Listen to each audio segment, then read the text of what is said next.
Hacienda Ford is your truck headquarters. We have a large selection of F-150s in every trim, color, and option you could want. Yep, Hacienda Ford Truck Headquarters has it. Visit the Hacienda Ford Truck Headquarters or click the link and shop online now.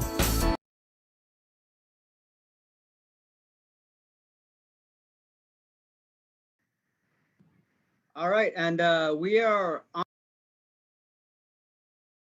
on live. We got a special show. A couple of us here all tuned in. Kevin Naro, Joe Bowling, Coach David Gilpin of Mission Veterans, and also joined by Landry Gilpin as well. Guys, what's going on?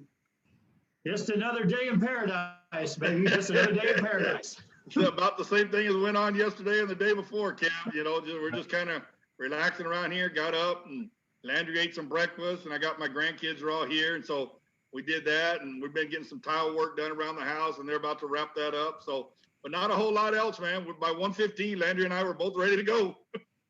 Seriously, I feel like I wake up and I is it just me or I got my days mixed up? Like today feels like a Friday, Wednesday's the same, Tuesday's the same, or is it just me? Yeah, I woke up Thursday today.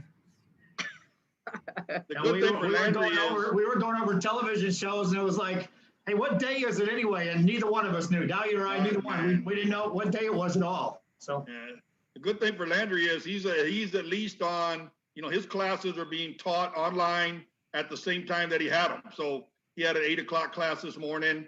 You know, on Mondays he's got his 8 and 9:30. On Tuesday and Thursday he's got his 2:30. So he's still following the same schedule class-wise. He's just doing it, you know, from home. You know, obviously that doesn't include his football stuff, but you know, so it's I think Southwestern is doing a good job of trying to keep them in as close to a routine as they can. Yeah. That's pretty good. I think all the colleges are doing that. I know it's a huge change, though, no matter how you slice it. It's a big difference doing this stuff, no classroom environment at all. Yeah, no, definitely. Right before we went on, Coach Gilpin, I thought you were talking to me because honestly, I have Dak right there in the background. Yeah, I see Dak. I at least, hey, you know, I'm with you on the Cowboys now. I'm a Rangers guy, not an Astros guy. So I follow all the stuff you put on Twitter, and I know you're a big Astro fan, but I'm with you all day on the Cowboys, Kev. Yeah, I got Joe. You see, I got Milo Hamilton right there. I see that. Yep, I got that. World Series trophy. That's DeMarcus Ware, actually. All right. And that I've been doing most of our interviews. I've been doing outside, but man, it's warm right now. It's hot, so I stayed inside in the air condition for this one. Absolutely, I don't blame you. But let's jump into it, guys, and let's just talk about what you guys have been up to. I know Landry, you know, you're still recovering, but I've seen you've been working out. How, as an athlete, as a college athlete, how are you handling you know, your schoolwork and also working out from home? Because right now, for a football player, you're in the off season anyway. So, you know, your season didn't get put on pause or your season didn't get canceled, but just how are you handling maintaining, staying in shape? And like your dad was saying, just keeping a healthy routine. The good thing about it was what my dad said is that our classes got scheduled at the exact same time online as they were in person. So I've been able to keep my routine that I had in college, waking up and going to class. And I have a little bit of a later class on Tuesdays and Thursdays. But as far as football goes, we were supposed to be in our spring ball phase, and that got cut off because of the quarantine and everything. But luckily I have my dad as a football coach, and he knows what kind of drills to put me through. And so we'll go out into the driveway, we'll throw the ball, we'll do some drills. He'll draw a little ladder on the sidewalk and everything. So we're trying to get as much work as we can done. Our college coaches sent us a strength and conditioning plan. So we have that to do. We have all these different workouts, and we kind of add our own thing to it with me and my dad working together. So we've been kind of fastballing and trying to get as much work as we can done and whatever we can do here without having gym access or anything. So it's been pretty nice though. Joe, you want to ask anything to? Yeah, Coach, talk about, you know, the benefit of a spring football. What normally would you hope to accomplish at a college level for spring football players, especially coming into their second season as a player? Well, obviously I coach high school and not college, but it's going to be the same routine. You've got young guys that are stepping into new roles. You know, Landry was starting to really build last year with his team. Got the start in the fourth game of the year when he got injured, and we lost him for the season. And, hopefully he was going to have a really, really big role going into next year and compete for the starting spot. And spring ball would have helped him there, Joe, to get those reps. Remember, he didn't get spring ball last year at college because he was still in high school. So he didn't get into the Southwestern system and get used to the coaches till August when they opened fall camp. So I'm a little bit disappointed that he wasn't able to go through spring ball. But coming off his knee injury, that's just another 3-4 months of rehab and strengthening of that knee. So by the time he does hit the field in fall camp, he's going to be ready to go. And he made mention of it. We're doing what we can around the house. We do not have a weight set here at our house, so he's having to do a lot of body weight stuff. I'm real pleased. He's been meeting with his coaches online as far as Southwestern football. He just made mention he's gotten their strength and conditioning packet that they want him following. So, they're doing a great job, just like every other coach in the nation, of keeping Landry and the rest of their team doing the things that they need to do in preparation for the season. So to answer your question, Joe, which I didn't, I understand. As a college coach for Landry, as a high school coach for myself, spring ball is an opportunity to evaluate. Spring ball, when we come out of spring ball, we have a much better idea of who's going to be on the field for us come August, come September. We lost that this year. Southwestern lost that. Every university in the nation lost that. And, when you've got guys, Landry, using Landry as an example, he came in last year and, come highly touted high school recruit, great athlete, looking for great things out of him, but he's coming in behind experienced players. And Coach Austin did a great job of trying to bring him along slowly and, played a little bit more in every single game as he went along, leading up to his first start. Well, Coach Austin and Coach Mask and Coach Ross as offensive coaches need to take a look at him where he's taken, in my opinion, hopefully the majority of the reps, but, a lot of the reps in the spring where he's trying to get down the offense and get that continuity with his guys, because they've got a new recruiting class that'll be coming in. And so, they're missing that. And it is what it is, though. It's the same for everybody in their conference. Mary Hardin Baylor's under the same, problems that Southwestern is. So is East Texas Baptist. So is Hardin Simmons. So everybody's on the same page, and how you deal with that is going to determine the success later on down the road, in my opinion. Building a family, Landry, what's the communication been like with your other teammates that you knew, and have you been introduced to teammates that are going to be new to the mix? Are you talking about college? Yeah. This level, have you been introduced to new players coming in online at least? Do you know who's coming? Yeah, I actually had one of the running backs I was going to commit to Southwestern DM me through Twitter, and we just had a conversation about what Georgetown was like and what the campus life was like and what the football team was like. And that's pretty cool when you get guys that are going to come up and they already know you because the coaches have talked about you and told them to email you or DM you. And that's a pretty cool experience. But as far as the guys that are already on the team, we have a group chat that we all kind of communicate through. I see a lot of them in our offensive meetings on our Zoom calls and stuff, everything we can do right now. And we've all been keeping in touch, and I have some of them for class, so we'll keep in contact. I have a group project with my center right now. And so we're working together and we're kind of communicating, called them this morning about class and everything. So we're kind of keeping in touch with everything. First things first, when you talk about the continuity, is the word from your coaches urgency? And I'm going to get to you, Coach, and ask the same question, but are your coaches preaching to you the urgency of when we hit the field, it's going to be such a fast track, or are they talking that level? Talking to you, Landry. Oh, what happened? Yeah, have the coaches been talking to you about you better be ready to go when this thing hit to go? Yeah, definitely. We all know the importance of not having this time, so we need to all be ready and kind of get our work done on our own. And everybody's been stressing it. I had my position coach got moved this year to a different position, so the position coach I have now has been really stressing it, and he's been in contact with me and the other quarterbacks telling us that we need to be ready. We need to be on the ball. We need to be moving. We need to get stronger. We need to get faster. We need to take the time to learn the playbook better now because we can't be physically doing it, so we need to mentally prepare twice as hard, and we've been working, so. Now, Coach, what have you been preaching to your high school level players as far as the urgency? consistency? Yeah, I'll answer that question, Joe. I want to jump off of what Landry's saying right there.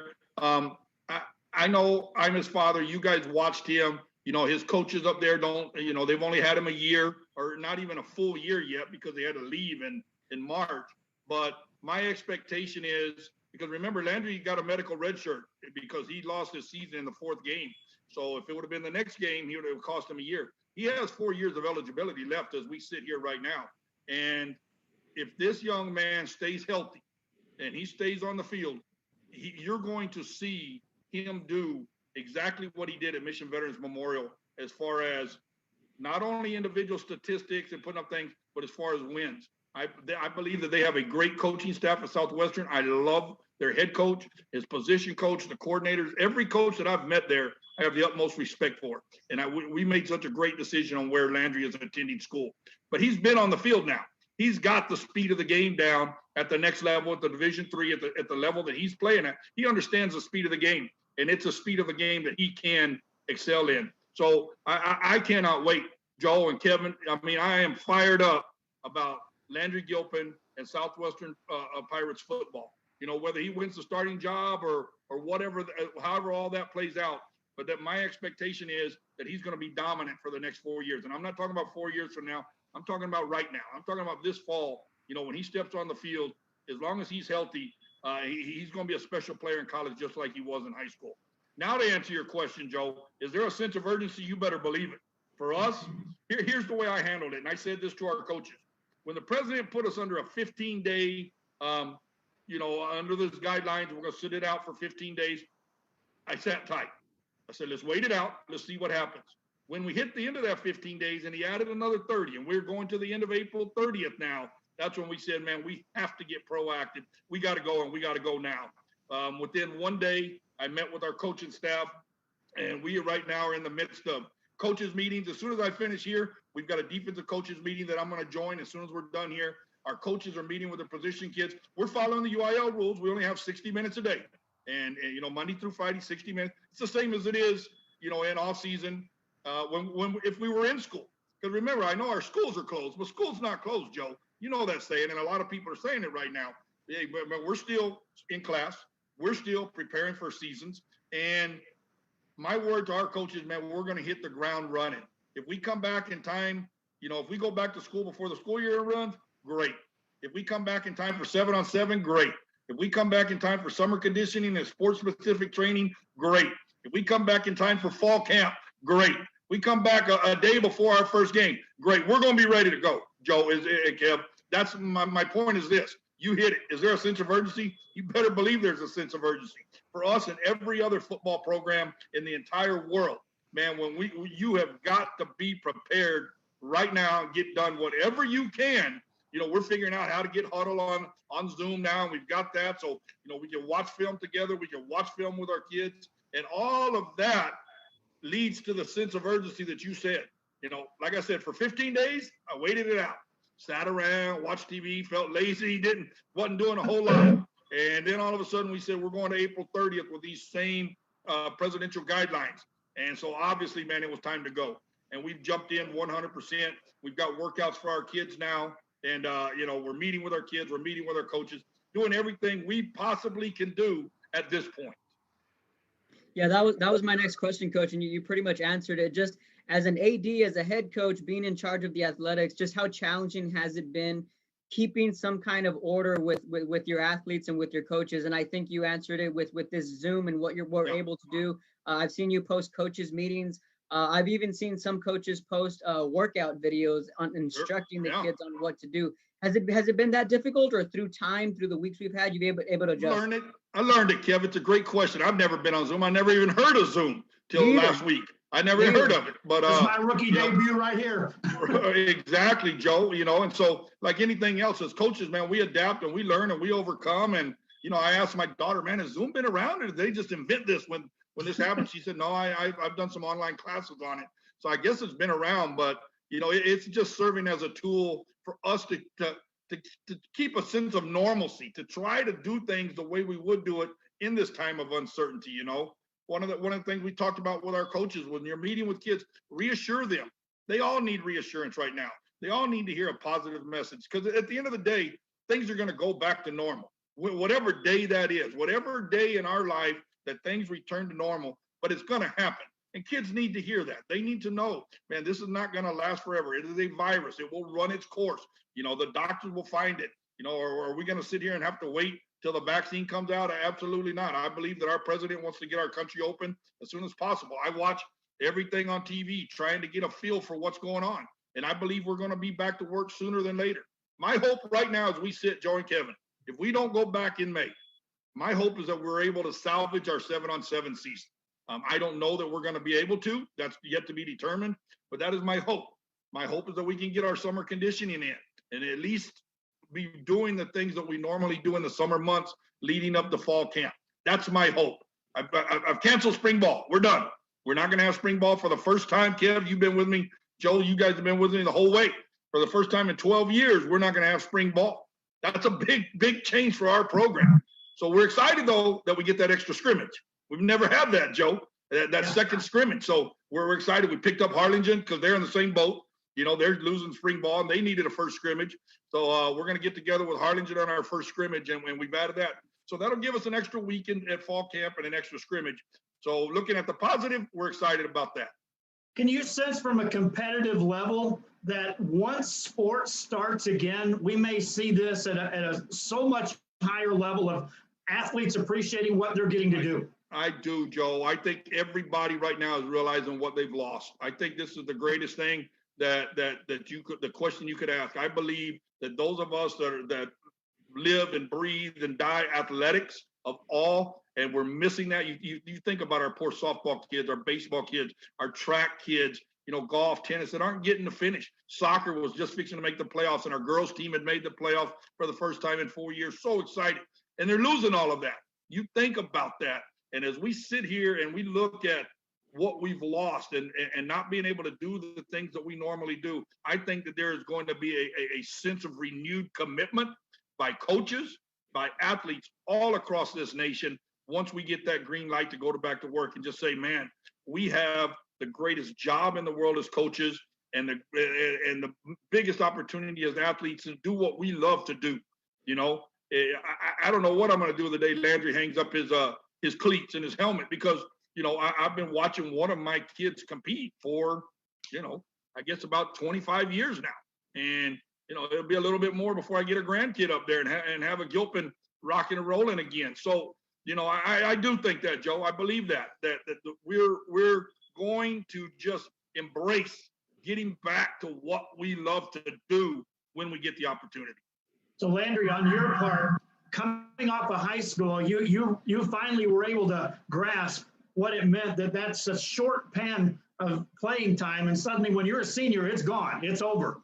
Then the college begins. Now you get a new life on this college 4 years. How different are you looking at this? I've got 4 more years to do this, or are things about the same, or has it changed? The transition from high school to college was crazy because I had grown up with my teammates in high school. I grew up with them. I knew my dad was my coach. I knew everybody. I grew up around the coaching staff. So having those guys and having that familiarity was what I had always known. And so going onto a new team, having a new head coach, having new teammates, and just being in an environment that I had never been around and an atmosphere I had never felt, it was definitely different. Not in a bad way. I love having my teammates. I love my new coaches and everything. And just having a second family over there has been really nice, but definitely been different. It's not something where I can just go home with the head coach and just talk about what I'm doing at quarterback and what we can do here and what we can do here. So it's definitely different. But I'm watching him on film, Kev, Joe. Yeah, I was going to say, those questions could happen. Yeah, man, I'm keeping an eye on him. I give him a phone call. Hey, man, what happened on this rep? Or, man, what were you supposed to do here? Obviously I don't know their offense and all the ins and outs of it, but, I'm able to see quite a bit that I'm able to ask him about, or say, man, you had a good practice, or man, how come you didn't take many reps? Or boy, you got a lot of reps today.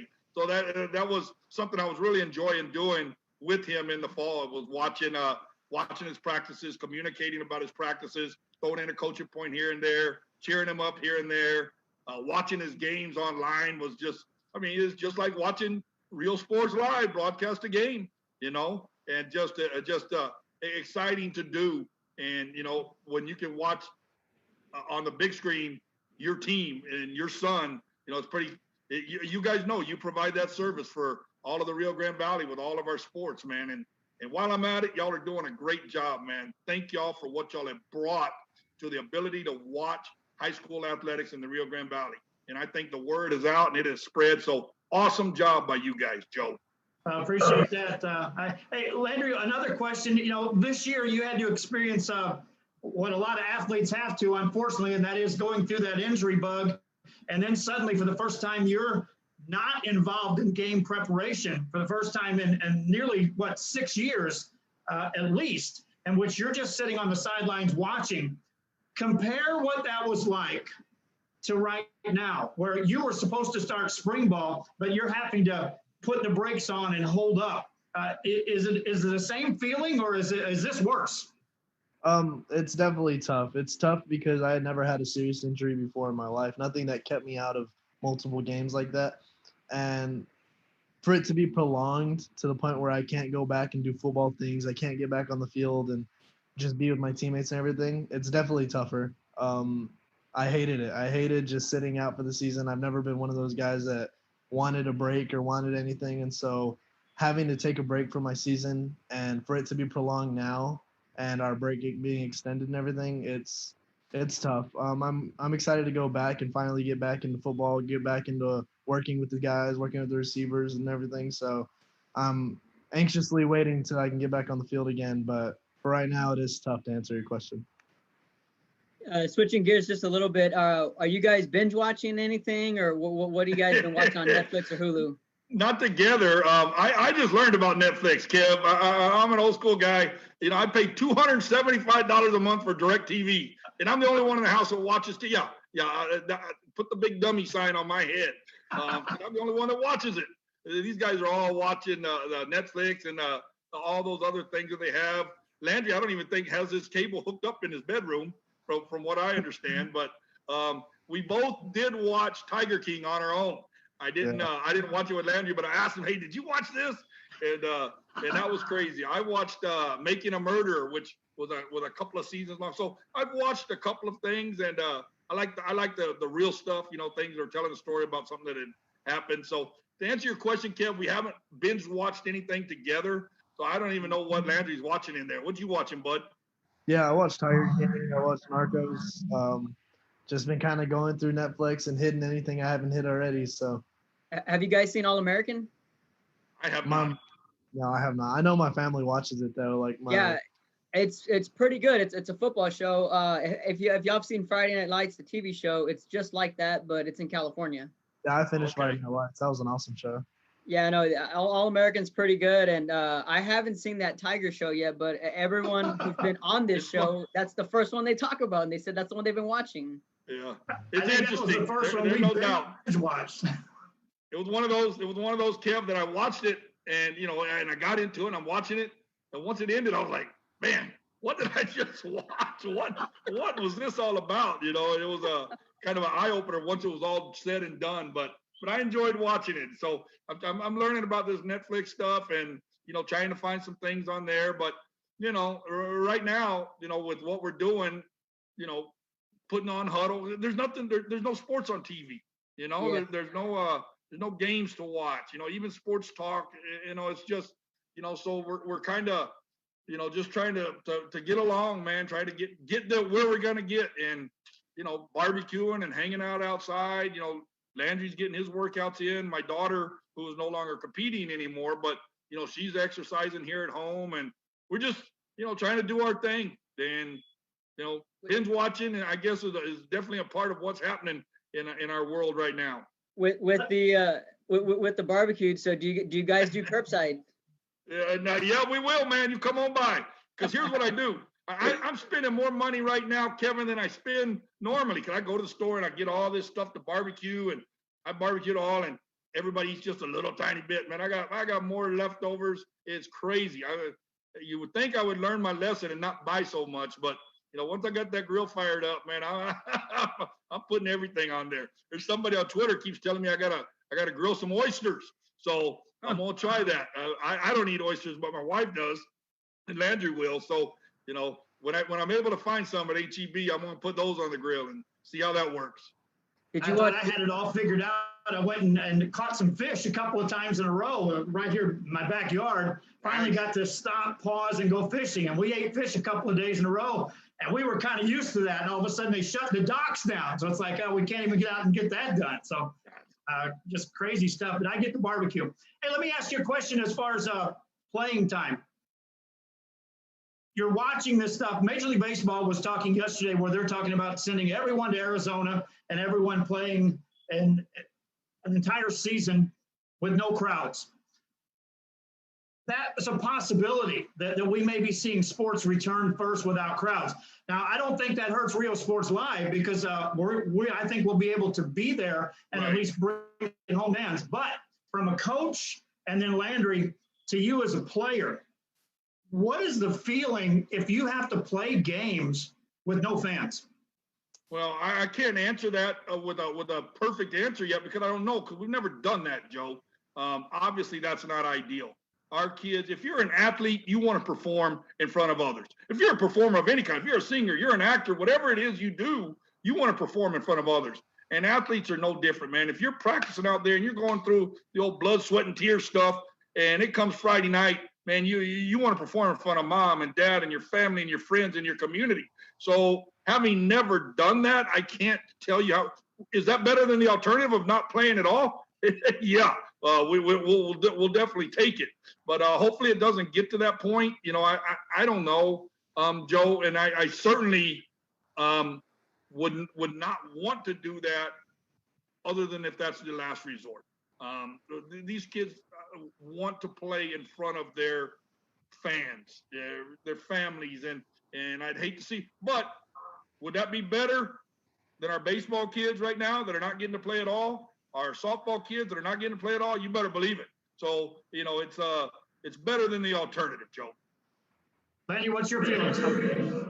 Yeah, that just sounds weird because I feel like when you go out into a field, the fans always bring like a certain energy. There's always that sense of, oh, my parents are watching me, or oh, a bunch of fans came out tonight, so it kind of uplifts the team and uplifts the energy of the game. And without that, especially in a game where you have to be at the top of your energy level, like football, I feel like it would take take quite a bit of impact on the game itself. Even though on the field you can't really see the fans too much. Like I don't remember in high school ever seeing the fans until I was running off the field, looking up into the stands to see what my mom was doing. But he knows he wasn't supposed to be looking up in the stands, Joe. That's why he looked at me and smiled when he said that. You know, I try hard to keep them out of the stands, but I know they're going to sneak their peeks when they can. You know. I just think the energy level from that perspective alone as an athlete, you know, whether we pay attention to fans or not, the energy within whether it's a field, whether it's a stadium, whether it's a gym, that energy is there, and that propels to another level. I'm curious if Major League Baseball, if these professional players will even look to this to say, we'll sustain this, because I don't see them performing on a consistent basis without that energy of the fan reaction coming in on games. But not only that, but just how different it's going to be. I was reading that, you know, they could possibly have 2 7-inning doubleheaders. There wouldn't be any mound visits. The players wouldn't even sit in the dugouts. They would sit in the stands 6 feet away from each other. So just that alone is just the logistics, Kevin, the logistics of all of that when they get to that point, it's going to be different. But then again, look at what we're doing now. This is different. What we've had to do, you know, I said this the other day. I was doing an interview. I said, you're doing your job right now. You're interviewing. I'm doing my job. I'm answering your interview. Landry's doing what he does. You know, you're not in our office. We're not out on the field, but we're still getting our job done. And I guess eventually that's what would happen if this was to be extended and they went to some of those types of ideas for how they're going to run things. You know, you talk about playing football games in an empty stadium. That sure make what y'all do important, wouldn't it, Joe? You know, having the opportunity for fans to watch the games on TV. You'd have to hire a bigger crew, man, because you'd have to televise just about every game in the Valley to keep that's our goal anyway, is to one day be there in that position. But I certainly didn't want to do it using this as the platform to pull it off. And yet, I do, I'm like you. I'm like everyone in this whole thing. I'm sitting there watching with bated breath every time a news conference is held by anyone with any kind of information about how this is going to move forward. Yeah. And I've looked at it and said, when sports return, I believe it will be a gradual implementation of the players will be allowed to practice together. Then they'll be able to compete, and then there'll be discussion on whether that's done in front of no fans, family and friends, relatives, and then expanded into the and so Rio Sports Live, I'm looking at that from just a business perspective. As I watch all my advertisers leave me right now, from an advertising perspective, just hang in there, because I think sports is going to be bigger. And I think, Coach, to toot our own horn, I think people can appreciate what we were putting out there even a little more now when there's nothing going on as far as sports. Absolutely. Just the interviews y'all are doing with local athletes and local coaches, man. I mean, it's something. At least we're talking sports. At least we're, I'm seeing familiar faces, as our media outlets are interviewing coaches and athletes and allowing us to connect that way. I'm interested in whatever the guy down the street has to say. I'm interested in what the athlete over there has to say, just how are they coping with it? How are they dealing? Because this is something we've never seen. Even old guys like you and I, Joe, we've never seen anything like this. We've never been through anything like this. And so, I didn't mean to call you old there, Joe, but I'll take it.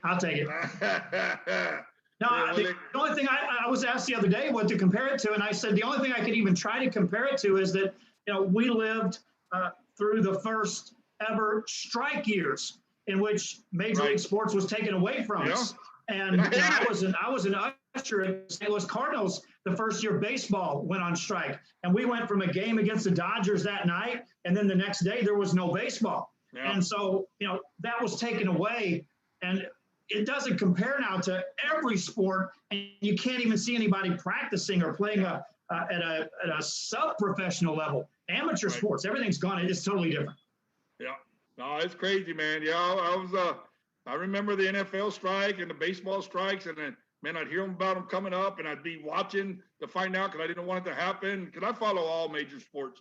But, it's, we're in a different time right now, man, and it's just it's gonna be fine, Joe. It is. It's just, when do we get back to normal? And that could be a ways out, as our country begins to open up. But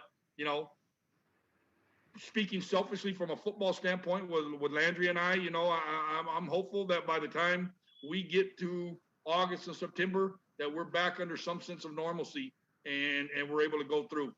That's yet to be determined. That's just me being hopeful. It's like when I hear the criticism of the president saying, well, we got to open this country up. This is what the country needs. And I understand he's not a medical doctor. He's not a medical professional. So he's criticized for that. And I understand that.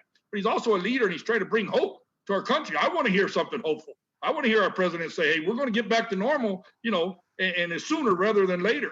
And that gives me a sense of reassurance. And so I think that's what I want to do with our kids and with our coaching staff, and say, everything's going to be okay. Let it run its course. Let this flow through. Let us find a vaccine. Let us find a therapeutic. Let it run its course, with as little loss of life as possible. And then we'll move forward when the time is right. When our leaders, national, local, and statewide leaders, give us that green light, hey, let's go. Let's go. Randy, one last question regarding you and the near future. Last year was kind of a mystery. You were coming into, what is college football really like? What does a depth chart look like when I'm not king of the hill and everyone's trying to chase me?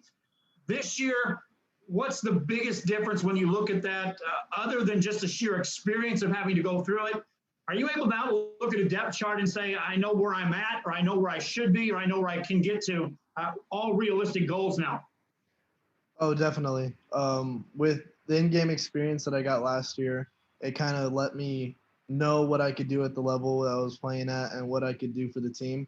And I think there's definitely competition for the starting spot, but I know where I'm at and I know where I can be. And I know when I get back to being healthy, the level of football I can play. And I definitely love the fact that we have multiple good quarterbacks at my school, because it doesn't allow me to just settle and have a spot there. It makes me push no matter what I'm doing. And those guys are competitors. Those guys work hard. And I love that about the school, and I love that about the team, because that's happening at every position on the team. And so hopefully when I get back, I'm where I feel like I can be, and I'm definitely going to be working to get there. So. You know, just to compliment that school and their program, you know, when Landry went down, I was at that game, actually. It was our bye week, and I had driven up for the game, and I knew when he came off, man, I didn't know he was done, but I knew it was bad. And watching his teammates, he talked about the quarterbacks, the rapport between the quarterbacks that were there. There was 4 of them on the roster. They actually had to go deeper and move some guys around later on in the season. But the rapport between those guys, man, and you know, the love that they showed to you. I actually talked to 2 of them after the game and told them, man, I appreciate, you know, the way y'all embrace Landry, the way that you're, you know, telling him, hey, it's going to be okay. And it was a really neat thing. The coaching staff were the same way. Had 2 of the coaches specifically come over and speak to me at halftime. I had gone down. I was outside the locker room, and they came over and kind of gave me an update. And just, you know, they've treated Landry like family. They really have. And you heard him talk about the adjustment he had to make. Hey, all my friends are gone. You know, my dad's not there. My coaches are not there. My classmates are not there. I'm in a brand new world by myself. And to be able to have men like they have on the Southwestern staff, you know, it just does my heart good. I know he's taken care of up there. I know he's loved. I know he's taken care of. I know they have his best interest in mind. And as he gets to know his new teammates, I like what he said, man. He's working on a project for class right now, him and his center. I mean, you know the relationship between center and quarterback, man. Those guys, he was, you know, best friends with our center here in high school. And so it's neat to see that interaction, you know, with not only a classmate, but a teammate. So that's just a quick shout out to Southwestern University. Joe and Kevin, quality people up there. And as I sit here today, man, we made the decision that was best for Landry at that time. And I believe right now with all of my heart that it is the decision that was best for Landry. And I believe he's going to help them win. And, you know, I think it's going to be a lot of fun for the next 4 years or however long he goes. You know, I mean, he finishes his school early and, you know, wants to keep playing, you know, get some grad work in, or if he's ready to join the workforce. But our plans are, they can obviously change, but our plans are for him to be the quarterback of Southwestern University for the next 4 years. That's it. He may not win the starting job. And so, okay, those plans change. Or he may finish in 3 years and decide he's done and not come back for that senior year. Okay, we'll make that decision when he gets there. But for right now, as we sit here today, we're looking at him being the starting quarterback for the next 4 years for Southwestern University. You know, there's a lot of moving pieces in that. I understand that. I'm just talking about a dad and a son that are looking to go out and do the same things that I've seen him do and that I know he's capable of at the next level. Good stuff. Yes, sir. That just about wraps everything up here. Coach Landry, thanks for joining us. Thank you for having us. Appreciate y'all having us. It's not like we had a whole lot to do, Kev. You need us again about 2:30. We'll be ready to roll again. Sounds I'm good. kidding, man. But yeah, we just, you know, finding things to, you know, we've even gone old school. There's a couple of puzzles on the table we're trying to put together.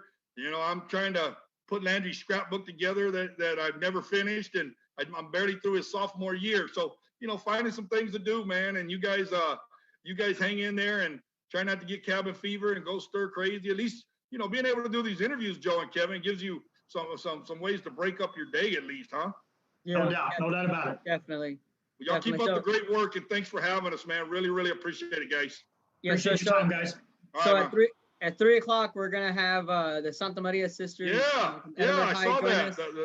The basketball players, right? The basketball players, all 3 of them. And then at 5, we're gonna have Elian Gonzalez from Los Fresnos, basketball player. Basketball coach, right? Very successful, man. Those are great interviews, man. Yeah. You got 2 girls there. You know, their daddy, I think I played against him or I coached against him. I can't remember, but I remember him. I think he was at PSJ North. Maybe yes. He was coaching at the time that he played over there, but he was a pretty good guy. And you look at what Los Fresnos has done basketball-wise, man. I mean, they've become one of the powerhouses out of the Rio Grande Valley. And you got to have a lot of respect for that. So, you know, those are some good interviews that y'all got, man. There's some good people to listen to, I believe.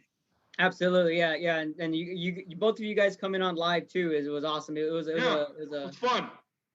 It's definitely. All right, baby. So. We'll talk to y'all later. All right. Well, we'll see you guys later, and be back on live with us at 3 o'clock for the Santa Maria Sisters. We'll be back here on Real Sports Live. See you guys. See you guys.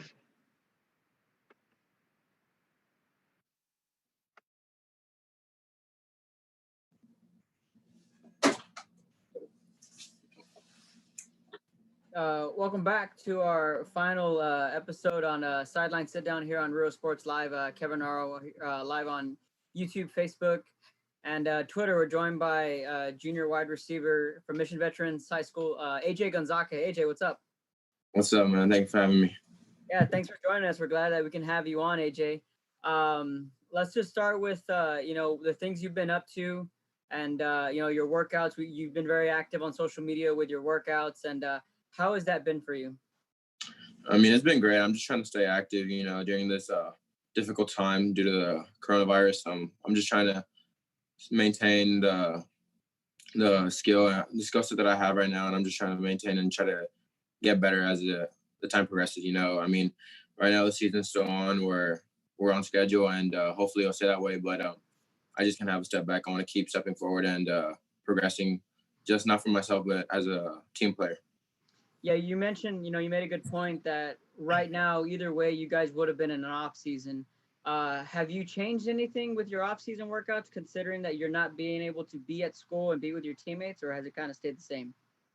No, yeah, it's kind of been the same. I mean, it's just I can't really lift at school, so I had to find house weights here. I'm doing a lot of body workouts, and I'm just trying to do anything I can to work out. I mean, there's some places I'm going to, like just houses. Like some of my homies have a weight set in their garage, so we'll get in the garage and we'll get our work done there. But yeah, that's kind of what we've been up to. Is there anything specific that you had in mind working on, maybe your game, whether it's in the weights or when it comes to football, that you're working on right now? No, yeah, without a doubt. I'm trying to just work off on my explosion and kind of just get right off the line. I want to be able to attack the DB's feet and make them switch their hips and move around. So I'm trying to just get my explosion right off the ball and just try to get my speed up. Coach Gilpin, he's been also very active on social media through the Patriot Twitter page, promoting you guys and getting you guys to work out. Has it been a difficult adjustment, or are you used to it by now with virtual meetings with your coach and with your teammates? No, yeah, it's just it's kind of different since like whenever this wasn't happening, Coach Gilpin wasn't really always like doing all that or doing all these meetings, but he told us that we had to do something, that we had to be proactive with what's happening. And so we sat down and I got with my position coach, and everyone else on the team got there with their position coach. And Coach Gilpin's going off like to the O-line, the D-line, the DBs, and all that stuff, quarterback meeting, the receiver meeting. And he's just been talking to us, trying to tell us that we're going to be all right, but that we needed to take care of the situation now and not lose any time. He wanted us to, we're watching film on the Zoom app, and we're just, I guess, going through film. But now, instead of it being like an hour, it's probably about an hour and a half. When it comes to football, we're the good thing that you guys have is that you guys have time, where the spring sports here got canceled. But it's good to see that you guys are still continuing to work out and still being able to be in contact.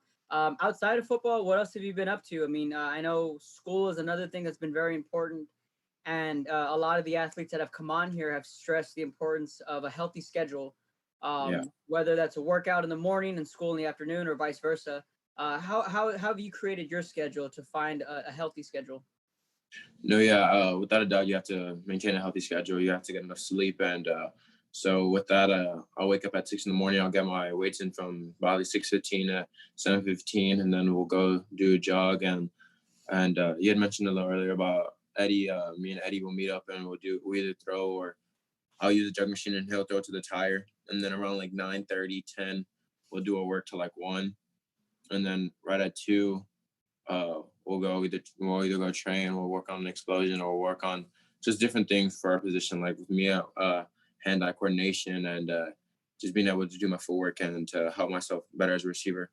And with him, just different drills at quarterback. But yeah, throughout the day, it's just like I feel like this time I have so much time that I kind of don't want to rest. I don't want to end my senior year and look back and be like, dang, like during this whole whole off period, I could have done more. So I've been working out a lot. I've been doing a lot of different workouts and different stuff, just trying to make myself better. Aside from football and schoolwork, you game much, or you're an Xbox guy, PlayStation guy? No, yeah, I'm an Xbox guy. I mean, I've been grinding on Fortnite and 2K. I mean, on 2K, I had to get my player up, you know. So whenever I go to Park or Pro, I'm dunking on everybody. But no, yeah. So yesterday, Fortnite held like a Travis Scott concert. So I was definitely watching that. I'm a big Travis Scott fan, so I was watching that, and it's just fun, you know. It just sucks that I can't really hang out with all my friends, you know, since all the virus we have to stay in. But Xbox has definitely helped me keep in contact with them, and we were playing games more so. And since we can't have that competitive nature on the field, we have that competitive nature through Xbox or PlayStation or crossplay and stuff. So yeah, it's still pretty fun. How good are you at 2K? I know a couple guys coming on here. They say they're pretty good. No, yeah, without a doubt. If anyone wants to challenge me, I'll drop my at. What's your gamer tag? It's literally AJ Space Gonzaga. I mean, I'm on Xbox. Whoever wants to smoke, come at me. Especially at Fortnite. Oh, and what's it called? Me and my homies have been doing this Madden tournament, but there's this one guy. His name's Serge. He's so good at Madden, like it's insane. But I can hold my own in Madden too. So just any game that y'all want to play, or if you want to play anyone, I'll play them. I won't back down from no challenge. There you go. Yeah, too bad I'm a PlayStation guy, and I've to be honest with you, I hadn't played Madden online in maybe about almost 10 years. I play the game constantly, but I just never played it online until recently when we've been locked in the house. I'm like, well, let me go get a headset. I have the online subscription, so let me go ahead. It's pretty addicting. No, yeah, without a doubt. Yeah, and then once you have a headset on, you can talk a little bit of trash to your buddies, and I see why you guys play it so much. I see what makes it so exciting. But yeah, I've been doing a little bit of Madden lately in the show. Shifting gears to talking a little bit about 7-on-7. You know, that was one thing that, you know, you look forward to, I look forward to as media, is going out to all these games, and then state qualifiers are fun, and then making that trip to College Station. You know, just how does that affect, you know, you guys' off season, with you working out with your guys? And I know a lot of people, some that are not fans of 7-on-7, don't really look at it too much. But for me, I look at it as a way to where you guys can build that chemistry, build that rapport with your quarterback. And those are the things I pay attention to when I go and I watch these events. How much does that affect you guys as an offense and as a defense with communication and understanding routes and those things moving into the regular season? No, yeah, without a doubt, I think 7-on-7 definitely helps. I mean, you can't really hide from it. Like on 7-on-7, it's me and that DB. It's wide receiver and DB. If you can't cover, you're gonna get burnt and you're gonna get exposed. And also like it's hard. It's like you have to be able to communicate, like especially on defense, like with the safeties, like they need to know what the coverage you're doing, so that helps them communicate, and it just builds a stronger relationship with the quarterback. I mean, if I see something, it's like an audible. I tell, in my case, Eddie, I'll tell Eddie an audible, and we just get it done. And me and Eddie definitely started growing a stronger connection, especially through the 7-on-7. I mean, when we went out to Dallas, to the Dallas pylon, we tore it up. I mean, we ended up winning the whole thing, and he just was making perfect reads, putting the ball exactly where I needed it, and I made the play. And we ended up coming out with that championship. So it was just definitely a great memory that me and Eddie are going to have, and everyone else in the Valley. And it's right now it's me, Eddie, Gus, and Marco. So Eddie, Marco, Pioneer, Gus at row, and then me at vets. When was the last time you guys competed in 7-on-7? Was it the San Antonio tournament, or was what? Yeah, it was San Antonio. It was a San Antonio tournament. Okay, so it's been a while since you guys have been able to compete in 7-on-7. I know there was an Edinburgh league. I know that Team Zap was going to be there. I'm not sure if you guys were going to be there, but kind of when all this stuff started going down and people started canceling and postponing their events. Yeah, we saw that 7-on-7 league get pushed back. Has your coach reached out to you as far as the dream team goes, and maybe on what you guys are doing, or maybe putting the season on hold for now? He's basically just trying to find any way that we can go out there and compete. I mean, right now we're still locked in, and hopefully when Governor Abbott starts slowly opening things up, we'll have more freedom to do more stuff. But in the meantime, right now we're just trying to keep a positive mind and trying to do whatever we can. But no, yeah, definitely. I know the team Zap, they were hosting a little thing in Edinburgh, and I think he's still gonna have it. He's just waiting till he's allowed to. I mean, but right now we're just kind of trying to keep a positive mindset about everything, and we know that it's tough not to have the College Station 7-on-7, but we're just happy to be able to like do anything. I mean, I miss football so much. Like it's like whenever I would play, like whenever everything was happening, I felt like I took the game for granted. I mean, I would get mad like, oh, why did this ref say this? Or I'm not gonna complain at all. I mean, I just want to go back on that field and just play. Definitely. What was next for you guys? You had mentioned that you guys were going to be making a trip to Tampa. What talk to us about that league and that tournament that you guys were getting ready for? No, yeah, without a doubt, it's one of the biggest 7-on-7 tournaments in the world. I mean, it's a bunch of teams out of the country. It's Adidas hosting it, the Adidas National 7-on-7 tournament. It's the best of the best. I mean, you're gonna have the number one quarterback there, the number one receiver. You're gonna have the number one DB, the number one safety. All of them are gonna be there, and it's just you gotta show out your talents. I mean, especially for the people that feel overlooked, and so it's like me. I mean, at the Dallas Pipeline, I went against a 5-star recruit, and it didn't stop me once whatsoever. I ended that game with 4 touchdowns. So it's just it's a lot of exposure. I mean, there's a lot of college coaches, a lot of media crews, a lot of just people out there that maybe has connections or maybe sees something or maybe is like the actual coach. And so it's just a really good tournament to be at. And then we would have had one, since we won that one in Dallas, we would have had one in Atlanta. So the Atlanta Pylon would have been there. I think it was 2 weeks after. I'm not sure, to be honest. But yeah. So, but Coach Calvin, the coach for our dream team, is just always texting us on group message or on our group message on Twitter, just letting us know to keep our weight up, to maintain our workout, and just to be better overall, not just athletes, but citizens to our community and to everywhere we go. I mean, especially like how Coach Gilpin tells us that we're citizens of the community, and a lot of people look at us since we're football players, and he just wants us to always behave on and off the field and just to hold ourselves with some respect and discipline. Definitely. Let's talk a little bit about your boy Eddie and the connection that you guys have. At that San Antonio tournament, one thing that I noticed about Eddie was just his poise and how calm he is no matter the situation. You wouldn't tell if he just threw a touchdown, or if it was a game-winning touchdown, or if he just threw an interception. Is that who he is? Just a calm, poised guy in the pocket, just calls the plays, throws the ball. No, yeah. Well, yeah, without a doubt. I mean, Eddie's he's a great teammate to be around. He's always uplifting. He's always he's just a leader, a captain to the team, and just like you said, like whenever he throws a game-winning touchdown or if he throws a pick, you really don't know. I mean, he always keeps the same game face on, and whenever it's game time, he's always locked in. I mean, he's the type of person that will let you know that you're doing good or let you know that you need to fix some things. And sometimes he'll get after you when he needs to, but it's just the love that he has. He loves all his teammates, and he's a great kid. He's a great friend. He's a great teammate to play with. What were your thoughts on him committing to UTSA?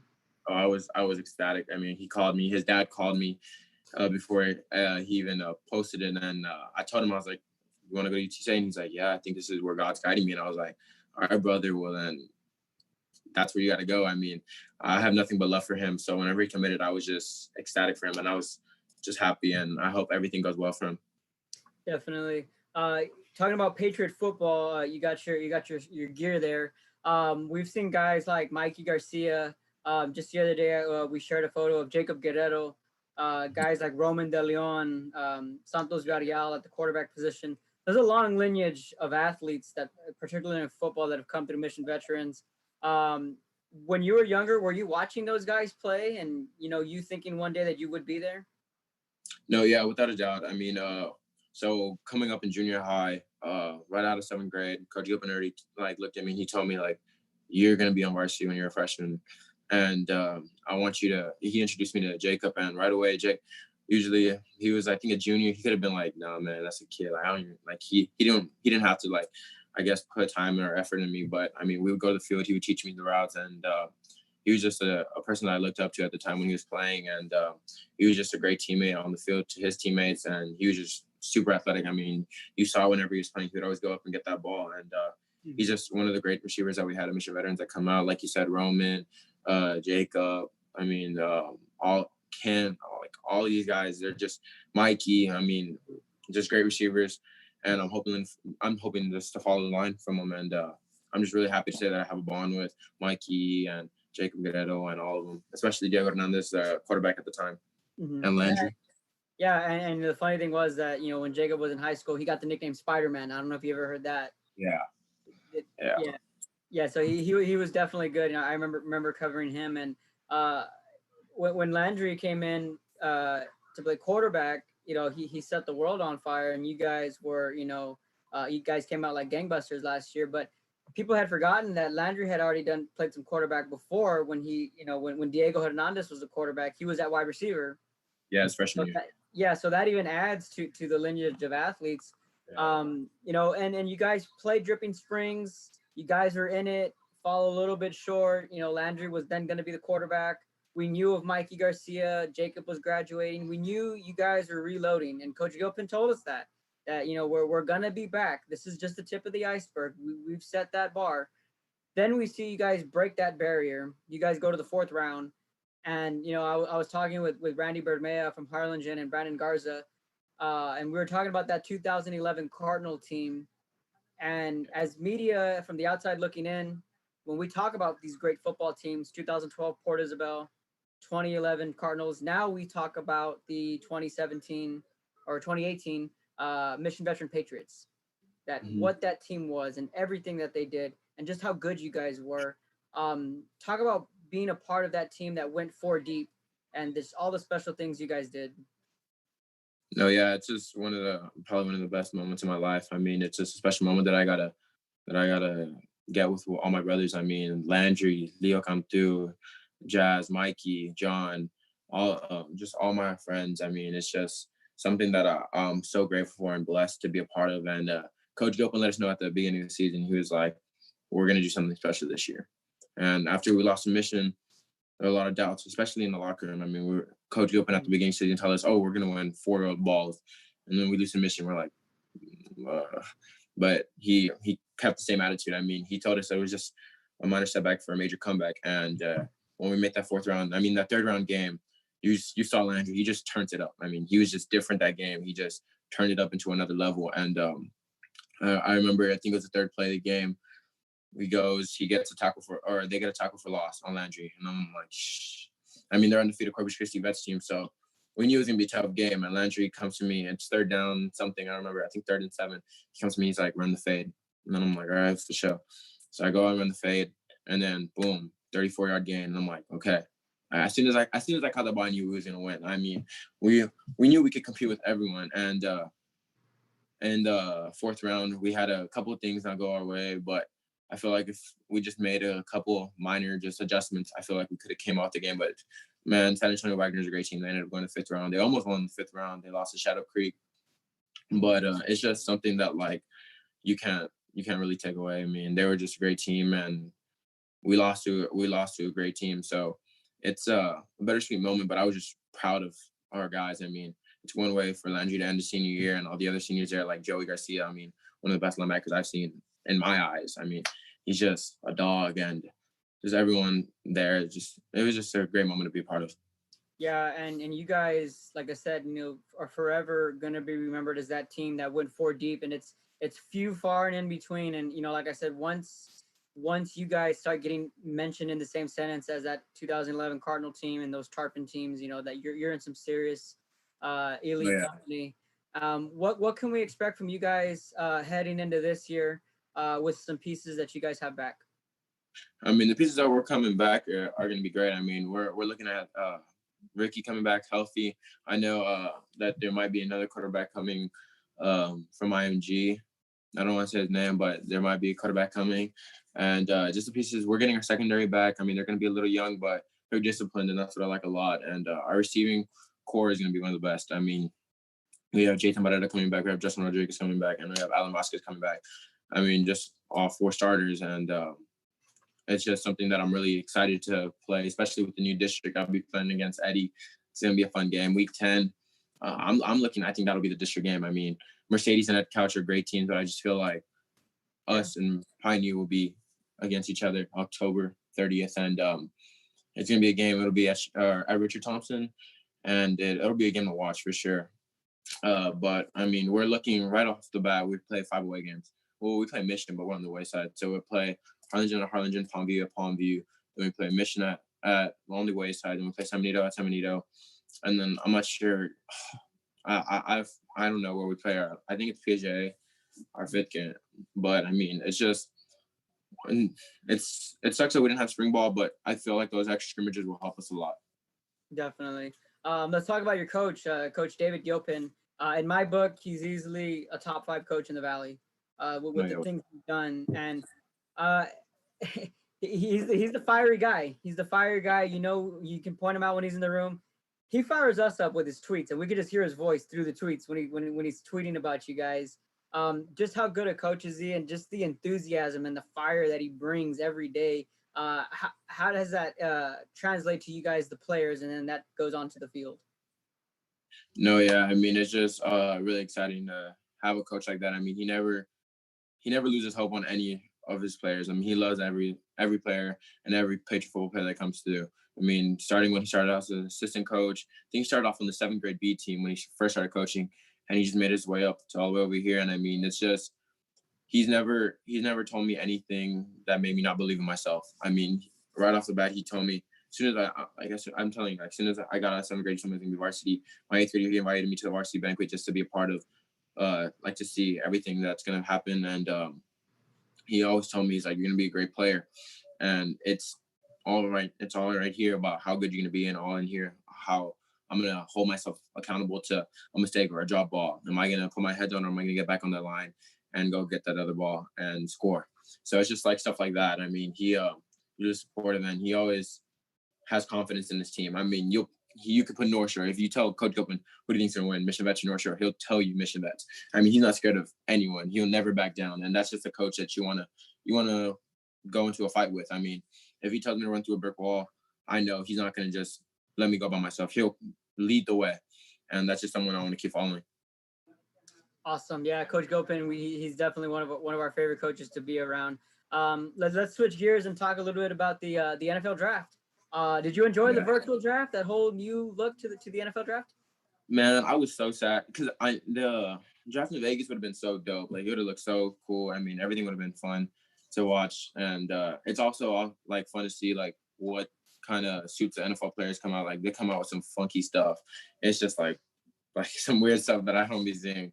But no, yeah, I predicted the first 5 for sure. I knew Joe was gonna go first because, like, I mean, Joe probably arguably had the best single season quarterback season of all time. I mean, what he did was just insane.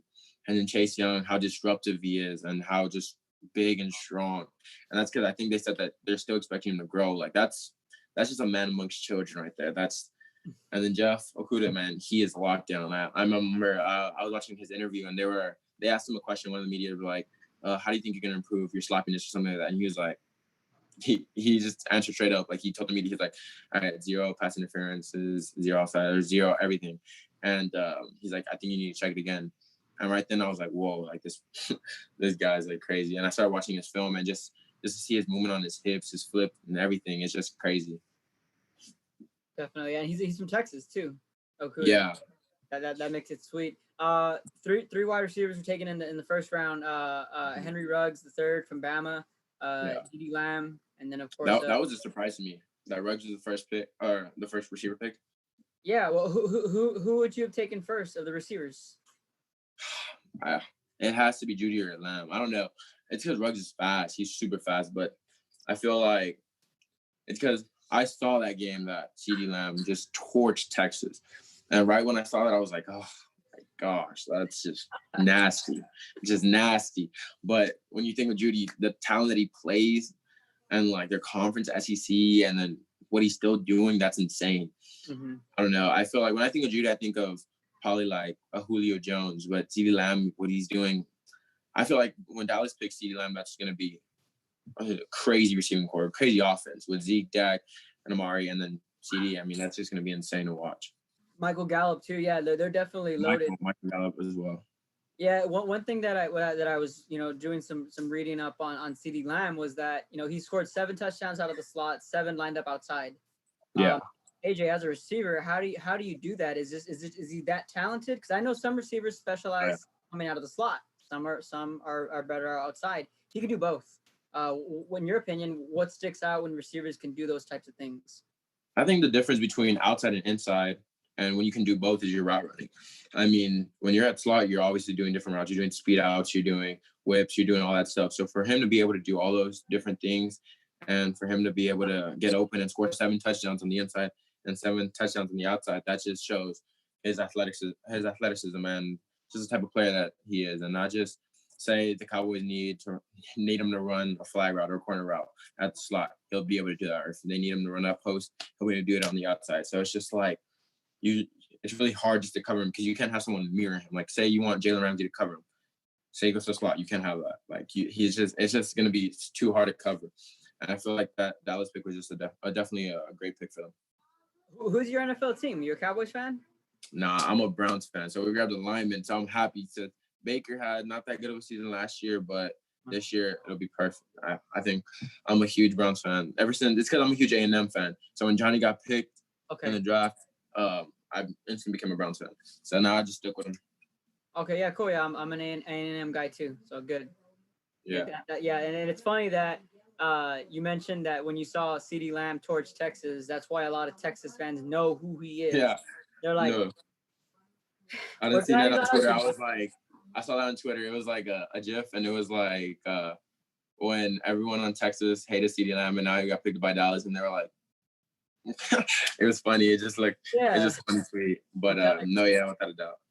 So talking about wide receivers, looking at the NFL, who do you mirror your game like? Are you a possession receiver, a guy that could stretch the field, create separation? Who do you feel that you mirror your game like? No, yeah. So like I said, just like as an A&M fan, I think I mirror Mike Evans. I mean, his route running, the way he leaps up to get the ball and how he creates some spacing and is just on his routes. I feel like I try to mirror him. And I just try to have probably the strongest hands. I want to be able to go help and grab it and just not be able to I don't want the DB to push it or punch it out or do anything. And I just want especially this season, I said it before, I want to leave every single game and them to not know how to answer. Not for them not to have an answer for me.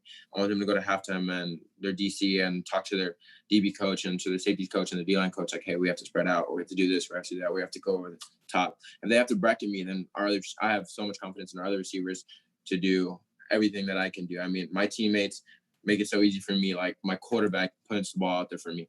My line, they block the line they block perfect for the quarterback. The receivers, they get spacing for me. They just, I feel like my teammates are just some of the best teammates that I can ask for. And I love playing with Michigan and Patriots. My sophomore year, my junior year, they're just great, especially supportive as well. Definitely. Before we wrap things up, are you binge watching anything? Netflix, Hulu? No, yeah. I just finished All American, and that was pretty tense. I mean, what do you think about it? I just finished it. It was good. No, yeah, it was good. I don't want to give too much up because I don't want to say anything, and then people that are watching be like, oh my God, AJ. I don't want to give up too much up. But no, yeah, and so I finished that, and I just finished Narcos Mexico. That's insane. Mm-hmm. Did not. I just started getting into Money Heist, so I'm watching that. But no, yeah, definitely if they have any shows or movies that I should watch, they should drop it on here so I can take a look at it. Yeah. Oh, I've seen Ozark. Oh, have you? Have you seen Ozark? No, I haven't. Is it good? Yeah, it's very good. You know who Jason Bateman? Yeah. Actor. Yeah, he's known for comedy roles. In this one, he's a businessman, and he has to launder drug money for the cartel. Oh, so wow. he takes his family to a lake in Missouri, and he has to launder their money. It's a crazy show. The 3rd season just came out about a month ago. Okay, that's good. So no, yeah, that's one thing that I like. It has to be something I could catch up on. Like I know someone told me to watch Grey's Anatomy. I was like, oh yeah, how many seasons? oh, like right now I'm on like the 10th season, but there's more. I'm like, yeah, I'm not watching that. Yeah, I'm no, not. that's I'm never not. ending. That show's never ending. I know my sisters watch it. I want to say they're like on season 13 or 14. My So God. it's too much for me. And plus, I don't really like those kind of shows No, yeah. either. But yeah, Ozark's pretty good. Breaking Bad's always a classic if you've seen Breaking Bad. Yeah. How about Friday Night Lights, the TV show? Yeah, I've seen that. I've Yeah, seen Predator. yeah, definitely. Those are, I just saw this movie with Will Smith. Hitch, I think that's what it's with called. Kevin James. It was so funny. It was so funny. Yeah, that I one's like a little bit. Yeah, that one's a little bit older. That one's definitely a classic. Yeah, and then it's a movie like whenever I want to laugh or something, I always watch Step Brothers on Netflix. I mean, that movie always makes me laugh. Step Brothers. And it's on Netflix too, recent or now. Yeah. So, No, yeah. So now I'm just on my phone watching Step Brothers. Yes. And there's like specific parts that I go and I watch. It's hilarious. Yeah, well, I'm a big Jurassic Park guy. So Yeah, Velociraptor. You just become best friends. Yep. No, yeah. What's it called? Have you ever played the game Ark? They have like dinosaurs and all that stuff. You should play it. You should play Ark. Yeah, you know, Eddie's actually a huge Ark. Like he will play Ark for like 6 hours if he could. No, but he got it. Like right now we were playing Fortnite, but he can't even play because the boy got in trouble. Oh boy. Yeah, well, we still gotta follow rules, right? No, yeah. Still gotta follow rules. Well, I'll definitely check that out. I know I'm very close-minded when it comes to games. I buy 2 games a year, Madden and the show. Yeah. So no, yeah. I wanted the show back. I'm a huge Yankee fan, so if I could use Aaron Judge or Giancarlo Stanton or Didi now, but now he's out. But huge Yankee fan. Definitely. Well, before we go, AJ, any shout outs you want to give to your family or friends that may be tuning in, coaches? No, yeah, I want to thank Coach Gilpin for everything. I want to thank CJ Cavazos. I want to thank my mom, my grandma, my aunt, my uncle, especially my aunt for what she does and everything that she gives me. And I want to thank all my teammates. I want to thank my best friend Sergio and Solis, and I want to thank Eddie for always working with me. Definitely. That about wraps up our show. Our final guest of the day, Mission Veterans wide receiver, a junior, going to be a senior next year. AJ Gonzalez. AJ, thanks for making the time to join us. Stay home, stay safe, stay healthy, and keep up all the good work. Yeah. Also, one quick shout out to Coach Cal from my junior team. My bad. Absolutely. You're good to go. All right. Thanks for joining us, AJ. We'll see you. All right. Appreciate you. Thank you.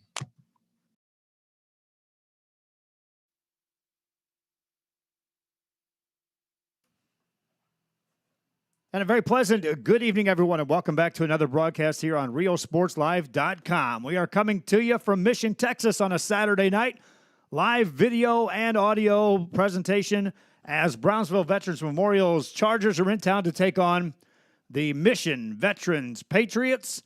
Should be a good football game. I got a guest announcer alongside of me. Mr. Kevin Naro had the night off, and so I reeled him in before he got out there. Actually, he volunteered, my friend. So, Kevin, good to see you, and we should see a good football team here.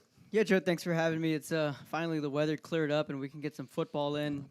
Mission Veterans, Brownsville Veterans in the newly district this year.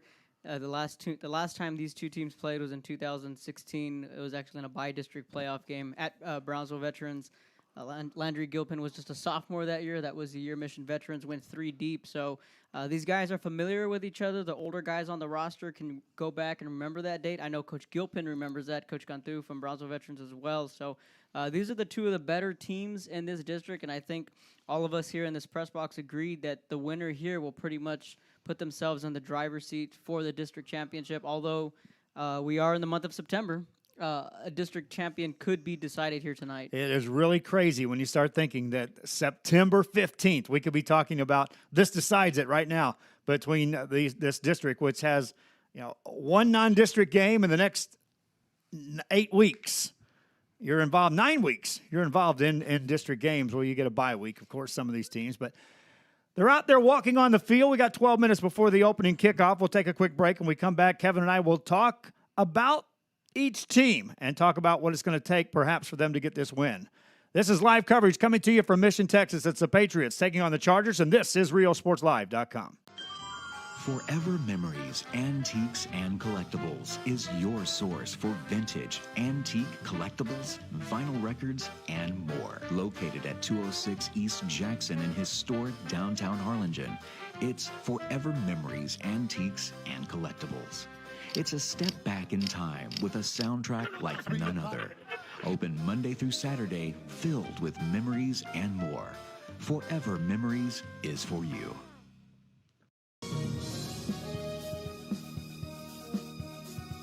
The Harlingen Downtown District has a bit of everything, my friends, and here's an invitation for you to visit and experience a friendly environment with a taste of local business and a variety of shopping, dining, and entertainment throughout the year. Vintage shops loaded with collectibles from the past, dining that caters to all, boutiques, quilting, salons, live entertainment, and don't forget about market days on the first Saturday of each month on Jackson Street and Art Night the last Friday of the month.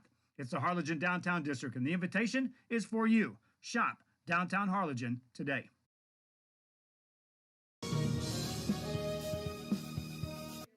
Back here on RealSportsLive.com, Color Guard already on the field, getting ready for the pregame ceremonies here. They'll have the playing of the school songs, and then we'll get to the playing of that national anthem. Kevin, let's talk about these two football teams. First of all, the home team. Mission Veterans Patriots, a lot of hype coming into this football season. Yeah, I was in the mix of many a conversation, as were you, of saying they may be the best team in the Rio Grande Valley and arguably with the best quarterback. And then comes the rivalry game right out of the gate. Week 1, an L in the column, and it belongs to Mission Vets. And from there on, everything is going to be you're winning, but. Or is it, Kevin? Or are they still that good? No, they are that good, but that cloud will be over them for the rest of the season.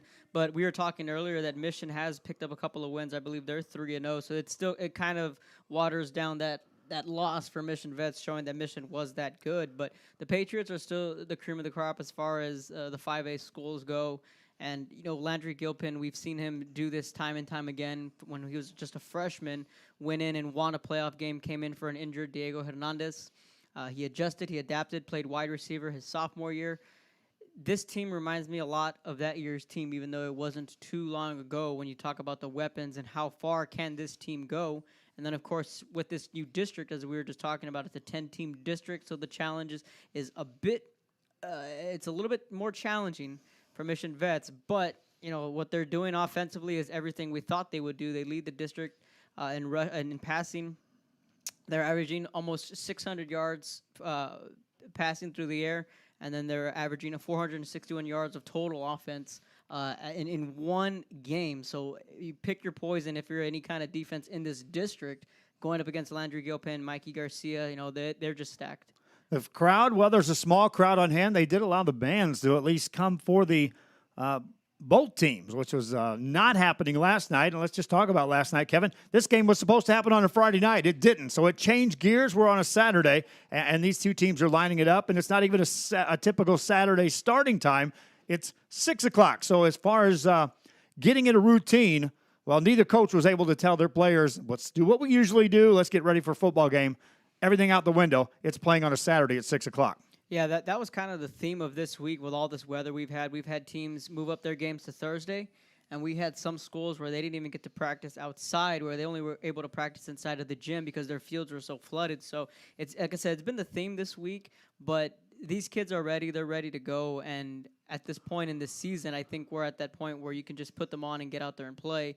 But what we saw in Thursday's games was a lot of lackadaisy. Some teams came out real sloppy because of the fact that they didn't have much practice time in. But both teams, they did get an extra day of practice, which was yesterday, and they're both in the same spot. So really it's not an excuse for either team. Kevin, let's talk a little bit about Brownsville Veterans Memorial. The Chargers come into this football game, and let's just talk about this program, because for the past several years now in a row, David Cantu has had to watch as some talented seniors have graduated. And every year you start to think, is this the year that you can put the rebuilding quotations around the Brownsville Veterans Chargers? And yet, there hasn't been that letdown. There's always talent rolling through these hallways.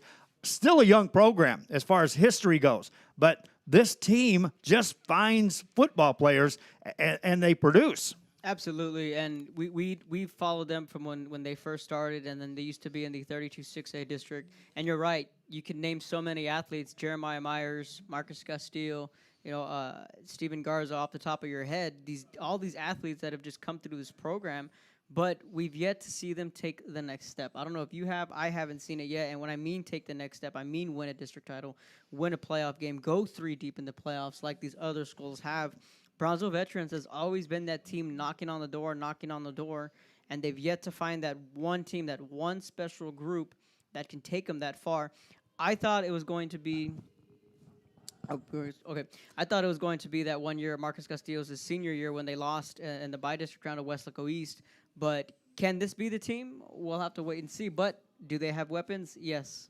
More coming after this. Forever Memories, Antiques, and Collectibles is your source for vintage, antique collectibles, vinyl records, and more. Located at 206 East Jackson in historic downtown Harlingen, it's Forever Memories, Antiques, and Collectibles. It's a step back in time with a soundtrack like none other. Open Monday through Saturday, filled with memories and more. Forever Memories is for you. Forever.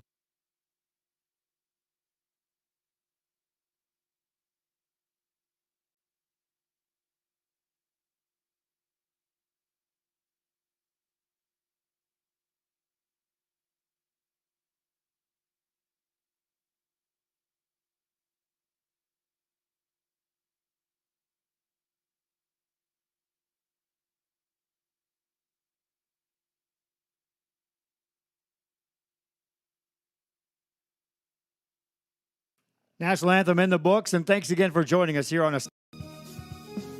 It's always a holiday at the Restore. Come check us out at 507 North 1st Street. Miss a day, miss a deal. We're open Monday through Saturday from 9 a.m. to 6 p.m. Visit us today.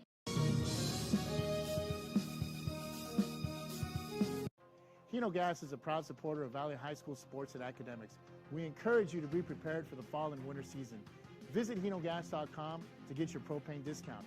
At Hino Gas, we're here to help. Call us today. Back here at Mission Tom Landry Stadium, and again, our thanks to the Mission veterans and Pablo and company trying to help kid us on. We added an Ethernet connection on the internet. That went down, and now the Wi-Fi just blitzed us right there before the kickoff. We still haven't missed anything. Patriots football team comes onto the field for this home game here, Kevin. And again, the district implications are big time. And no better motivator, well, maybe one, but among the best motivators in high school football, right there in the middle of those Patriots. That's the man, David Gilpin, and his counterpart, just as fiery. I was just thinking about that right now. We got two of the most fiery coaches in the Valley. David gone through. If you've been in a huddle with him, you know what we're talking about. The same thing with David Gilpin. We were, Alex Albario of Channel 4 Sports was tweeting earlier that he wants to do a wrestling promo with Coach Gilpin in it. And I said, I think he's all for it, and we can call it Gilpin Mania. You know, a little Hulk Hogan there. And, hey, if you see Coach Gilpin up close, you know what we're talking about. And you can bet your money that both Coach Cantu and Coach Gilpin have their players fired up, exclamation point, capitalized, F-I-R-E-D, fired up. They are ready to go. The two teams now have both made it back out onto the field, and so now we're waiting for the opening kickoff, and already we know that it will be the Patriots of Mission Veterans with the football to start this football game, and that means we'll see the high-fired, high-flying offense for the Patriots. That'll be led by Landry Gilpin, who's a senior this year. As Joe mentioned earlier, there's a lot of hype coming into this Mission Veterans team, and you can believe it. They're that good, and we can call week one a hiccup. Okay, they got it out of the way. Full steam ahead, but this Veterans Memorial Charger team is just as good, just as potent. They're going to come in and they're going to try and run the ball, Joe, so we're going to see a little bit of both. We're going to see an aerial attack from Mission Vets, and then we're going to see a rushing attack from Brownsville Veterans. So wind might be a little bit of a factor, Joe. The ball just came off the tee there, and the clouds did clear up to the south and west of us, I know, on the way in. A lot of rain clouds. I was a little concerned. Like we said, rain had been a theme all this week, and just last night, San Benito, they were able to get their game underway. We are set to go with the opening kickoff here. Again, welcome to you on the broadcast, and away we go. Chargers drift this one deep into the end zone, and it goes out of the end zone. And so the Patriots will send their offense onto the field to start this ball game. We are live on YouTube.com, RioSportsLive.com, our YouTube channel. Subscribe there. We're live right now a little bit here for Facebook for fans to at least take a look that things are going on here. I'm Joe Bowling, Kevin Naro on my left-hand side. Jacob Howell running the camera. My wife was asked to sit in the car, so she's out there. We didn't ask her that. We'll get into that a little bit later on. Landry Gilpin at the quarterback spot will be lining up on this first down play. Patriots first play from scrimmage, running play to the right-hand side, and that will go nowhere. On the carry that time, Daniel Cantu might have gained a half a yard. So the Patriots are going to be coming out of the shotgun with a spread formation. They'll be going from right to left. Second down, they'll stay with this spread formation. Again, those on Facebook, we want to invite you to come on over, watch the game on our website, RioSportsLive.com, or on our YouTube channel. We'll get back to the broadcast. And here we go. Gilpin looks to throw for the first time. Being rushed, gets away from one man, won't get away from the next. And down goes Landry Gilpin. A loss on the play of about a half a yard. Alex Yadial coming up with the sack there for the Patriots. Good penetration up on amongst the defensive line from Brownsville veterans.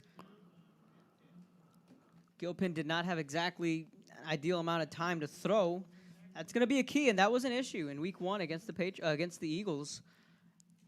3rd and 10 now for the Patriots. Single back in the backfield with Landry Gilpin. 3 receivers on the right side. He rolls right. Has some protection. Looking downfield. Now he drifts one downfield in traffic. Tipped away and almost intercepted. Incomplete pass. In the direction of Mike Gonzaga and an incomplete pass. It's an uncharacteristic quick 3 and out for Mission Veterans. But going back to the offensive line issues, that was a problem when they played against the Eagles. Their pass rush really got to Landry Gilpin. So if the Chargers can generate some kind of pass rush and get Landry Gilpin out of a rhythm, that would be very an important key for their defense. Eric Sosa, the sophomore, or check that, a senior, will drift back to return this punt for the Chargers of Brownsville veterans. Waits at about the 45-yard line. Now they're going to fake it. Now Gilpin will punt it. Rugby-style punt. Takes a Patriot bounce inside the 45 and rolls down at the 43-yard line. And that's where Brownsville veterans will take over. We'll be right back after this.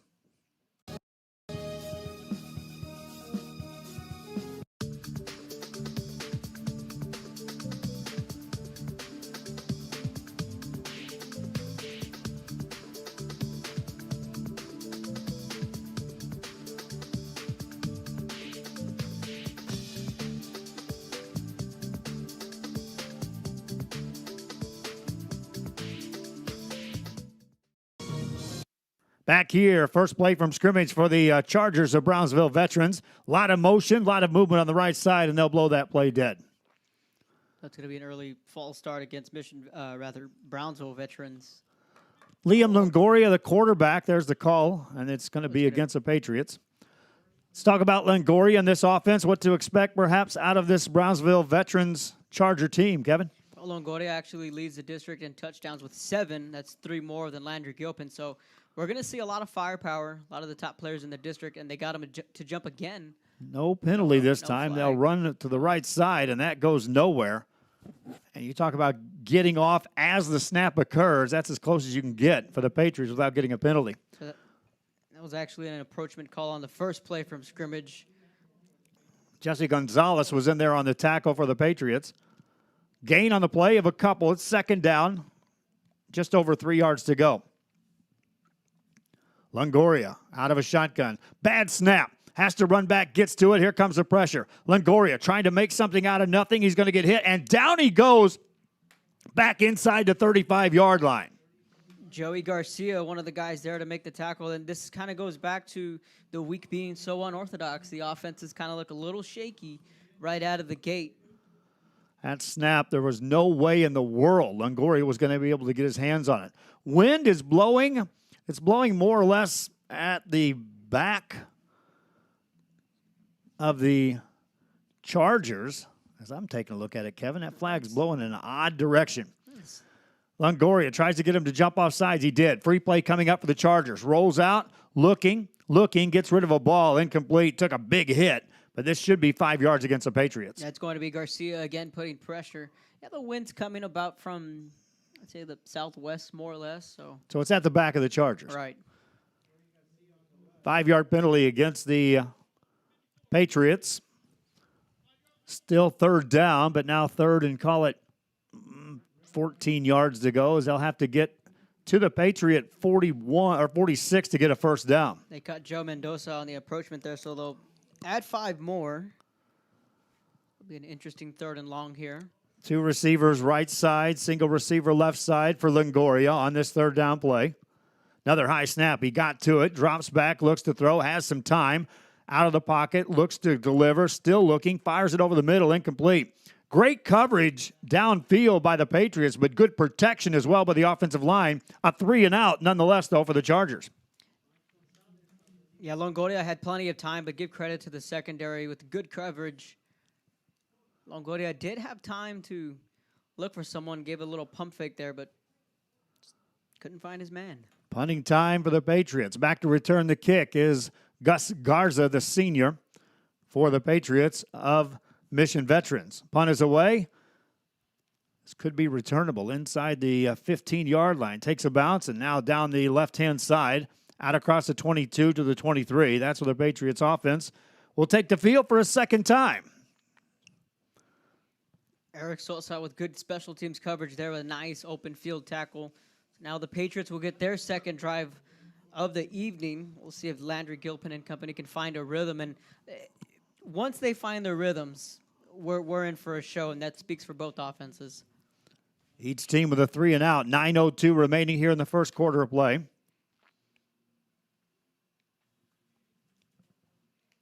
Up to the line, Gilpin rolls right-hand side over the middle. Got a man at the 30. Making a move, trying to get some yards after the catch. On the catch by Mike. Is that Gonzalez or Gonzaque?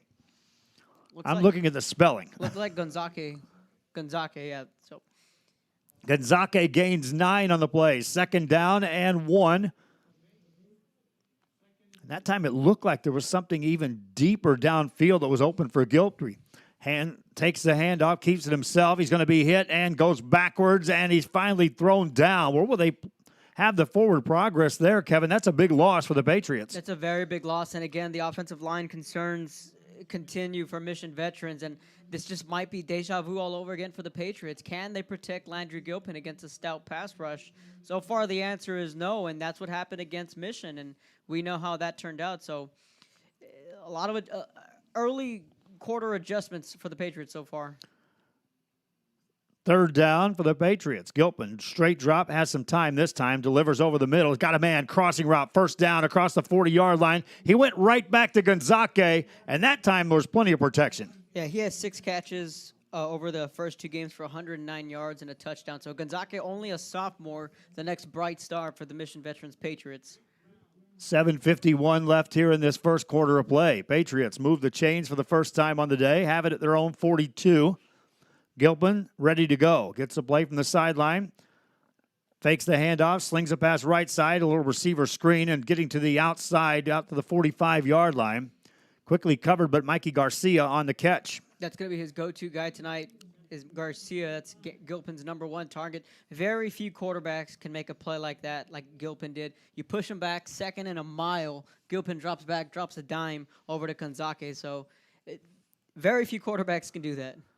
Second down and call it 7 yards to go for the Patriots. Man in motion is Garcia. Gilpin rolls out, looks, fakes the throw. Now he runs it upfield, and that's where he can hurt you too.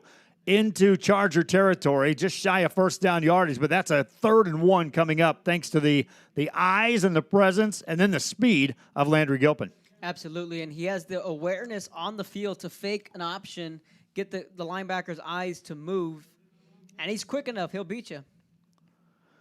3rd and 1. Patriots operating in a fast-paced offense right here. That's going to be a false start. I saw a lot of penalty flags last night in football games. How about you at San Benito? Yes. Turnovers and flags in the first quarter equals a very upset Dan Gomez. I saw a ton of them. And again, I think it all comes down to the rhythm. You know, teams get in rhythm on how the week goes out, and then how everything comes back down to, players, coaches, Everyone gets in a rhythm, and when that's thrown out, strange things happen. 3rd and now 8, another penalty flag. It's time at the top of your screen. Very uncharacteristic of Mission Veterans to be committing so many penalties. It's another false start. That's Gonzaga, the player guilty, kind of taps himself on the chest there. Yeah, and especially with an offense like we saw in San Benito last night. They're a quick offense, up-tempo. They like to move. You throw them out of their groove. We saw it last night, or I saw it last night, and now you're seeing it here this evening. So it went from 3rd and 1 to now 3rd and 11. Patriots look to throw. Gilpin out of the pocket. Lost one downfield. Got a man wide open and caught. First down. They'll say he hung on at the 45-yard line of the Chargers. Beautiful wheel route there from Daniel Cantu. That was all Gilpin there. Him having the awareness to dump it over the linebacker, who really kind of got lost in coverage. Was, do I contain Gilpin? Do I cover the back? That's what happens when you have a mobile quarterback. 1st and 10. Patriots look to throw again. Gilpin pressured. Looking for a block. Makes a great move out across the 40-yard line. Gains 8 on the play. On first down. 2nd and short coming up.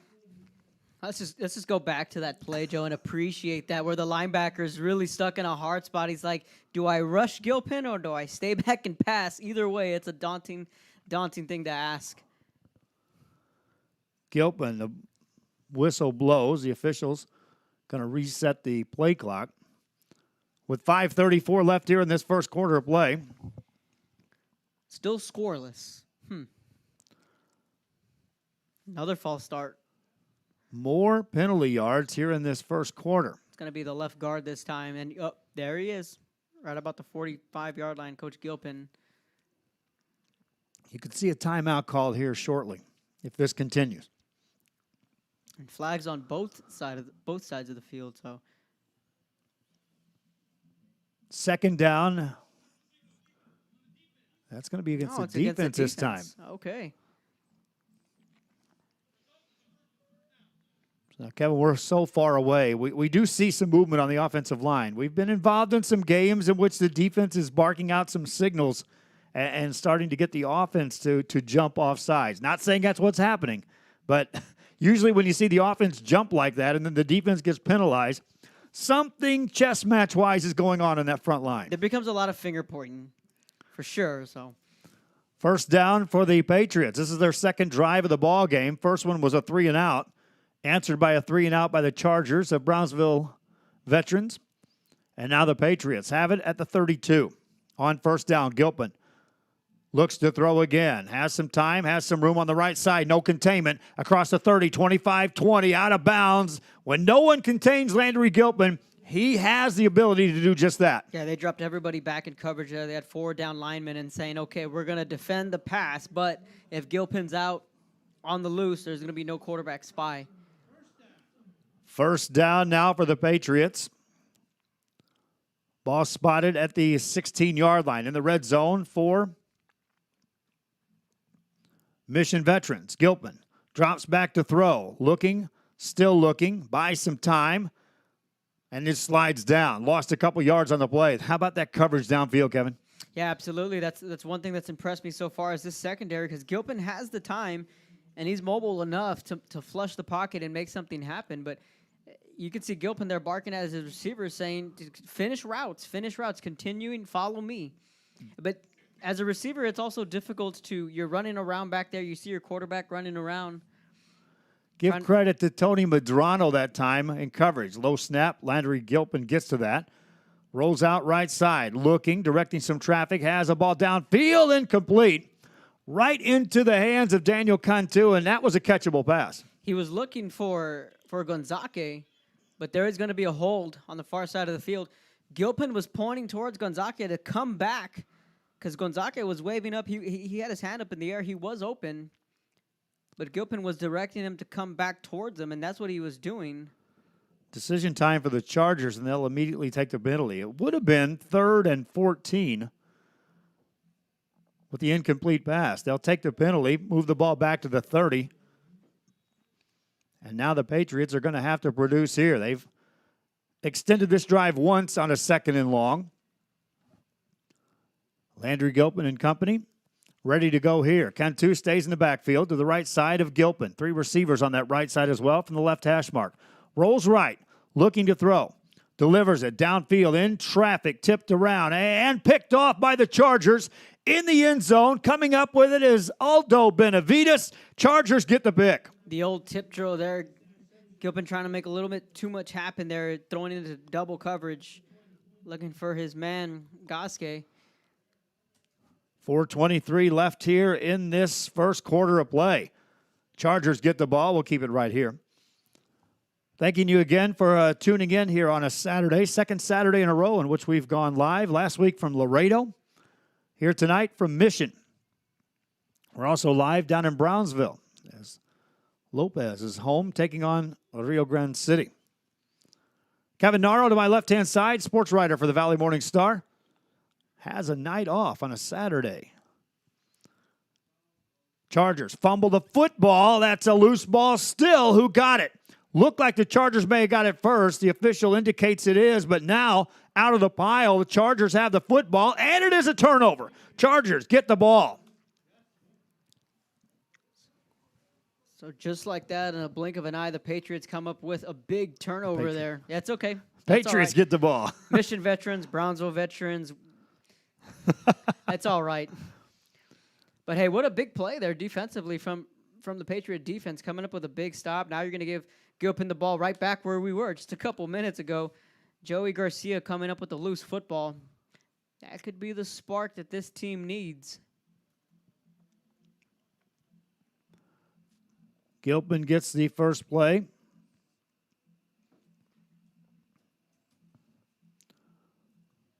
Their defense makes the stop on that play. Running play right side, and that goes nowhere. Good penetration there from the Charger defense. I like what I see. These guys, they come up and they hit you. They're a prototypical David Cantu defense.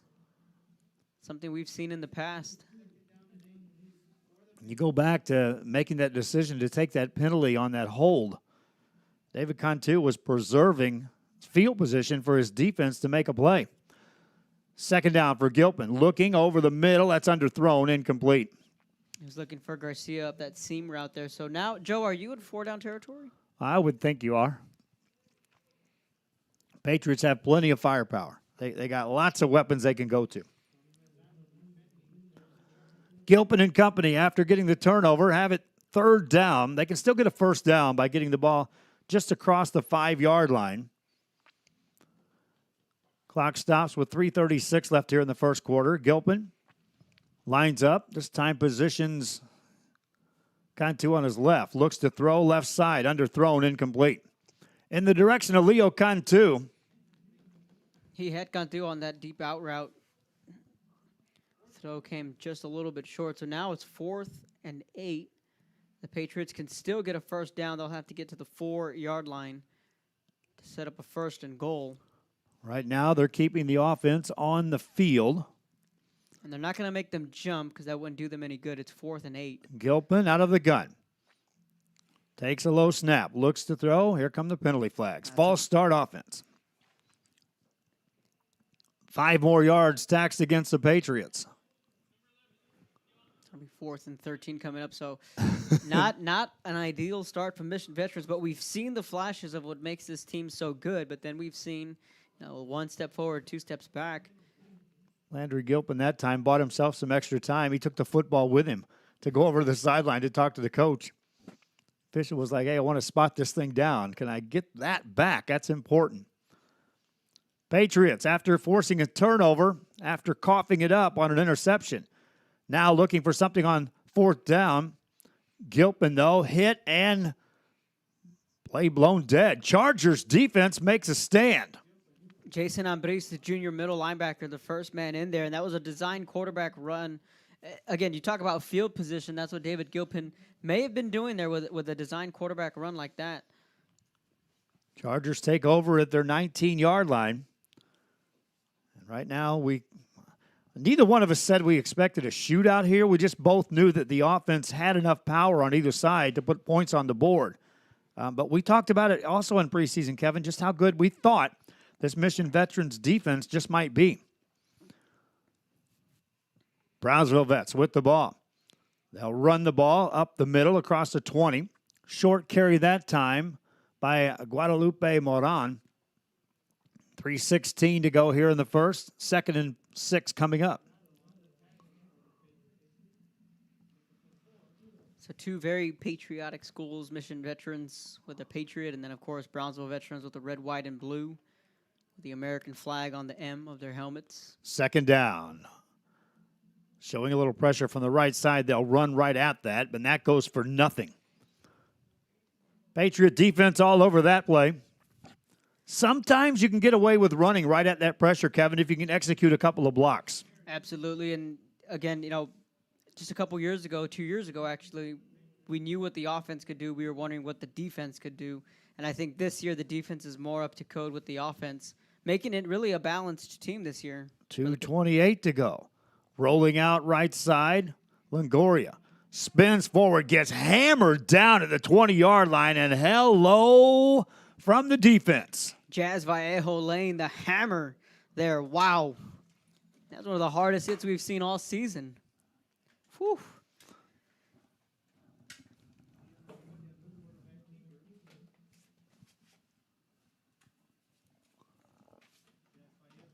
Punt time for the Brownsville Veterans Chargers. Good field position coming out of this for the Patriots. Before that, the officials throw another penalty flag. I would have never have guessed we'd be 0-0 in the final minute and a half. Talking field position, penalties, and a scoreless ball game. I'll tell you, if I'd have told you there'd be double-digit penalties, you'd have probably agreed that, okay, if it's equally mixed between the two teams, then, yeah, we might be scoreless as these two teams try to get on sync. This is against the Chargers, pins them a little further back. Patriots will send a return man back inside his own 45. Chargers looking for something big here. Medrano, the punter, gets the ball. Low kick. Takes a Charger bounce. Fielded, giving up some room. Here comes Gus Garza. Makes one man miss. Third guy there hits him. 45-yard line. That's where the Patriots take over. They'll have it after this. For the hottest deals, go to Mi Casa Furniture. Save at Mi Casa Furniture. 7533 Boca Chica, Brownsville.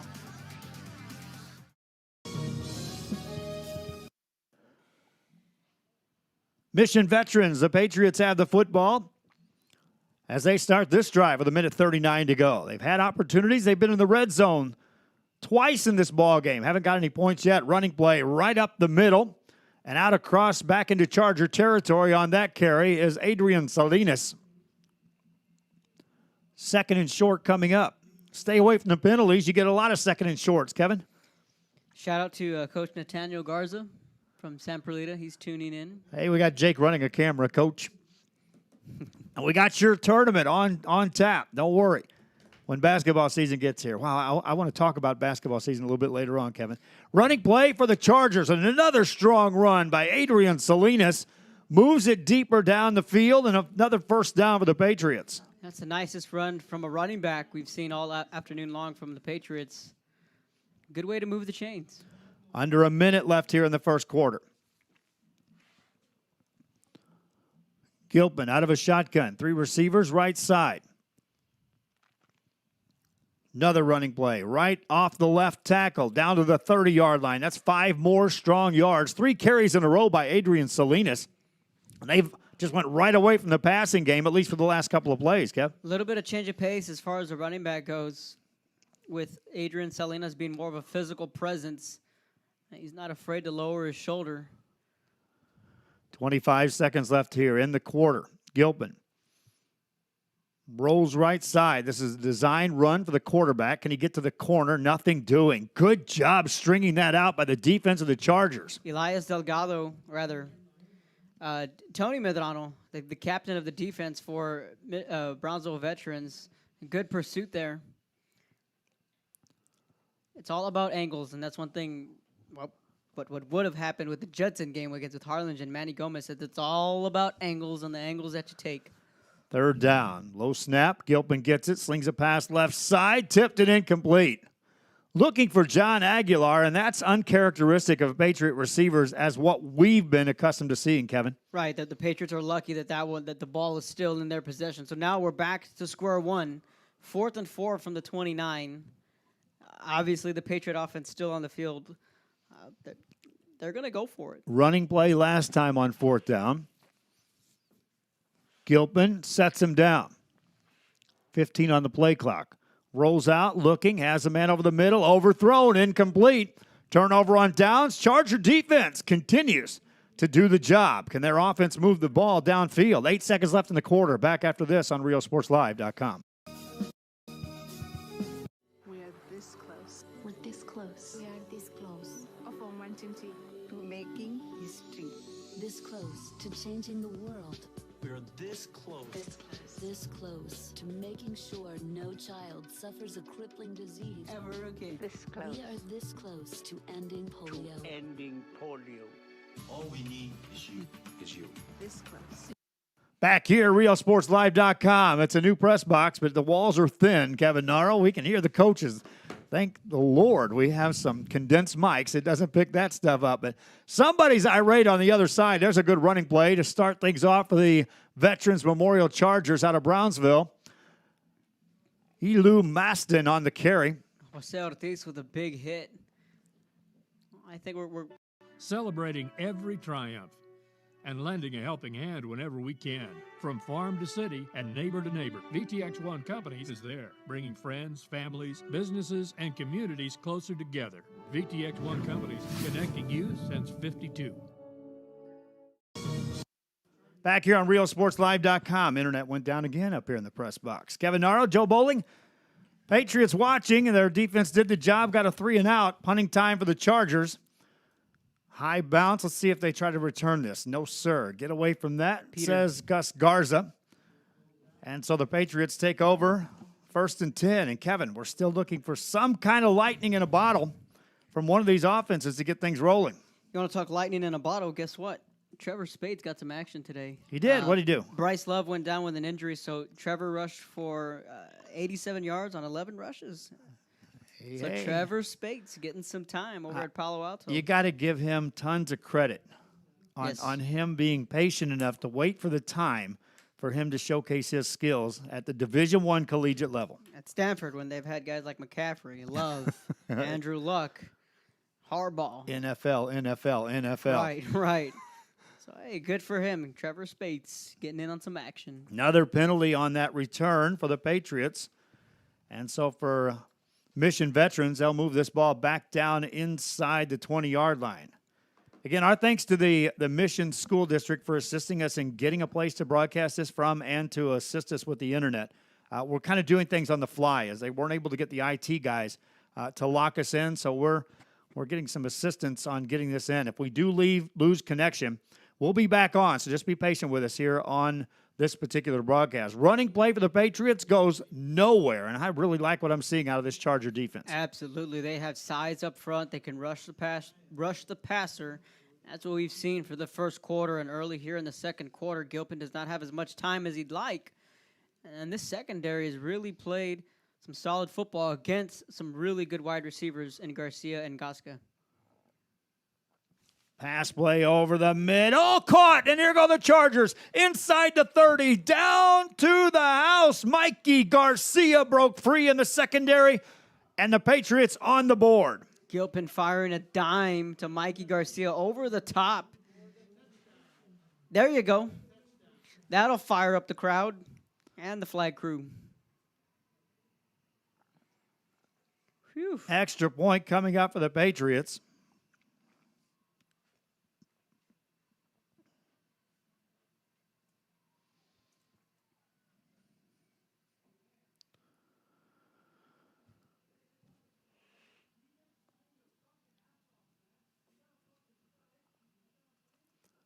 Ball down, kick up is away, and good.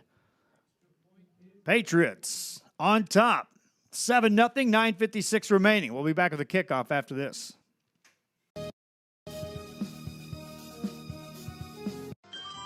Forever Memories, Antiques, and Collectibles is your source for vintage, antique collectibles, vinyl records, and more. Located at 206 East Jackson in historic downtown Harlingen, it's Forever Memories, Antiques, and Collectibles. It's a step back in time with a soundtrack like none other. Open Monday through Saturday, filled with memories and more. Forever Memories is for you. Back here on RealSportsLive.com, Joe Bowling, Kevin Narrow in the press box in Mission. Jacob Howell running the camera. Talked about rain coming in. They all started early, thinking they could get ahead of these forecasted rains, and right now, so far, so good. With 9:56 left here in the first quarter or first half of play, the Veteran Memorial Patriots on top 7-0.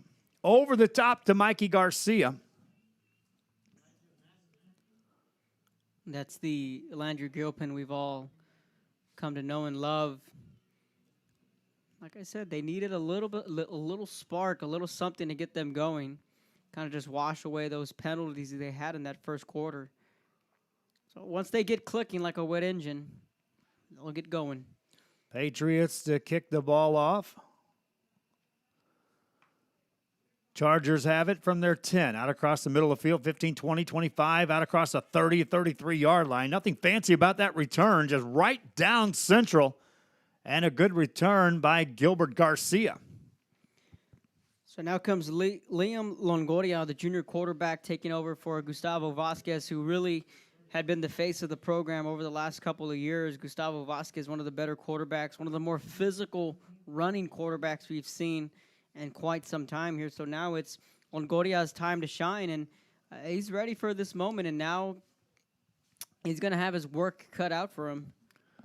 He's a junior. Of course, down 7-0 is really not anything to get frantic about, but you still want to get some production out of this offense nonetheless. Running play goes for a couple. Mauricio Garza on that carry. Maybe a gain of a yard. They brought him down quick. Patriot fans continue to file in here. Brownsville veterans brought a few, and the band's here. They didn't have the bands last night at Sherryland, where I was at. How about San Benito? The bands were out, both sides from PSJ and San Benito. Pass play. Over the middle. Longoria's got a man. Caught 45. Down inside Patriot territory to the 42, and that's a nice catch. Elijah Maston over the middle, but there's a flag at the 42-yard line. That's after the catch. That's going to be hitting a defensive receiver. Watching. Or is it? No, it's not. This one, it's coming back, Kev. But the flag came in from the secondary. I don't see another flag in the backfield, and the Chargers are walking back as if it's against them. Elijah Maston was wide open. Okay.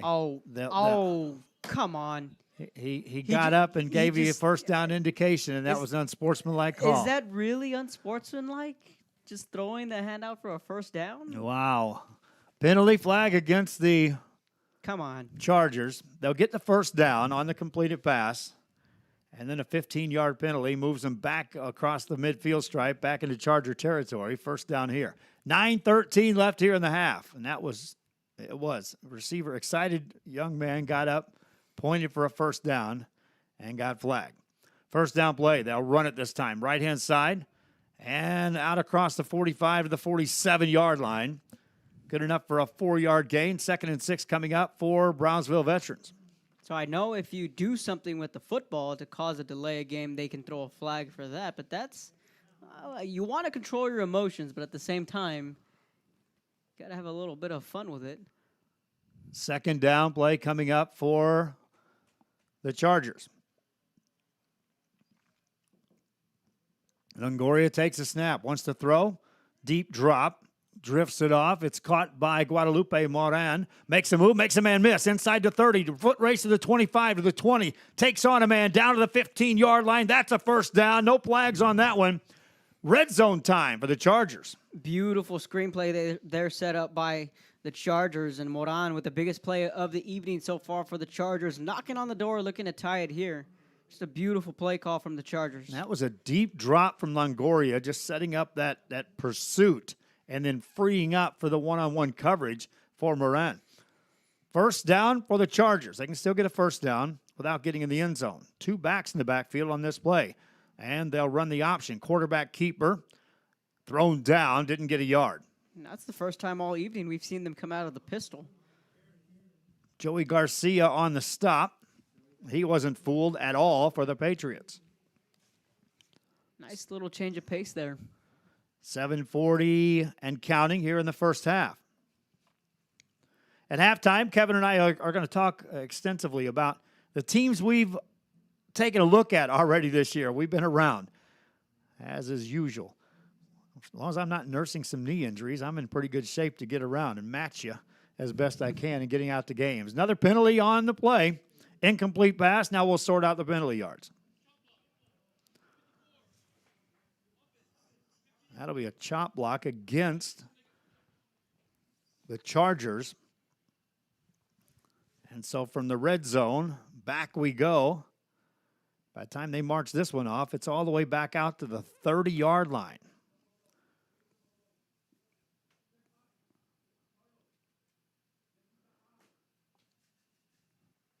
Charger offense was trying to answer the touchdown score by the Patriots. Now face second down. Can still get a first down, get the ball inside the 5. Free play coming up here. Longoria rolls out. Looking. Delivers a ball downfield. Got a man. Diving catch inside the 5. That should be first and goal coming up. Nice catch that time by Damian Maldonado. Maldonado had one-on-one coverage, and we saw it from up here. And Longoria able to flush the pocket, and it went with him. He's a lefty, so it was to his throwing side and was able to make a beautiful throw. Had he led Maldonado more, he would have run that and walked right in the end zone for the last 5 yards. He was looking to hit him in stride, but Maldonado had to come back and kind of haul that one in. But nonetheless, a big play for the Chargers, erasing that penalty. First and goal for the Chargers. Moran stays in the backfield to the right side of Longoria. On a first down play, Longoria keeps it himself. Stutter step, hit, thrown back. Patriots get a stop on first down. A little read option there, and Patriots say, we see this every day in practice with Landry Gilpin, so you know they're prepared for a mobile quarterback. Hector Valles on the tackle there, had a couple of helpers. Second down for the Chargers. Clock running with 6:43 left here in the first half. Shotgun formation for Longoria. 3 receivers on the short side of the field to his left. Fumble on the handoff. Longoria somehow gets to it. Then he's going to get hit and thrown down. Vicious hit that time, delivered by Elias Delgado. And from first and goal, it's third and goal, but the Chargers are going backwards. Delgado has been all over the field tonight. That's not the first time we say his name, and it probably won't be the last. Third down. Longoria gets the play from the sideline. Play clock down to 15. Waits for the snap as it draws down to 10. High snap, fakes the handoff. Play action. Pressure. Rushes out, turns, looks in the corner of the end zone. Incomplete. Nearly intercepted that time by the Patriots. Yeah, you would think that Longoria would just want to tuck it and run on that one, but that was a dangerous throw. He's lucky that wasn't a pick six the other way. Over there in coverage, it looked like Elian Zarate. That was Michael. It's either 31 or 21. That was, Is it 21? That was 21. That was Michael De Anda. He had pick six on his mind. The Chargers caught a break there. That would have been a pick six of 100-plus yards, my friends. Field goal time for the Chargers. They'll attempt it. Ball down at the 15-yard line. 25 attempt. Israel Barron, the kicker. Right-footed kicker gets the ball away. It's high enough, and it is good. Chargers on the board. 7-3 your score. Kickoff after this.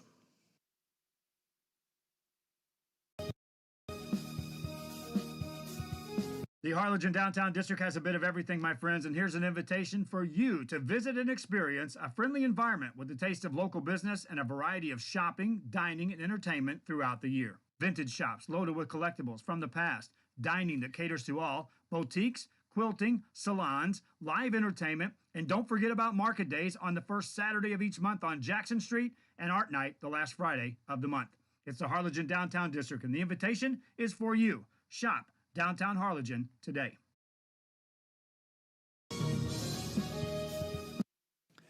Back here at RealSportsLive.com, 5:45 remaining. And how important was that, Kevin Naro, that the Chargers of Veterans Memorial from Brownsville get points on the board, answering the Landry Gilpin score for the Patriots? It's big, and, walking away with 3 points isn't the end of the world. You get points up on the board. Considering how bad that drive was with so many penalties, they were lucky to get some points up on the board to give their defense a little bit of breathing room. But here come the Patriots. Also kept the Patriots offense off the field for a while, and after scoring on that last drive, last thing you wanted was to give it back to them in a hurry.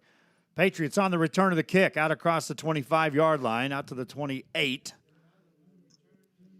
Tackle made out there. Kevin Castillo. And with 5:39 to go here in the first half, here come the Chargers. Defense out on the field to see if they can stop Landry Gilpin and this Patriot offense. So how unique is this district? You have Brownsville veterans coming on the road all the way to Mission in a 10-team district. And you mentioned Rio Grande City was at Brownsville Pace tonight. That's clear across the valley. Yeah, you think when you're looking at this is as far as you can travel. It's not. The other game has the true distance runners in this district. Short gain on first down. And we saw it the last 2 years where Mission veterans had Figueroa, they had Nixon, they had Martin, all in their districts where they had 3.5, 3-hour road trips out west. Landry Gilpin, 2nd and 10. Rolls out right side, looking. Downfield, got a man in stride, 35-30, and 6 more on the board. Gonzaga stayed with it. Yards after the catch, enough to go to the house. Touchdown, Patriots. Just in a blink of an eye, and Landry Gilpin saw it the whole way. He pointed towards Goske saying, keep going, I got you, and fired in a missile. Beautiful, beautiful, beautiful play. Back-to-back drives, we're seeing the home run swing from Landry Gilpin. And in this case, Gilpin had time. And if you give him time, Kevin, and these receivers can make eye contact with him, he can do things like that, which is scary. Extra point for the Patriots. Espinoza out of the hold of Leo Cantu. They get it down. The kick is away, and it is good. Patriots up 14-3. Back after this. Looking for furniture? Go to Furniture Place, where they carry Ashley furniture and products you won't find anywhere else. Buy from the best. 6-piece bedroom sets, $399 and up. No credit check financing. Furniture Place. They beat any price. Guaranteed 10%, $125. Ruben Torres Boulevard in Brownsville, Texas.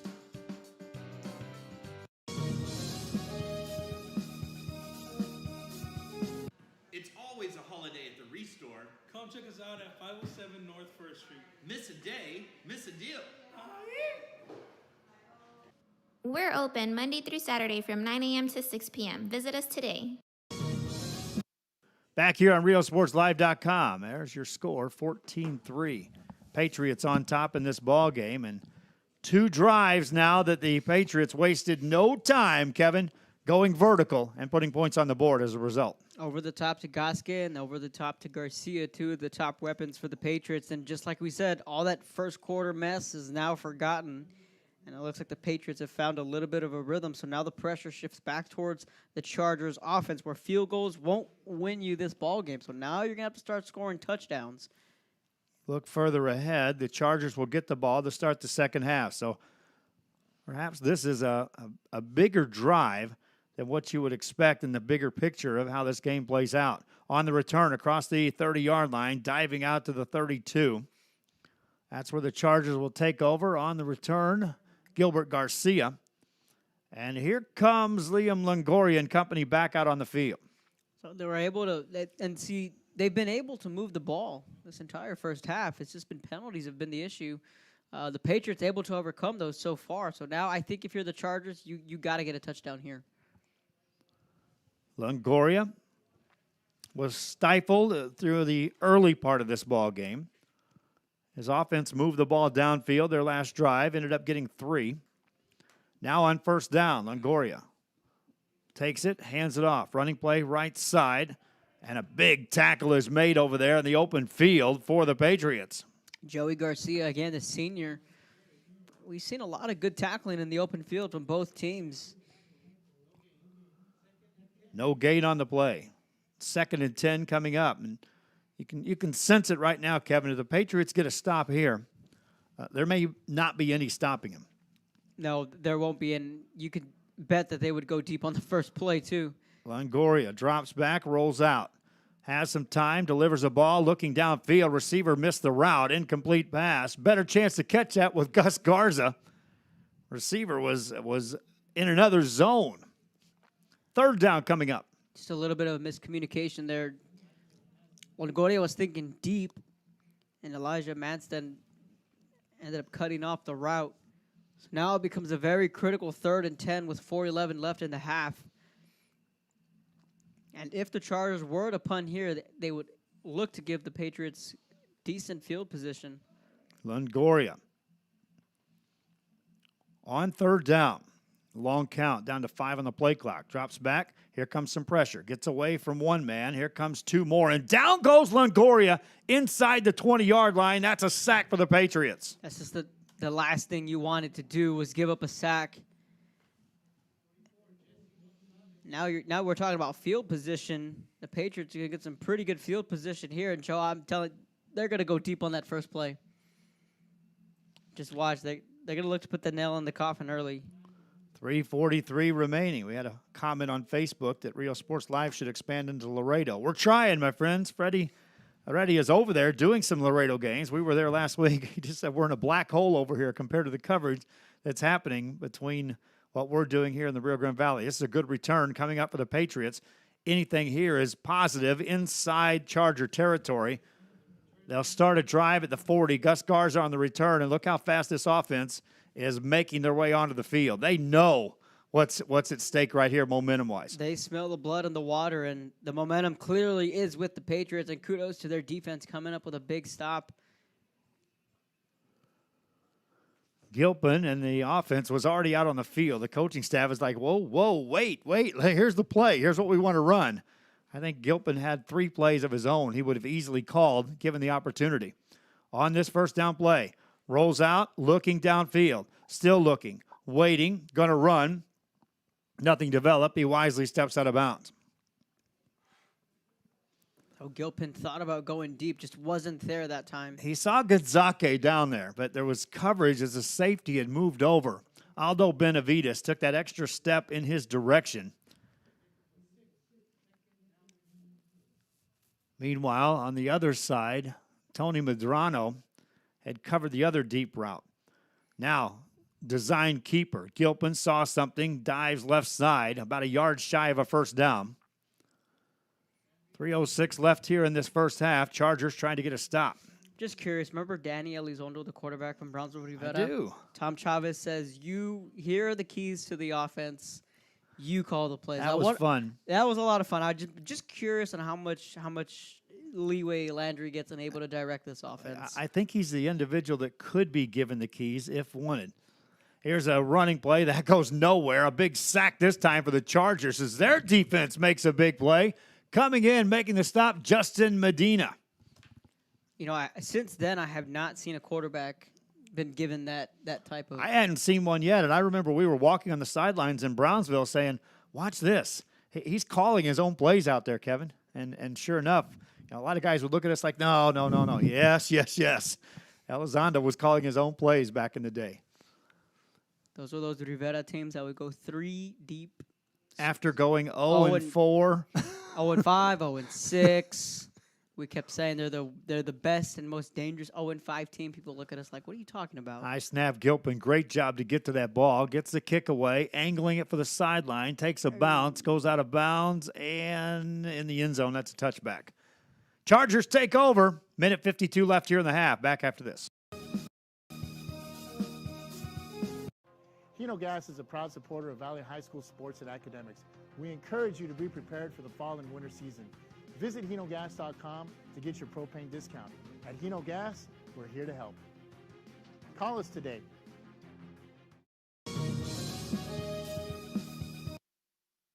Back here on RealSportsLive.com, coming to you on a Saturday. Talk about a short week. It was going to be a short week anyway for Brownsville veterans. They're playing now on a Saturday. They got to turn around and play on Thursday at home against PSJA Memorial. Chargers now, minute 52 left here in the half. Have the football, all 3 timeouts left. They'll run it right side. Out across for about a 3-yard gain.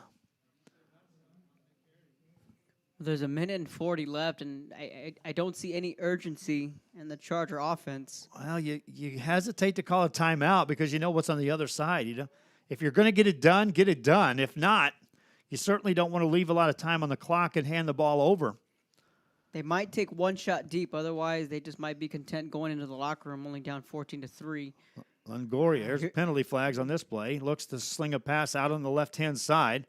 Good run by the receiver. That's enough for a first down. Now we'll sort out the penalty, which may be against the Patriots. It is. It's going to be an approachment, so tack on 5 more. So that was a free play there. The Chargers could have gone deep if they wanted to, but elected to take the underneath route. So there's still a minute 12 left, still plenty of time. I mean, maybe get a field goal, get something positive going. They got the ball marked down at the 36. They'll move the chains. Because you can get a 10-point swing here if you can get a field goal on the board. You're going to get the ball and start the second half. So Longoria still has all 3 timeouts left. They'll start the clock. Minute 7 and counting. High snap. Play action. Looks to throw. Still looking. Going to have to run. Still has time. Delivers the ball downfield. Incomplete. He had his man. He just missed him. Overshot his target. That was Gilbert Garcia, the intended wide receiver. But you know what? You're right. You know, you want to take your shots, but you also want to be careful because, right, the clock stops with an incomplete pass. There's a minute left on second down. You don't want to give the Patriots an extra possession. And the Patriots have all 3 of their timeouts left. So, again, this is a true chess match between these 2 coaches on clock management. Chargers would like to get a first down here. Longoria sets up a screen, delivers a pass. And now that's covered up nicely by the defense of the Patriots. Third down. Now the Patriots may use a timeout. Yep. Yes, they are. Gilpin sprinting out to the 40, calling a timeout. So now we're in a third down situation here. We'll keep it here. Patriots, you can see Coach David Gilpin was like, all right, are you going to use your timeouts? What are you doing? What are you doing? Well, now that it's in my hands, it's third down and long. I'm going to use a timeout. I want some time on the clock. So now your offense can be predictable here where it's going to be a run play, I imagine, from the Chargers. But then again, it goes back to that chess match where the Patriots still have 2 timeouts in their back pocket. Do you want to risk it? Shoot for the first down? If you have that play in your playbook that is show run and then go pass out of it, then you come up to the line show run. And you might catch somebody creeping up thinking, well, they're just going to run the ball and we'll call a timeout. Kind of like the strategy here when you're looking across the way. Both of these coaches, fiery competitors, my friends. If this is a first time taking a look at some of these teams, then we could isolate a camera on the sideline. You would see 2 coaches that are indeed into the football game from day one. Pass play, right-hand side. That's a hitch and going down the sideline. Look at this play for the Chargers. It's going to go to the house. Touchdown, Chargers. A big-time gamble and a big-time call. The old hook and ladder Boise State OU Fiesta Bowl. How about that? Digging in deep to your bag of tricks. Well, I said they may show run and then go. They showed short pass and then turn that into the hitch and go on the hook and ladder and touchdown for the Chargers. Who was the receiving end on that? Was that? That was 8, I thought. Was 8. Well, I didn't see who caught it. 8 scored the touchdown. Whew. Extra point coming up for the Chargers. Good snap, ball down, kick up, long, high, and good. Oh, wow. 14-10 ball game. Kickoff coming up after this.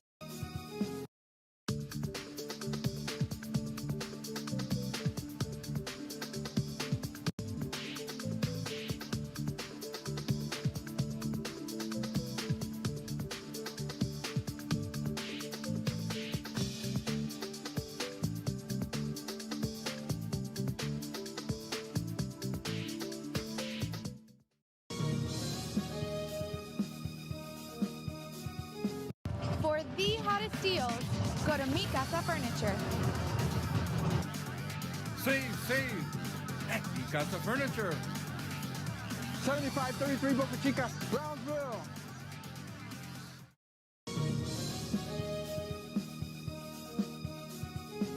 We are this close. We're this close. We are this close of wanting to making history.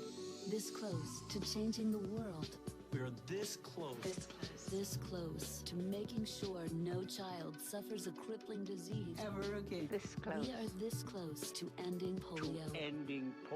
Back here on RealSportsLive.com, and on the kickoff, the Patriots get the football. Well, they called a timeout, hoping to get the ball back with some time on the clock, Kevin. They did get the ball back. There is time on the clock, but the scoreboard changed in between. Not the ideal way. Wow. I'm still in shock. That was one of the better plays I've seen all year. That old hook and ladder, that kind of caught us off guard. And you talk about sucking the life out of a stadium. We felt it up here. Patriots fans a little in shock right now, but not to fear. You have 33 seconds and 2 timeouts. 2 timeouts remaining for Landry Gilpin. They have went over the top and scored twice in this first half. What will they do here? Looking, firing a pass, left side and out of bounds. Nice catch, and then Gonzaga had the presence of mind to get out of. I opened Alex Restaurant with the intention to give people in Brownsville and those who visit us a very unique experience in the area of retail. We saw the need to give people a personal experience that only a boutique could provide. Here in Alexandria, what we work for is searching for different pieces, textures we bring from India, from Mexico, trying to make this a different experience. The people to find treasures here in their own valley. It's a pleasure to welcome everybody and making them a part of our family. We invite you to discover Brownsville. You can't miss it.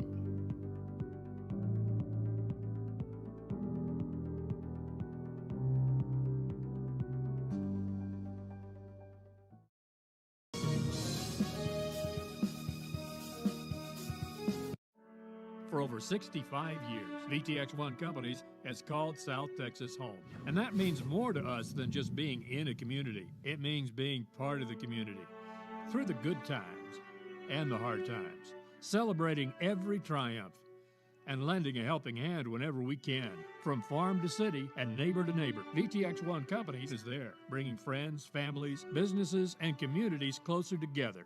VTX1 Companies, connecting you since '52. Back here on RealSportsLive.com, and the Chargers, Brownsville Veterans Memorial, have their dance team out performing right now. Meanwhile, we're going to talk about first half of this game first, Kevin. Gnarl, the Patriots and the Chargers come out. Looked like the defenses were going to control this football game. And then suddenly the offenses found something, and we had the Patriots going over the top. The Chargers then found a hook and ladder. And meanwhile, 4-point game at half. So the fireworks are there like we thought. You know, they found Gasquet and Garcia over the top for some big plays, and then down 14-3, I think the momentum shifted. I still think the momentum is still with the Chargers. You know, it looked like things were going south. They were down 14-3. The Patriots offense was clicking, and then all of a sudden they pull the rabbit out of the hat on that hook and ladder, and they find themselves back in the ballgame. So if you're Coach David Cantu, you're down there talking to your boys, you're good. You're still in this ball game because, like I said, just for a minute it looked like they was getting out of hand, but that touchdown put them on the board. They got to clean up some mistakes. They got to clean up the penalties. That's the same thing with the Patriots. But my goodness, we've seen what we thought we would see with the Patriots and how quick they can score on a blink of an eye. Patriots up 14-10. The Chargers will have the ball to start the second half. This is wrapping up week 3 of the high school football season. We blinked our eyes and we went from playoff baseball and softball to football.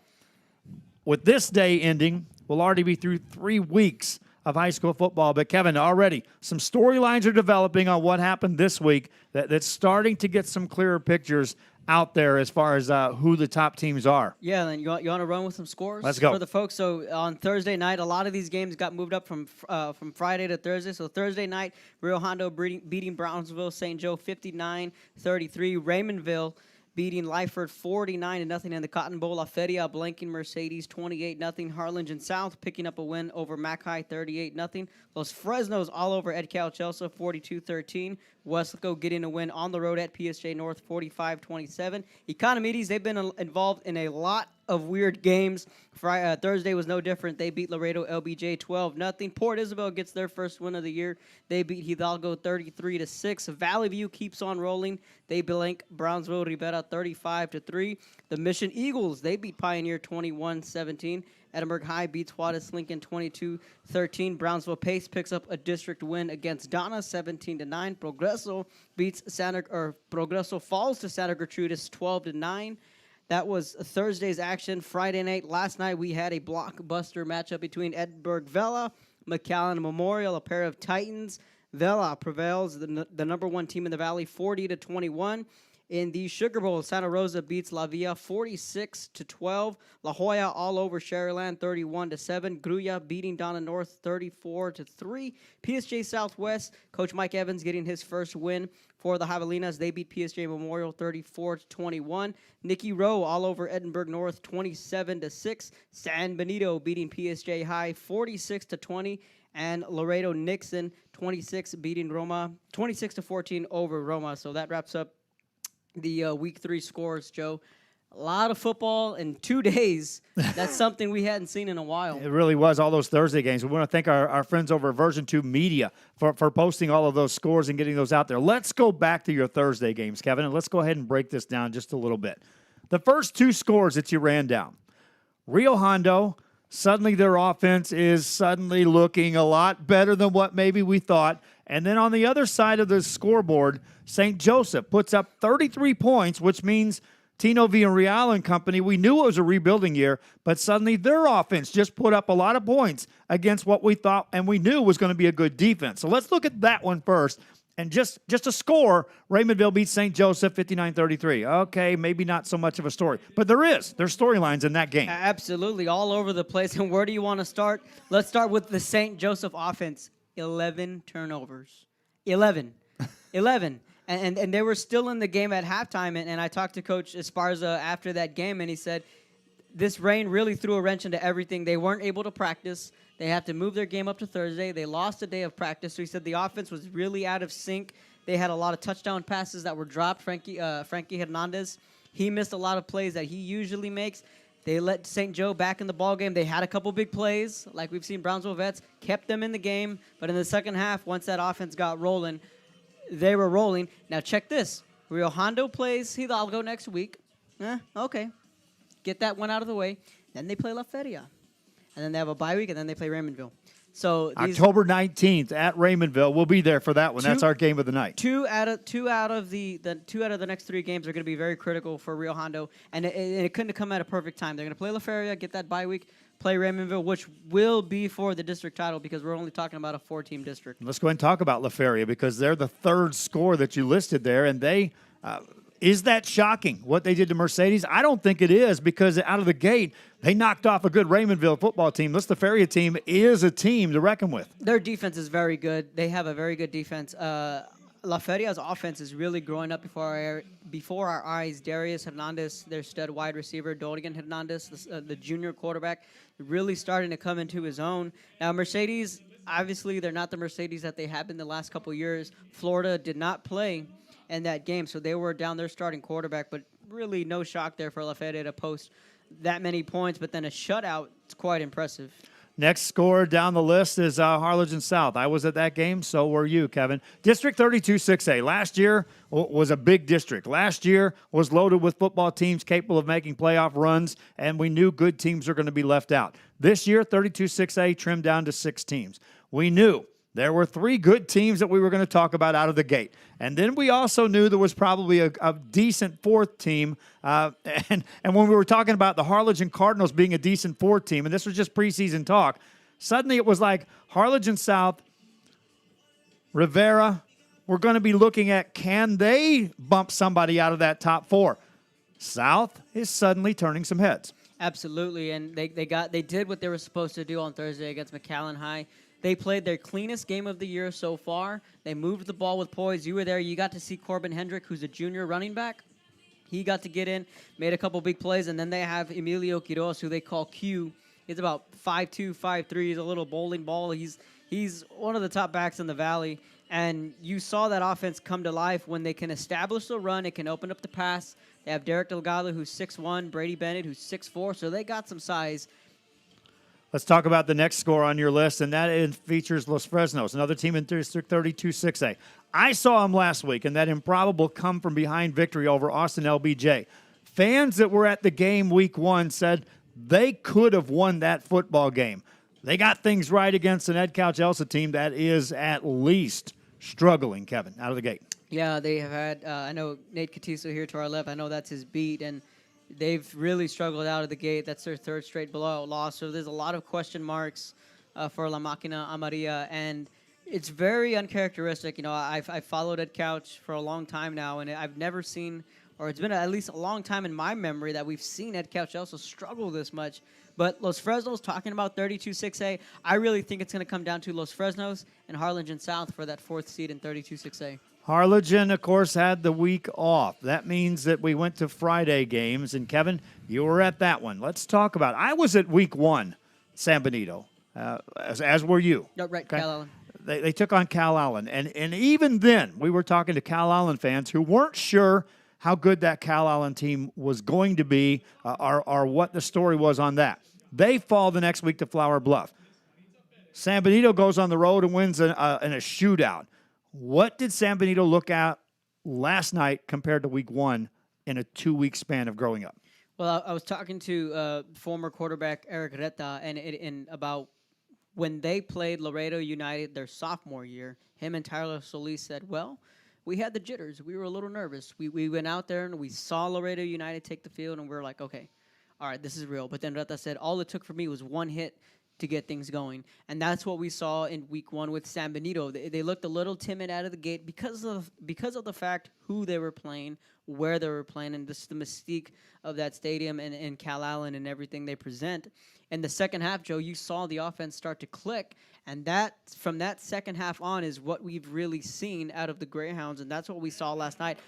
I was looking at a shootout. I think I had it 42-38 in our capsules against PSJ because Trey Guajardo is the best athlete in the Valley. Athlete, track, hurdles, plays baseball, shortstop, pitcher, and he's a quarterback. I thought they were going to put more points up than that. San Benito went out there. They threw a left hook, and PSJ really never responded. They went up big early. What I was really impressed with the Russian attack, Frankie Cantu and Kyler Castilleja. They both had – San Benito scored from 50 yards or more 4 different times. And it was all off the Russian attack. And what we're seeing with Steve Marroquin, the new offensive coordinator, is he's utilizing that speed because they don't have the size they did last year. We're seeing a lot of jet sweeps. We're seeing a lot of RPOs, a lot of run-pass options is what we're seeing in the Greyhounds.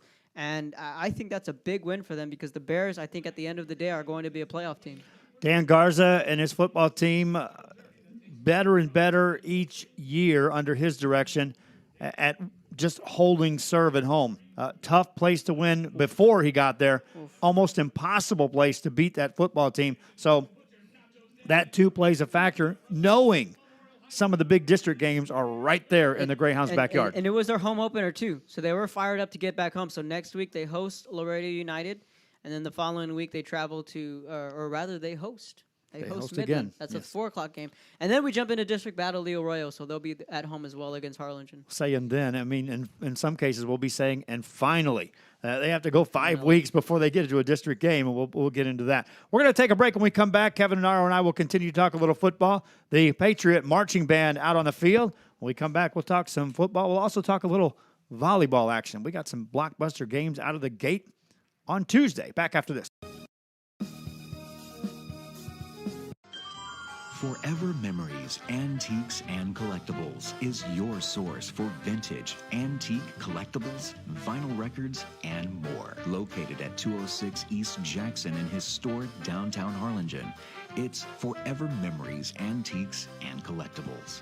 It's a step back in time with a soundtrack like none other. Open Monday through Saturday, filled with memories and more. Forever Memories is for you.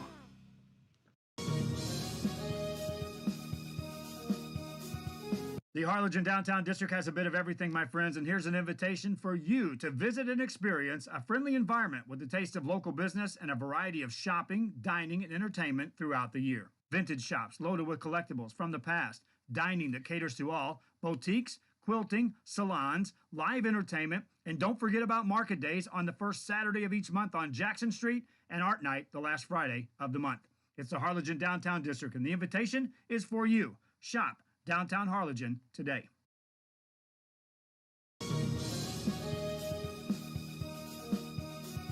Looking for furniture? Go to Furniture Place, where they carry Ashley furniture and products you won't find anywhere else. Buy from the best. 6-piece bedroom sets, $399 and up. No credit check financing. Furniture Place. They beat any price. Guaranteed 10%. 125 Ruben Torres Boulevard in Brownsville, Texas.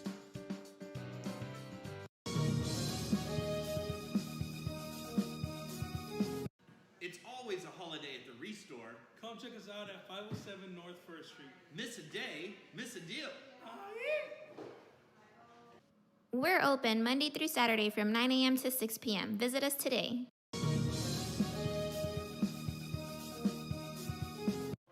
Hino Gas is a proud supporter of Valley High School sports and academics. We encourage you to be prepared for the fall and winter season. Visit hinogas.com to get your propane discount.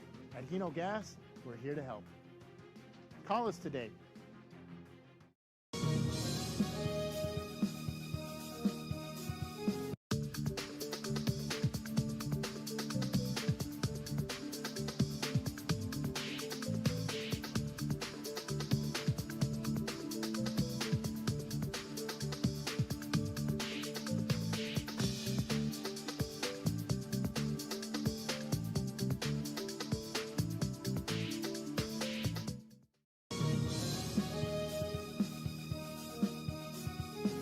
For the hottest deals, go to Mi Casa Furniture. Save at Mi Casa Furniture. 7533 Boca Chica, Brownsville.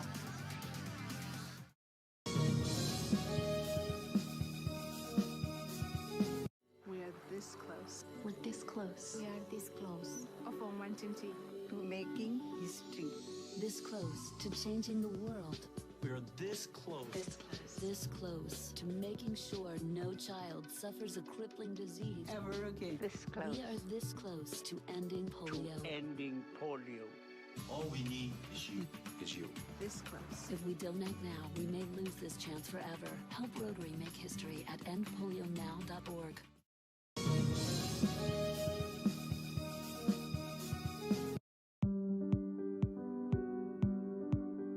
I opened Alex Restaurant with the intention to give people in Brownsville and those who visit us a very unique experience in the area of retail. We saw the need to give people a personal experience that only a boutique could provide. Here in Alexandria, what we work for is searching for different pieces, textures we bring from India, from Mexico, trying to make this a different experience. The people to find treasures here in their own valley. It's a pleasure to welcome everybody and making them a part of our family. We invite you to discover Brownsville. You can't miss it.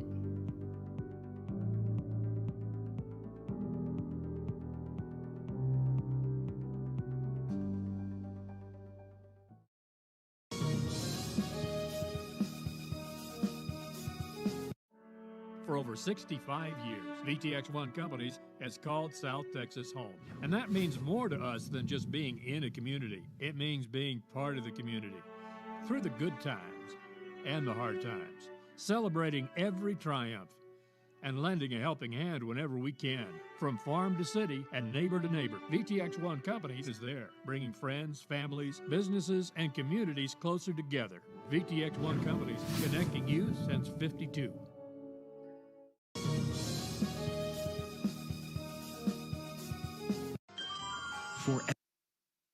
Back here, realsportslive.com. We were at halftime and 10:43 left. And funny how you find out when you're in the press box setting up here, Kevin. You can get going on storyline in a hurry.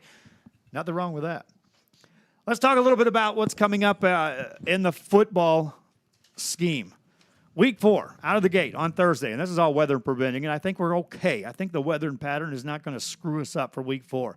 PSJ Memorial at Brownsville Veterans, La Jolla Palmview at Donna, Mission Veterans at Rio Grande City, and Roma takes on Economides.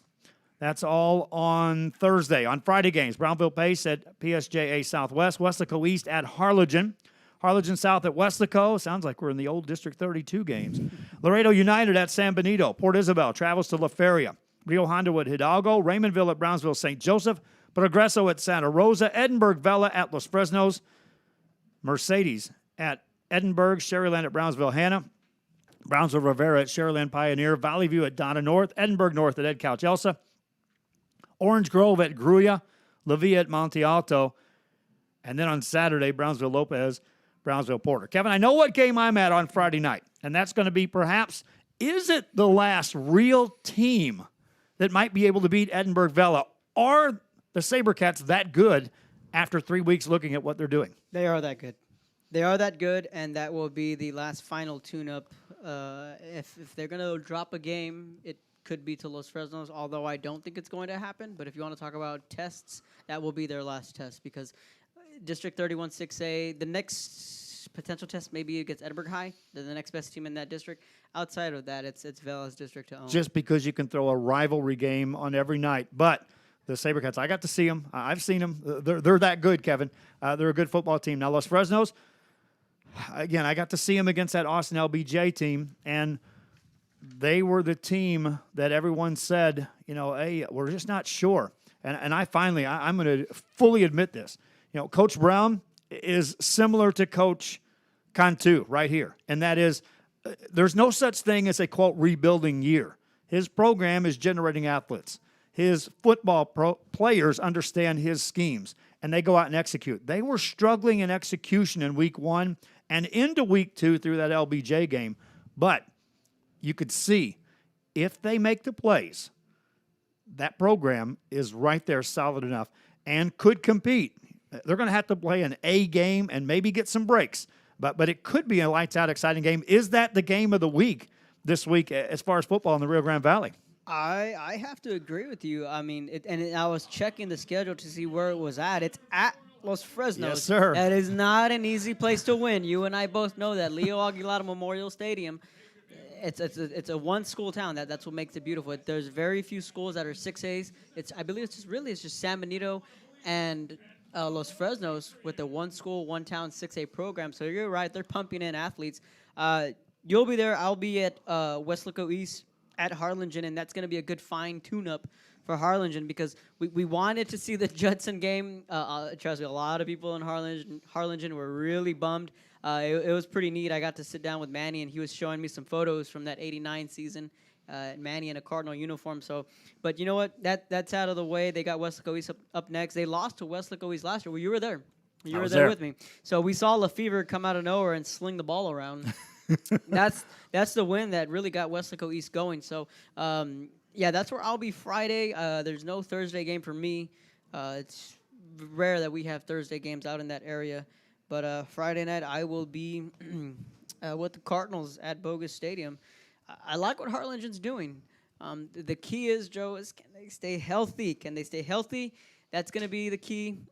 They lost 2 defensive starters to injury a couple weeks ago. Tristan Garcia went down with a foot injury. We're hoping he can be back by district play. So the Cardinals offensively, though, a step ahead of where they were last year. With Jaime Galvan coming in as a junior, left-handed.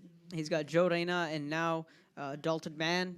He's starting to find his form. Damon Cantu, you saw last week, big, tall kid, made that long touchdown play before the half ended. So Harlingen, they got a lot of shiny toys they could play with offensively. And I don't mean to look too ahead, but I was talking to Ronnie, the trainer of Harlingen South. South came out like gangbusters on Thursday night. I said, hey, save some of that for the Bird Bowl, which that's going to be the second last week of district play. It's going to have some playoff implications. It could have who's going to make it, who's going to not make it between those two teams. That's how good everyone is, again, in District 32 6A. Hanna, well, we're going to see what the Hanna Eagles are made out of. After this week, they're going to get ready for their district run. But the Weslaco East squad coming in there, How different will they look, Kevin, do you expect now that Lefevre is finally gone? Well, across the board, there's no Freddie Gonzalez, there's no Roy Pedraza, there's no J.C. Vargas, there's no Richard Lefevre. You talk about turning the page and really starting a whole new chapter. Heck, even Coach Lefevre, he's now the offensive coordinator at PSJ North. Richard's dad was there coaching at Weslaco East, so it's a brand new look over at Weslaco East, but you're still going to get the same old fiery Mike Burgett offensive type team. It's going to be a heck of a ball game.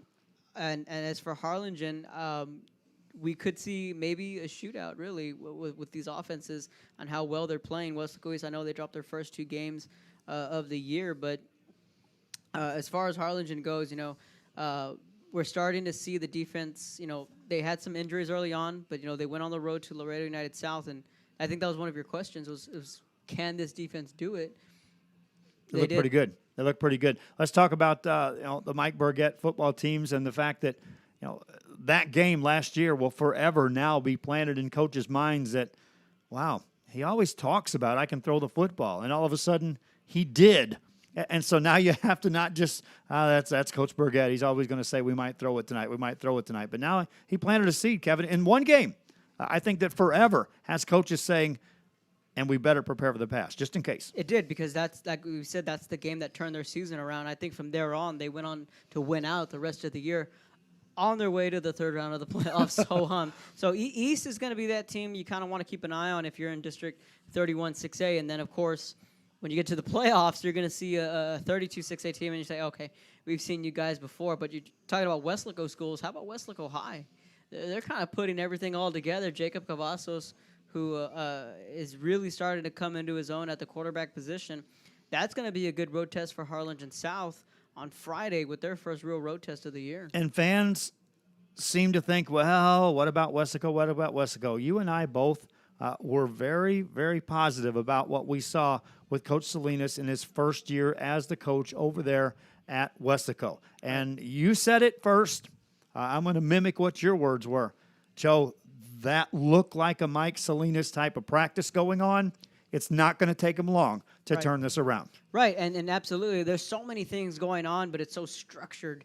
And he has everyone doing something. Everyone is learning something. And the difficult task was for these wide receivers, since they were in grade school, all they've ever known was the slot T with Tony Villarreal. So it's like, here, receivers, learn how to run your route tree.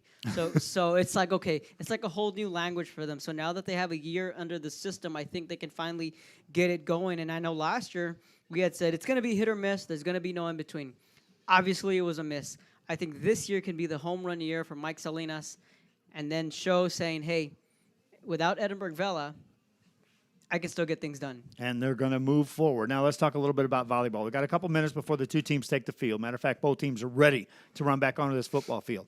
District 32 6A, that's your beat. That's your Harlingens, that's your San Benito, that's your Harlingen South. That's the teams that's in your wheelhouse as a writer. And this week, 6-team district means on Tuesday, 3 games, and all 3 games feature the teams in that district. And I'm going to be at 1. We'll be broadcasting Brownsville and against Brownsville Rivera. Other than that, Harlingen South, San Benito, Los Fresnos, all teed up. And, Kevin, those are some good volleyball games. So just on Tuesday, Harlingen South hosted Los Fresnos. San Benito hosted Los Fresnos today. San Benito won in 5 sets. Coach Becky Woods says it's so frustrating having to play district opponents on the eve of district play because of the fact of a shorter district. They had to extend their non-district play. I'll be at Battle of the Arroyo Volleyball Edition.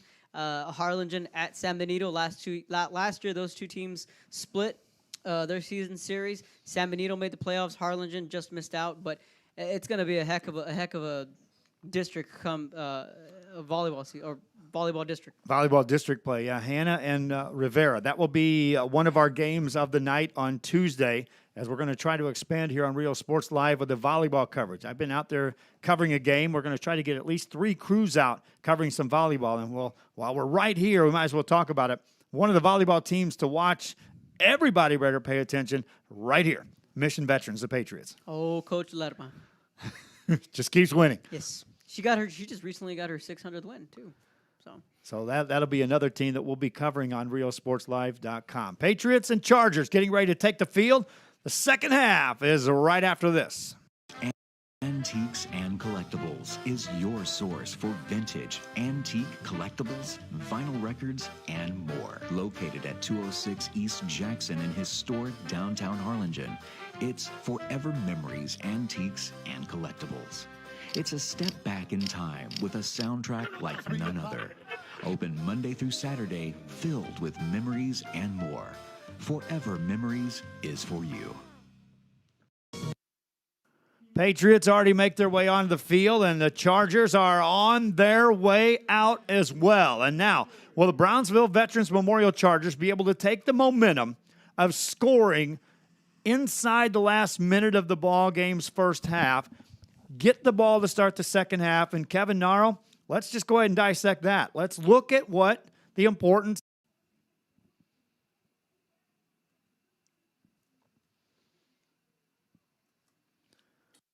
to go with a kickoff. It's a short kick for the Patriots. Chargers let that ball bounce out of bounds.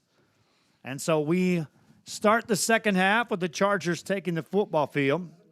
And again, our thanks to the fans who are sticking with us. We're probably going to lose the internet. I'm going to guess 3 more times because it seems to be a timing thing. About every 48 to 1 hour, we lose the signal here at Tom Landry Stadium on the wireless that's been provided. But nonetheless, before the first snap to start the second half, here comes a penalty flag. And Kevin, that was a factor in the way this game started out, penalties. Yeah, now you're starting the second half, giving the Chargers good field position right around the 35-yard line. So here we go. Chargers on first down. Shotgun formation for Longoria. Hands the ball off, running hard out across the 36. Football comes loose. Looks like the Patriots may have got it.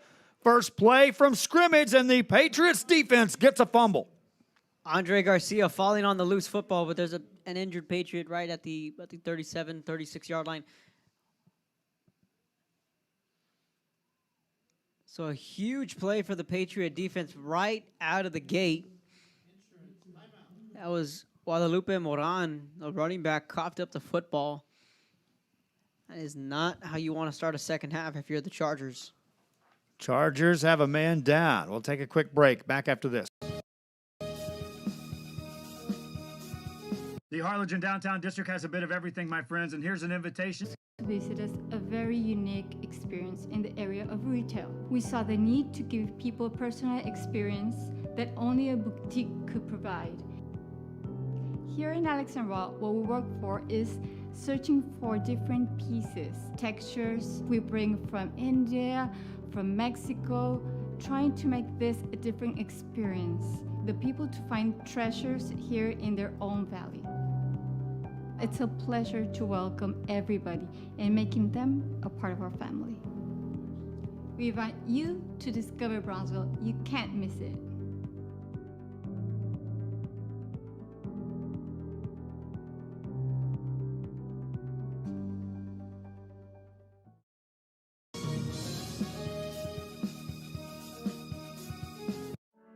For over 65 years, VTX1 Companies has called South Texas home. It means more to us than just being in a community. It means being part of the community through the good times and the hard times, celebrating every triumph and lending a helping hand whenever we can.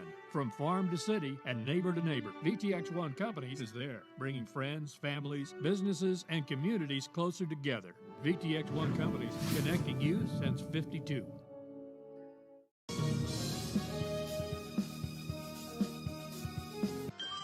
Forever Memories, Antiques, and Collectibles is your source for vintage, antique collectibles, vinyl records, and more. Located at 206 East Jackson in historic downtown Harlingen, it's Forever Memories, Antiques, and Collectibles. It's a step back in time with a soundtrack like none other. Open Monday through Saturday, filled with memories and more. Forever Memories is for you.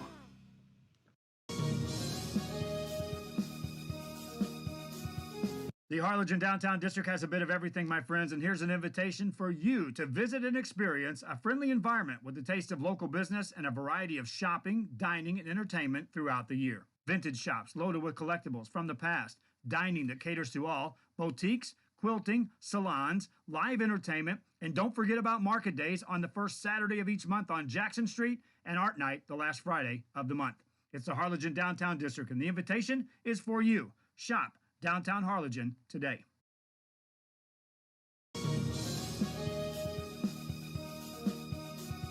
Looking for furniture? Go to Furniture Place, where they carry Ashley furniture and products you won't find anywhere else. Buy from the best. 6-piece bedroom sets, $399 and up. No credit check financing. Furniture Place. They beat any price. Guaranteed 10%.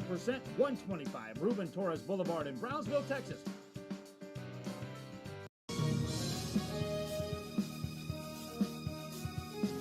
It's always a holiday at the Restore. Come check us out at 507 North 1st Street. Miss a day, miss a deal. We're open Monday through Saturday from 9 a.m. to 6 p.m. Visit us today.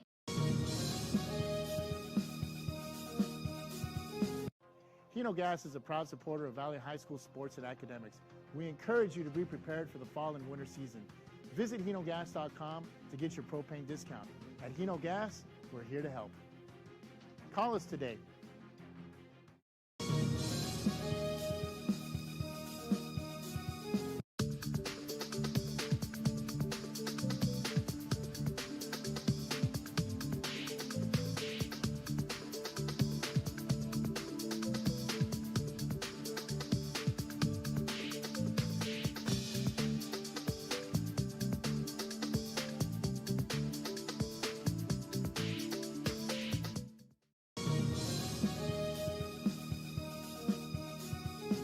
For the hottest deals, go to Mi Casa Furniture. Save at Mi Casa Furniture. 7533 Boca Chica, Brownsville.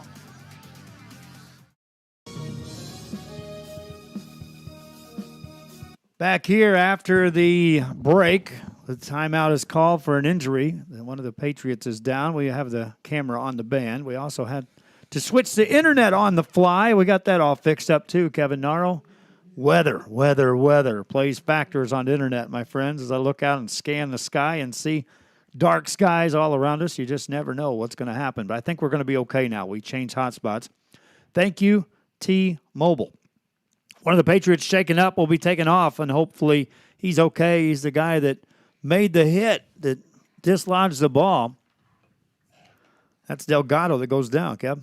Yeah, he was having himself a ball game, so hopefully everything turns out okay. We hate to see that. Elias Delgado.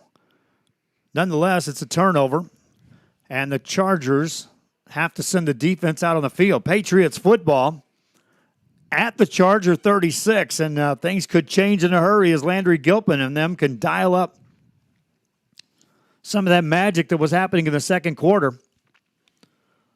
Up 4 here, and 5 seconds into the second half, they've got their hands on the football thanks to a turnover. Normally, I'd say they go for one big play right out of that. After that break, I'm not sure what they'll draw up. Gilpin sets him up. Official hasn't started the play clock, and now he will. Shouldn't take Gilpin long to take a snap here. Does so.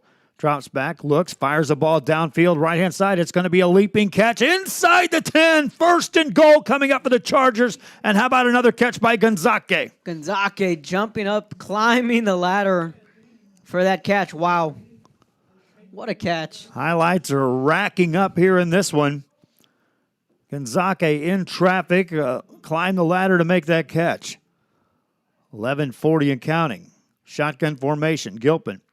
Rolling left side, going to keep it right up the middle. Landry Gilpin makes a man miss and waltzes in for the score. How about the last move? Landry Gilpin, a 2-play drive. Touchdown, Patriots. A little bit of razzle-dazzle there from Landry Gilpin.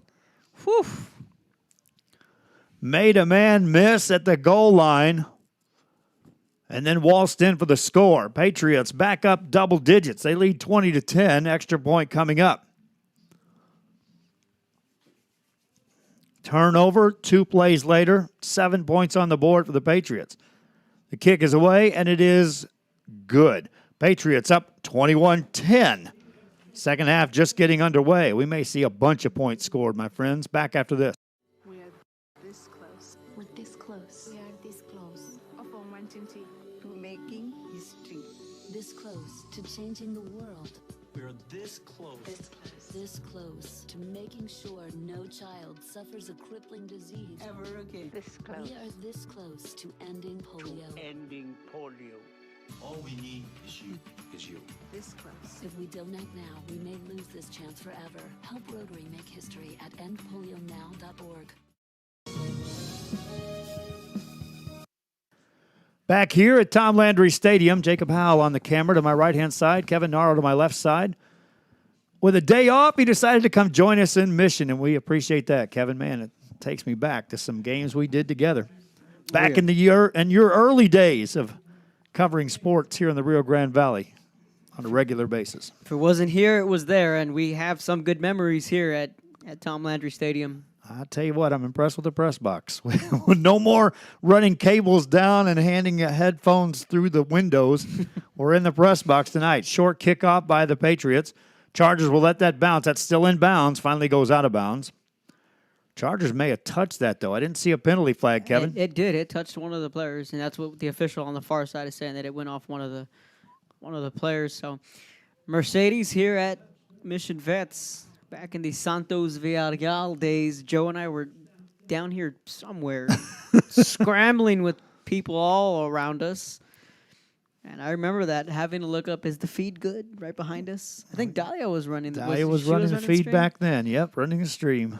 Tiny, small press box. But, yeah, great job by Mission and what they've done here, especially that beautiful statue they have up front of Tom Landry. So Jake didn't know who Tom Landry was as we got into this parking lot. Oh, my. Don't say that too loud. He knows now, and he'll be rooting for the Cowboys, and he may throw a Tom Landry out on Sunday night when they're playing against the Giants. Another penalty flag before the first snap. We had our share of penalties in that first half. This one's against the Chargers of Brownsville Veterans. Not the first time they've been down double digits here in this game. They trail 11. They really need to get something established here. They had the one big play on the hook and ladder that scored the touchdown. Longoria takes a snap, hands it off. Running play left-hand side, and that goes nowhere. Loss on the play of a couple of yards. On the carry, Elijah Martin, but he had nowhere to go. You're really starting to see this Patriot defense outside of that trick play. They've really kept this Charger offense at bay. Second down. Now 17 yards to go for the Chargers. Patriot defense thinking pass, showing some pressure coming from the right side. Now they'll appear to back off from that. Long count for Longoria. Rolls out, looking, fires a pass in the flats. It's caught, short gain. Man thrown out of bounds. That's Martin on the catch. Third and long coming up. 12, make it 11 yards to go for the Chargers. So if you're the Chargers here, you want to sustain a drive, get something going offensively. You're down 11. There's still plenty of time, obviously, but the momentum is clearly now with the Patriots, and we've seen how quick and often they can score. You don't want to let the Patriots get the ball back that quick. Timeout going to be called by the Chargers. If nothing else, that is a timeout called to at least let the defense breathe just for a second before the Patriots get the ball back. Back after this.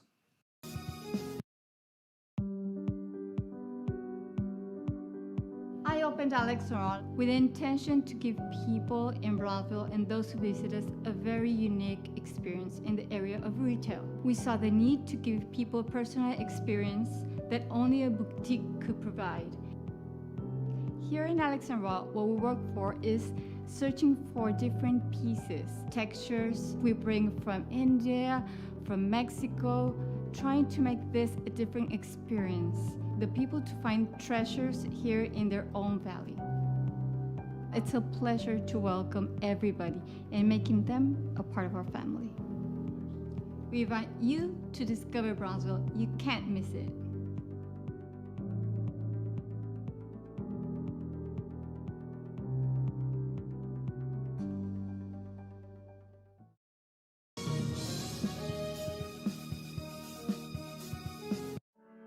over 65 years, VTX1 Companies has called South Texas home. And that means more to us than just being in a community. It means being part of the community through the good times and the hard times, celebrating every triumph and lending a helping hand whenever we can.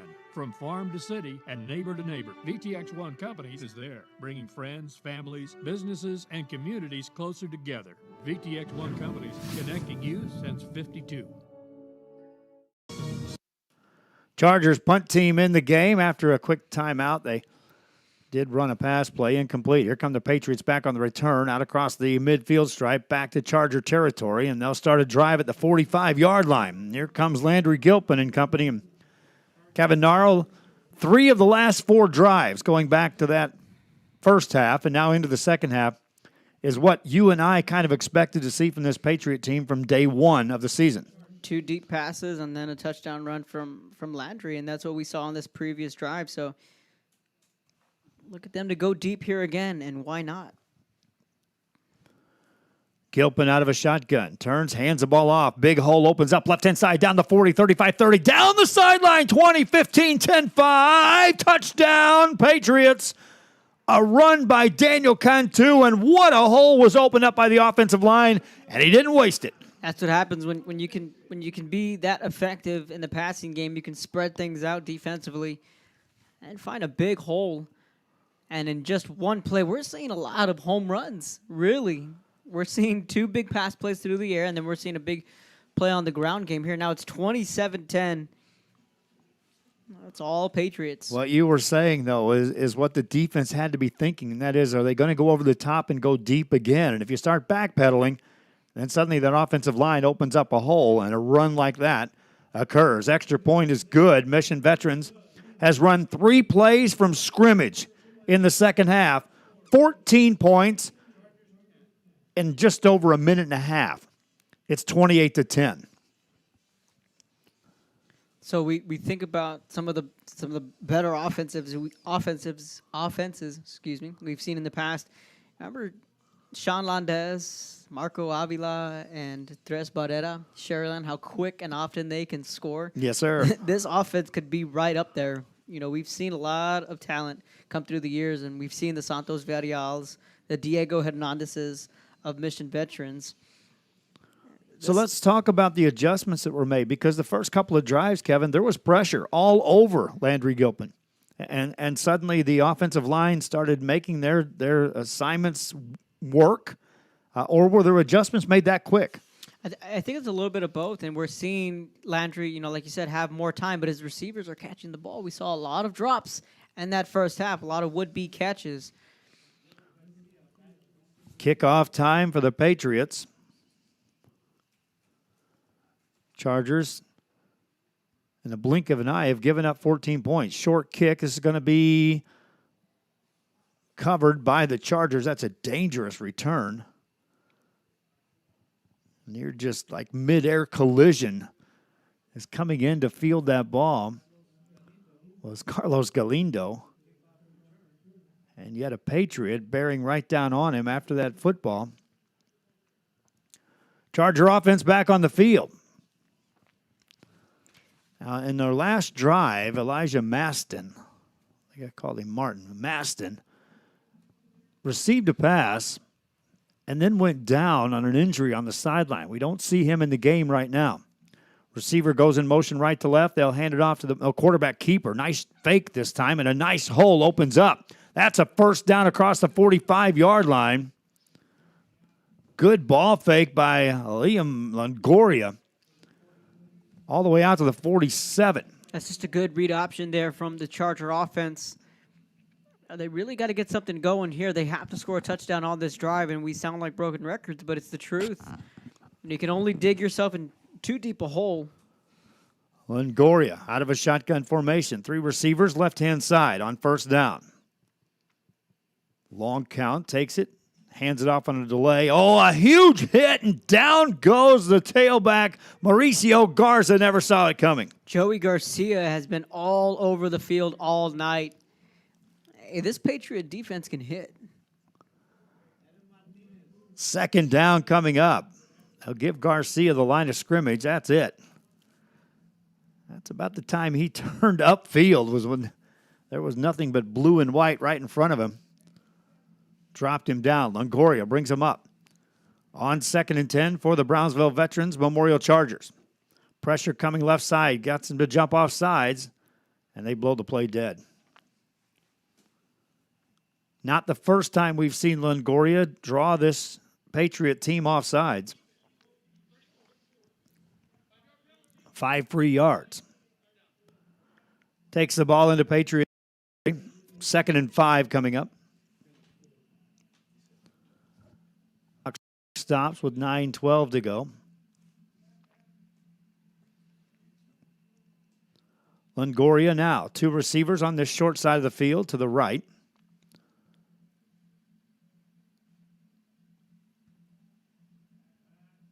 Read action play after the middle. That's a dangerous pass, incomplete.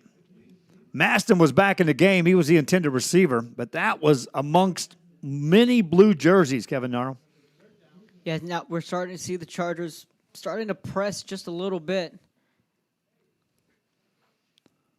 But really, I mean, there's really no time to panic. There's still 9:06 left in the third quarter, and you still have a whole entire fourth quarter in your back pocket. So if you're the Chargers here, put something together, get some points on the board, and somehow maybe try and come up with a stop.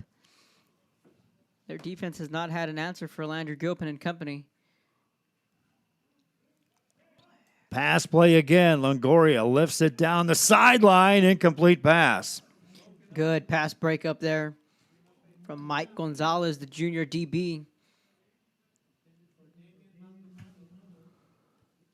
4th down coming up for the Chargers. Is this a spot where you gamble and go for this, Kevin? I think you do. You're down 18, and it's 4th and 5, so the offense is still out on the field.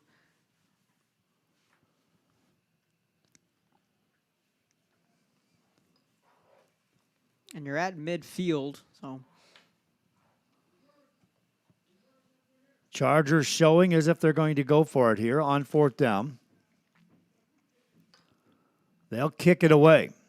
Looking for the right sideline. Takes a bounce into the end zone. It goes. Patriots offense will take over. 1st down coming up after this.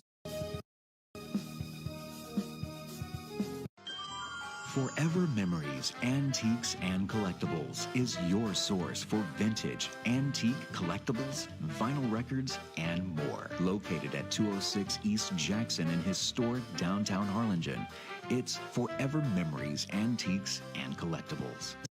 Step back in time with a soundtrack like none other. Open Monday through Saturday, filled with memories and more. Forever Memories is for you.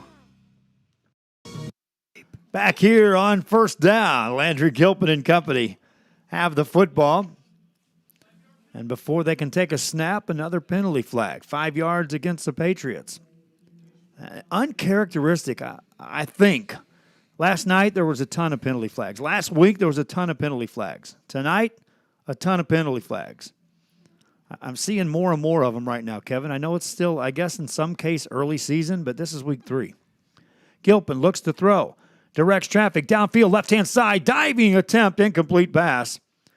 Had Gilpin put a little more air under that, Kevin Narrow, that was 6 more. He had Leo Cantu in stride, too. He got behind his defensive back. They're still taking their shots right out of the gate. They're not shying away from those big plays. 2nd down for the Patriots. Clock stops with 8:48 left here. Shotgun for Gilpin.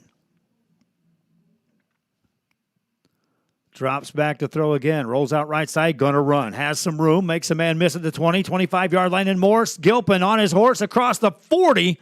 1st down on a big run that time for Landry Gilpin. And it's all about angles. Again, Gilpin able to get that corner and really.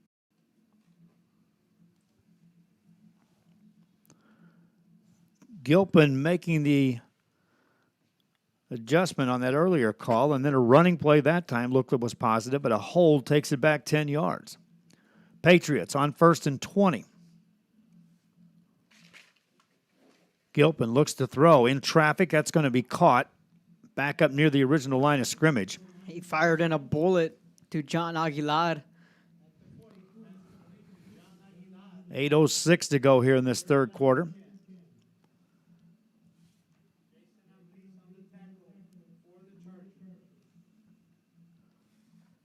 Patriots with the 18-point lead thanks to 2 third-quarter scores. Gilpin looks to throw from the right side. Short delivery out across the midfield stripe, and that's a first down into Charger territory, and this time Mike Gonzake right back in the mix. Just like that, the Patriots on the move again. Landry's going to have to jog back and get his towel. So speaking of Landry, Tom Landry, obviously, Landry Gilpin named after Tom Landry. Coach Gilpin, a big Cowboys fan. What will they do against the Giants tomorrow? Who knows? Gilpin rolls out, looks to throw, another short delivery. That's incomplete. Looking for Mikey Garcia. He was well covered. I'm hoping they can win, but it would be a 16-13, 13-10. I was telling Jake, it's like, of all places, Eli Manning seems to like that place to play. Oh, he does. I was there the night they beat the Cowboys in the Cowboy Stadium, opened up in 2009. He signed his signature on a locker. Weasel. Short snap. Gilpin goes for it all down the left-hand side. Got a man. It's caught inside the 20, and that's a first down for the Patriots. What a catch by Leo Cantu. Who did not record a catch in the entire first half. It was all both Garcia and Gonzake, and now you throw in Leo Cantu, who can also haul in catches like that. I mean, weapons galore. That looked like just an easy pitch and catch, and that's not an easy ball to deliver. Right down the sideline on a dime. Gilpin now in the red zone. First down play. Drops back, looking, right side, overthrows his man, incomplete. Looking at Gonzake. Second down coming up for the Patriots of Mission Vets. Clock stops with 7:02 left here in the third quarter.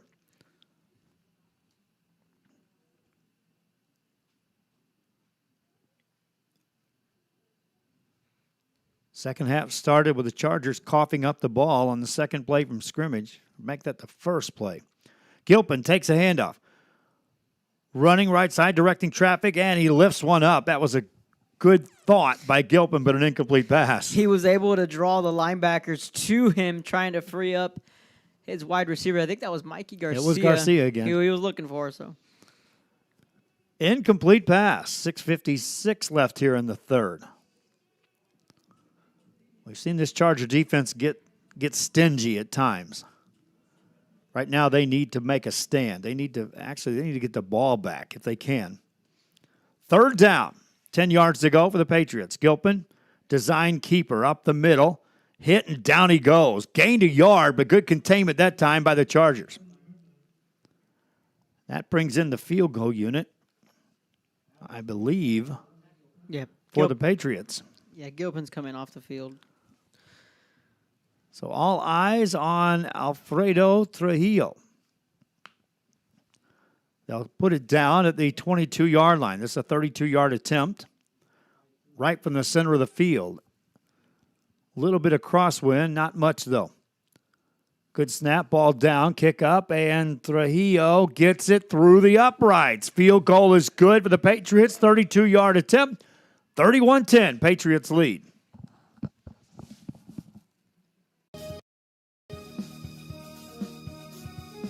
The Harlingen Downtown District has a bit of everything, my friends, and here's an invitation for you to visit and experience a friendly environment with a taste of local business and a variety of shopping, dining, and entertainment throughout the year. Vintage shops loaded with collectibles from the past, dining that caters to all, boutiques, quilting, salons, live entertainment, and don't forget about market days on the first Saturday of each month on Jackson Street and Art Night the last Friday of the month.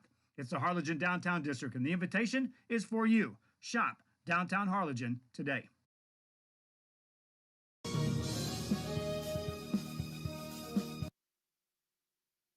Back here at Tom Landry Stadium, Joe Bowling with Kevin Naro, Valley Morning Star sports writer, and he's got a night off. That means you're off tomorrow too? And Monday. I took the And Monday. Yeah, I wow. took the. We had that Labor Day last Monday, so. Okay, so you had an extra day, and with the weather the way it was playing, yeah. Well, the idea was supposed to go dove hunting. Aha. But that was Jake and I's idea, but. And then the weather did play a factor in your game. Yes. Short kick by the Patriots. Chargers make a fair catch inside their 40-yard line. So what's on your agenda for some stories some fans can be looking for early next week? Well, I'm going to be looking forward to the Harlingen game, the Harlingen and San Benito volleyball game Tuesday. I'll be going out to San Perlita. Going to run a little cross-country preview there. The Trojans are looking for a three-peat in district. And then we'll dip into a little bit of Harlingen, Westlaco East, maybe run some Q&As on some of the athletes out there. So it'll be a busy week. Chargers with the football. First down. Their offense needs to get it in gear now, down 3 scores. Quick pass from Longoria, left-hand side. It's Maston, makes a nice move, steps out of bounds right at the midfield stripe. That's a good 12 yards, and the chains will move. Clock stops, and you even start talking about clock management if you're the Chargers halfway through the third quarter. Yeah, the clock is definitely going to become a concern if you're the Chargers, especially if you can't put up points. Longoria, empty backfield this time. 5 receiver set, 3 right side. Looks left, quick receiver screen. Ball caught, couple of blocks delivered, and another first down for the Chargers inside the 40. That's a good-looking play for Brownsville veterans who suddenly have opened things up a bit on the offense. Garcia on the catch that time. We'll go under 6 minutes left here in the third.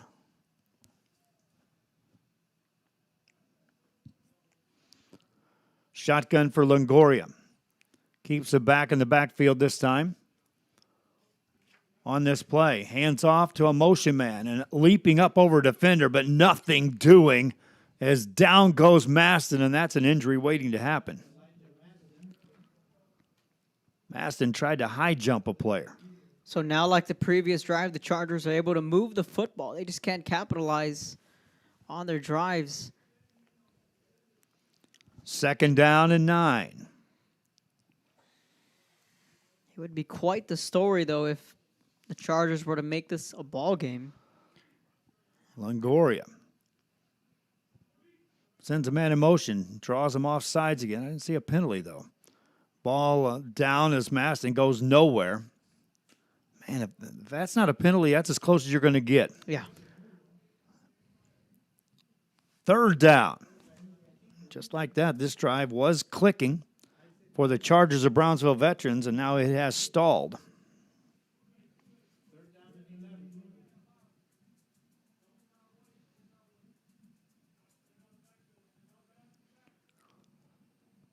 Third down. Longoria with 4:33 left in the third. Sees a blitz coming up the middle, and here they come. Runs away from that. Gets some time. Fires it downfield, and it's going to be overthrown, incomplete. Nice job by Longoria freeing up the space to deliver that ball, but incomplete pass.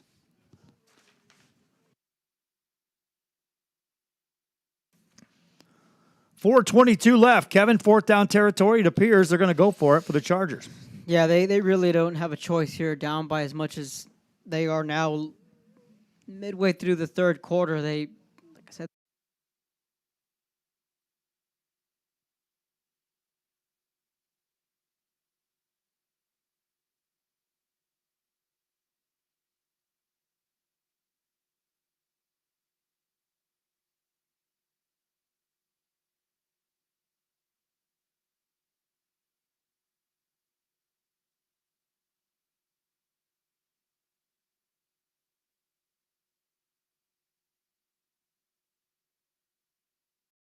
Looking for furniture? Go to Furniture Place, where they carry Ashley furniture and products you won't find anywhere else. Buy from the best. 6-piece bedroom sets, $399 and up. No credit check financing. Furniture Place. They beat any price. Guaranteed 10%.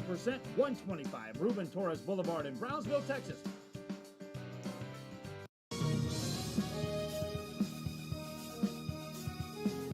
It's always a holiday at the Restore. Come check us out at 507 North 1st Street. Miss a day, miss a deal.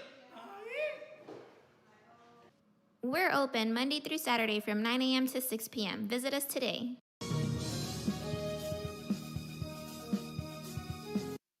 Back here at Tom Landry Stadium, 4:15 left here in the third quarter of play. After 3 scores, 2 touchdowns and a field goal by the Patriots and Mission Veterans, Brownsville Veterans mounts a drive, goes back to the secondary pages of the playbook, and an execution of a flea flicker results in a touchdown. Chargers to kick it off. Onside kick, takes a hop. It's going to be fielded by the Patriots, I believe. Chargers thinking they got it. Nothing doing. Nice job by the Patriots. Yeah, that was close. Jose A. Lopez able to get on that football and then hang on, knowing contact was coming.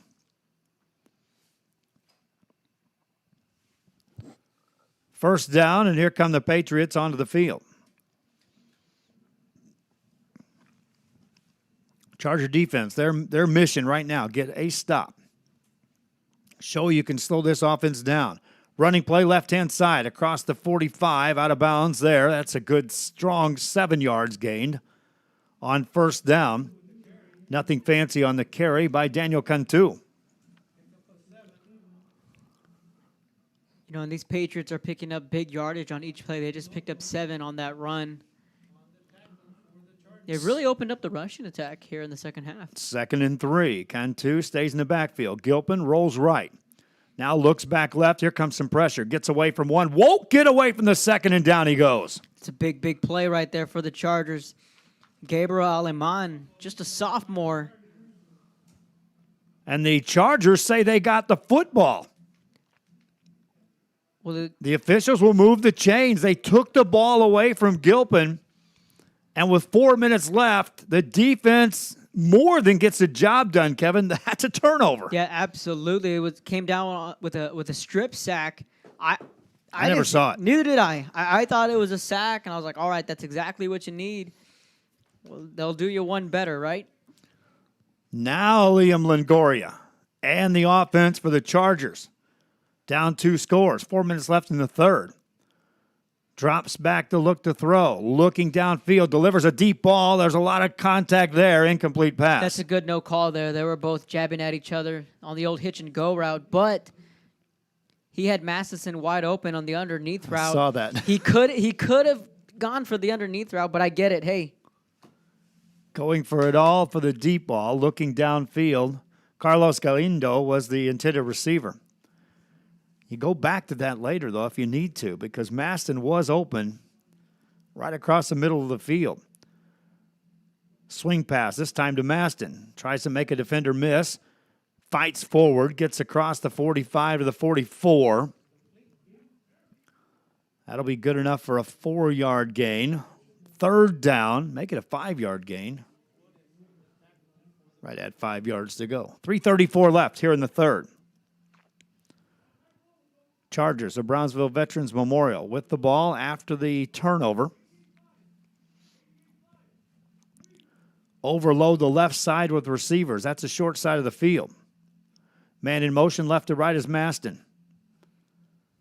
They'll hand it off, run it left side. A lot of blockers there, but good containment and a tackle from behind for the Patriots. Stops that in its tracks. And it was a 3rd and 5, so you're still in 4-down territory. Jazz Vallejo on the tackle. If you're the Chargers, just stay within yourselves. Don't try and get too fancy, although they have scored on They've 2 scored trick on plays. Some fancy plays, my friend. 4th down, they get forward progress. So it's 4th and 5. Longoria stays in the game with 2:37 left here in the third. Rolls out right-hand side, looking, hit. Bounces off a man, and down he goes. Football comes loose. Patriots recover. Then there's a penalty on the sideline, but the Patriots defense makes the play. Wow. That'll probably be a sideline infraction on somebody, as the Patriots were all over that when the ball came loose. 2:30 to go. We'll see what the call is by the official.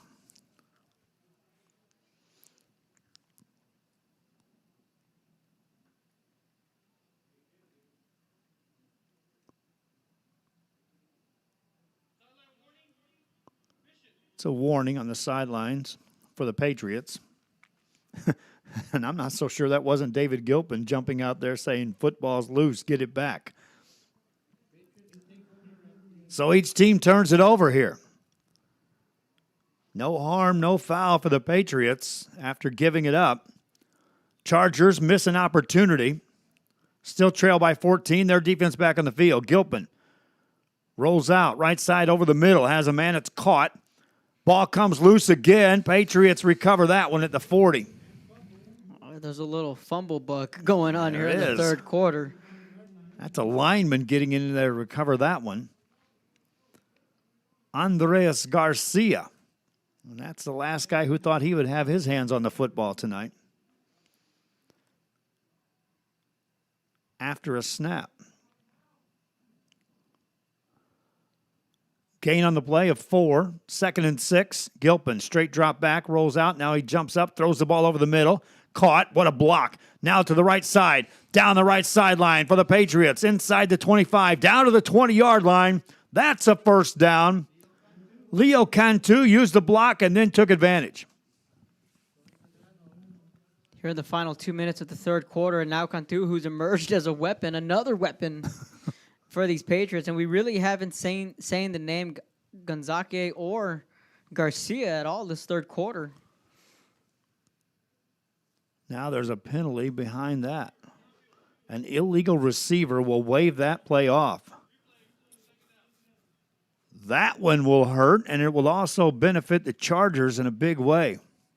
It was going to be 1st and 10 deep in their territory. Charger defense gets a breath of life. We'll see where they mark this off. They haven't started the penalty yardage yet. They will now back to the 40, just inside the 45-yard line. 2nd down, just over 10 yards to go. Gilpin drops back to throw, rolls out, being chased. Now down the sideline, Landry Gilpin steps out of bounds. That's short of first down yardage as he gets out at the 37. Clock stops with 1:40 left here in the third.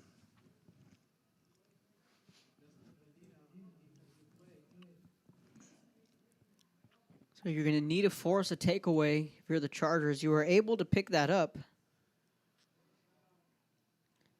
on that last drive. They just couldn't capitalize on it. Can't allow any more points here if you're the Chargers. Patriots rolling right side. There's a pass completed. That's a first down inside the 30. Just a well-executed route that time and a quick shot. First down as the chains will move.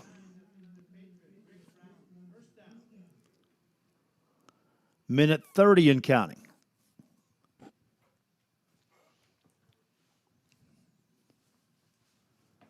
Gilpin in a shotgun. Hands it off. Running play right side. Rumbling forward for about 3 yards is Daniel Cantu. 2nd down. 14-point game. Minute 6 left here in the third.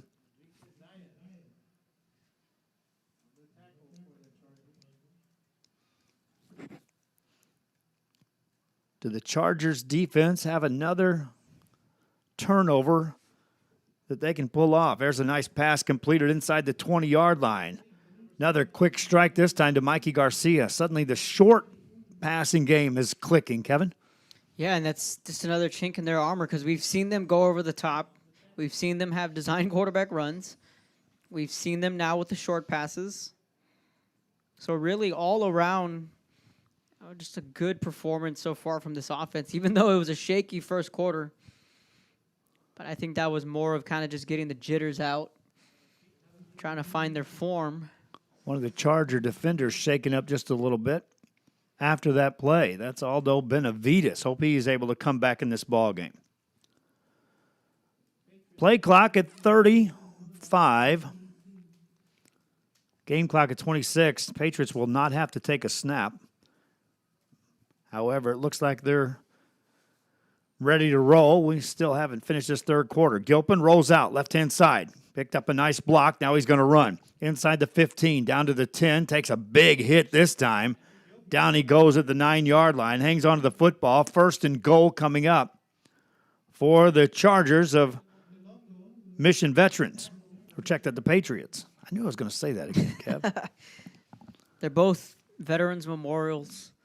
So That's what threw me. Right? Yeah. I knew it coming in. I was going to do that. Brownsville veterans, Mission veterans. That takes us to the end of the third quarter. A third quarter that saw the Patriots score first, but the Chargers had something to answer. They trail by 14 as we start this fourth quarter. Back after this. Gas is a proud supporter of Valley High School sports and academics. We encourage you to be prepared for the fall and winter season. Visit hinogas.com to get your propane discount. At Hino Gas, we're here to help. Call us today.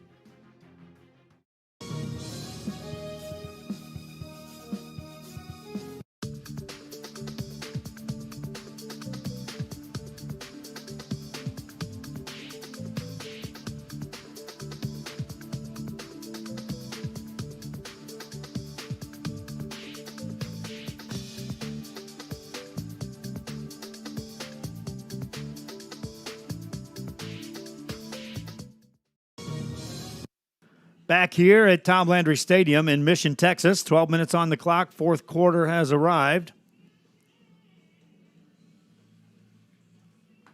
Patriots on a 1st and goal. Gilpin drops back, rolls out, looks, directs, fires a man, open, touchdown, Patriots. Landry Gilpin directing traffic. Easy pick that time. Touchdown, 6 points on the board. Yeah, that's just easy pickings for Gilpin.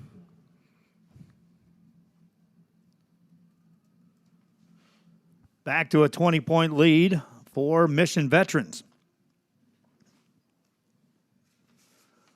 Mission Veterans will be on the road at Rio Grande City on Thursday. That's where I'll be, Thursday night. Be checking that one out. Extra point, a low snap. Ball down, kick up, away, and good. Patriots up 38-17. Chargers down 3 scores. Back after this. For the hottest deals, go to Mi Casa Furniture. Save at Mi Casa Furniture. 7533 Boca Chica, Brownsville.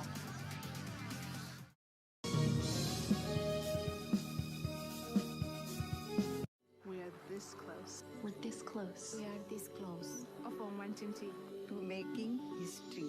This close to changing the world. We're this close. This close to making sure no child suffers a crippling disease Ever again. This close. We are this close to ending polio. Ending polio. All we need is you. This close. If we don't act now, we may lose this chance forever. Help Rotary make history at endpolionow.org. Back here, RealSportsLive.com. Joe Bowling with Kevin Naro. Jacob Howell running the camera. My wife driving the getaway car. Patriots of Mission Veterans on top, 38-17 as they'll kick it off. Chargers of Veterans Memorial, Brownsville.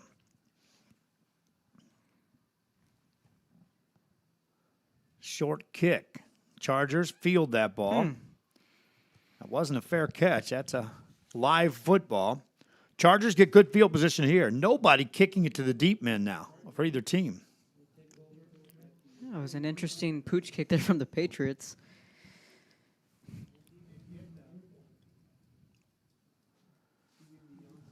So now the Chargers bring the offense back on the field. I like the poise I've seen out of Liam Longoria and this Charger football team, but they keep looking up, and that double-digit score just keeps bouncing back and forth now. Back up to the 21-point mark. They got to catch up. Longoria on 1st down. Hands it off, running play right-hand side. Tackle made at the 42. Gain of a yard. You know, I think this game really could have gotten interesting if the Chargers were able to put up points after that turnover. Then you're talking about a 7-point game. But the Patriots defense able to come up with that one key stop, and then they go back up 38-17. So it's not as bad as the scoreboard looks. The Chargers were right in this ball game. Second down play, Longoria. Takes a snap again, keeps it himself. Running right side. It looked like a busted play. Down he goes. Third down coming up. Man, that air kicked on. It's kind of getting cool in here. You brought your jacket. I see why. Third down and 11 for Brownsville veterans. Stop here for the Patriots, and that offense could be looking to score points to put this one away. Chargers need something big here from Longoria. Reverse, running play, left-hand side, running play, and that goes for nothing.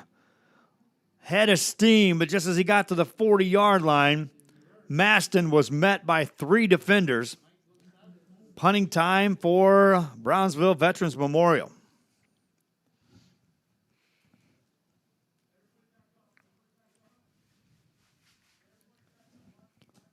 So now if you're the Patriots here, you can really put this one in cruise control.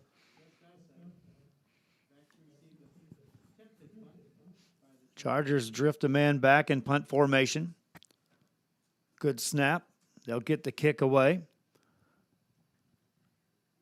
Fielded by the Patriots. Move made to the 30, now the 35 and the 40. Out across that 40-yard line, and that's where that drive will start. Good return that time by the Patriots. 9:45 left here in this football game. Highlights of this one coming up. We'll have those posted for you on YouTube and on Facebook and on our website a little bit later on. And we'll be gearing up for our first show of Talking Sports from the studio on Wednesday. Looking forward to that with some highlights, and already invited a couple of coaches to join us in for our first show, including one Manny Gomez. The ultimate motivator.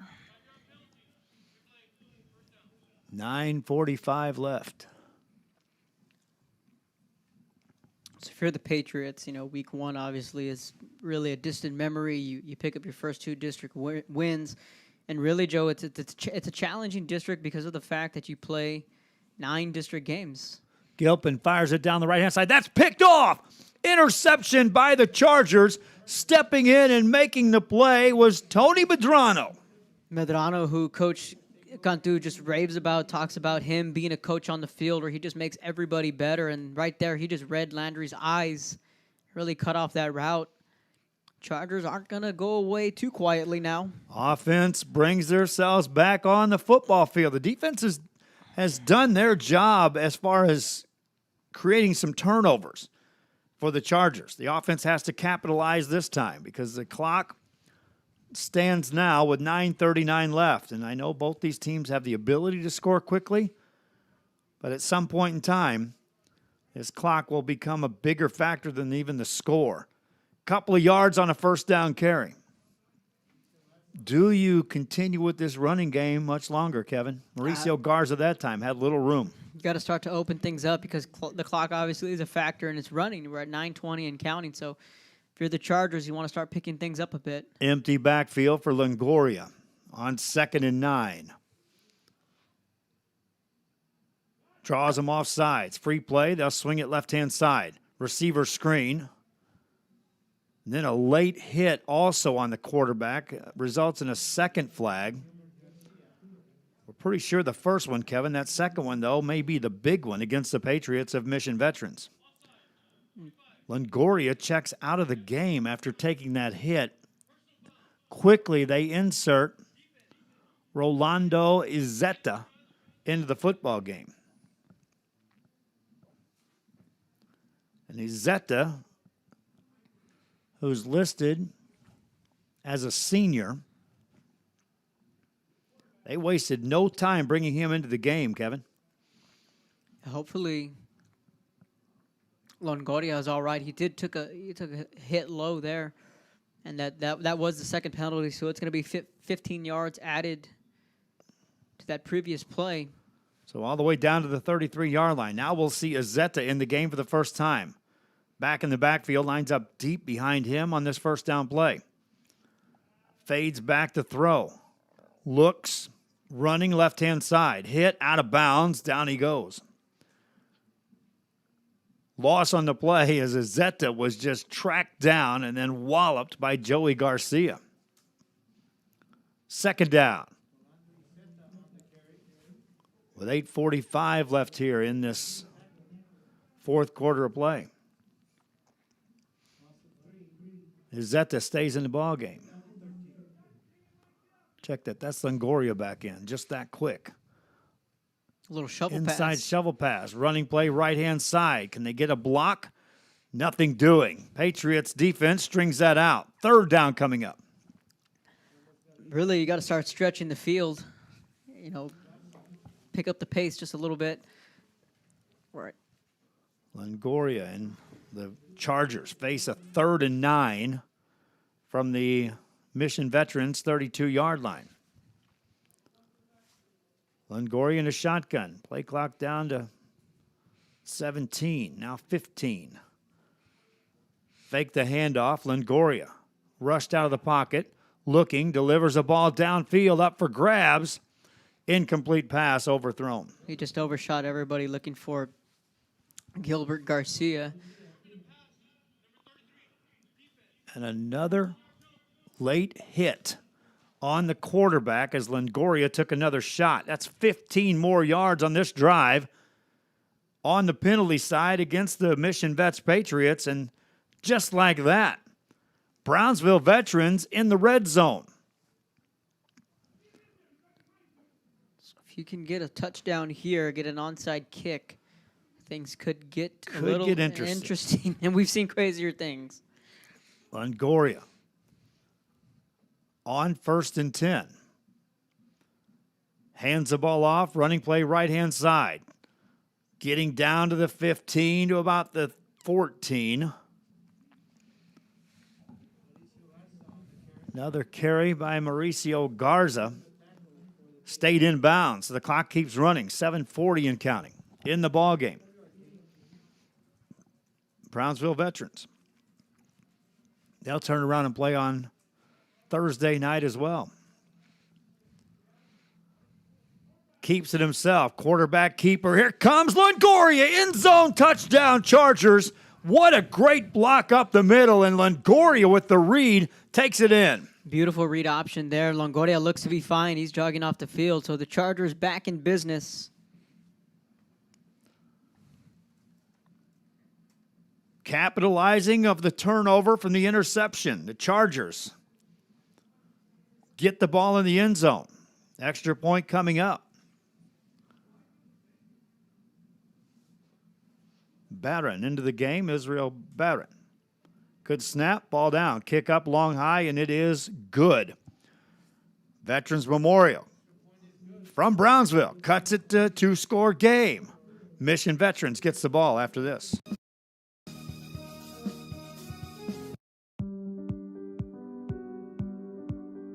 I opened Alex Restaurant with the intention to give people in Brownsville and those who visit a very unique experience in the area of retail. We saw the need to give people a personal experience that only a boutique could provide. Here in Alex and Raw, what we work for is searching for different pieces, textures from India, from Mexico, trying to make this a different experience. The people to find treasures here in their own valley. It's a pleasure to welcome everybody and making them a part of our family. We invite you to discover Brownsville. You can't miss it.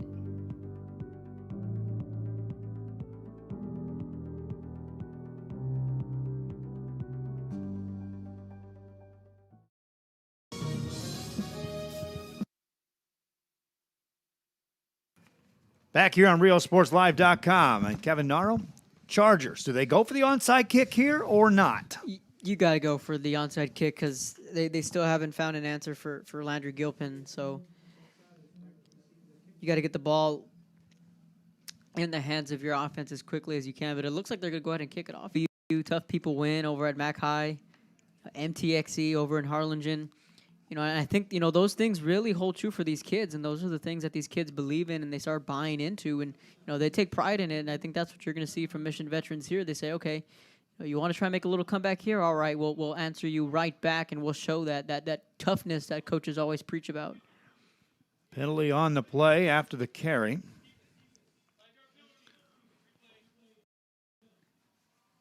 That'll be a 5-yard penalty against Brownsville Veterans. Wow, everything's going against us all of a sudden on the internet again. Wow. This is why we truly appreciate the Sherrylands, the Harlingen, the Los Fresnos, the Brownsvilles that assist us with the Ethernet connection at those schools. Tonight we're at the mercy of T-Mobile, which is not playing a good game. 6:11 to go here in this fourth quarter. Another penalty against the Chargers. Just like that, Gilpin and company on a 1st and goal now. Right at the 5-yard line. 6:11 left here in this ball game.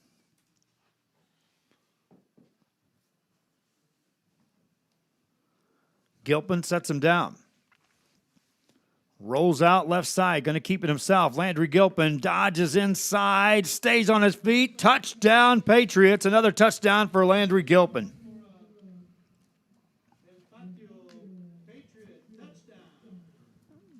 Now it's 44-24, Mission Veterans. Now, kudos to this Charger team. They were down but not out. They kept fighting their way back, and they're going to be a playoff team. Brownsville Veterans. They're going to be a playoff team. Oh, yeah. They're one of the top. I know we have them in the top 10 year in, year out. This year's no different. They're a good football team. Extra point for the Patriots. Good snap. Ball away. Kick is good. Patriots back up 21. Kickoff coming up after this. For over 65 years, VTX1 Companies has called South Texas home. And that means more to us than just being in a community. It means being part of the community. Through the good times and the hard times. Celebrating every triumph.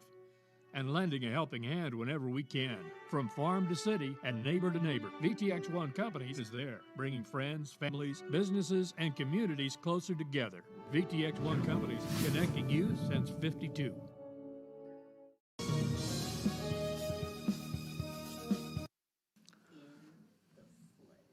Back here, RioSportsLive.com. 5:56 left here in this football game. Brownsville Veterans scored. Patriots out of Mission Veterans answered right back. Do you dare call that a quiet drive, Kevin? Statement. It was just a ho hum. Yeah. We're going to score a touchdown here and rewrite this ship. Short kick, onside kick. It's fielded by the Chargers. So they'll get good field position to start this drive. 5:55 left here in the game.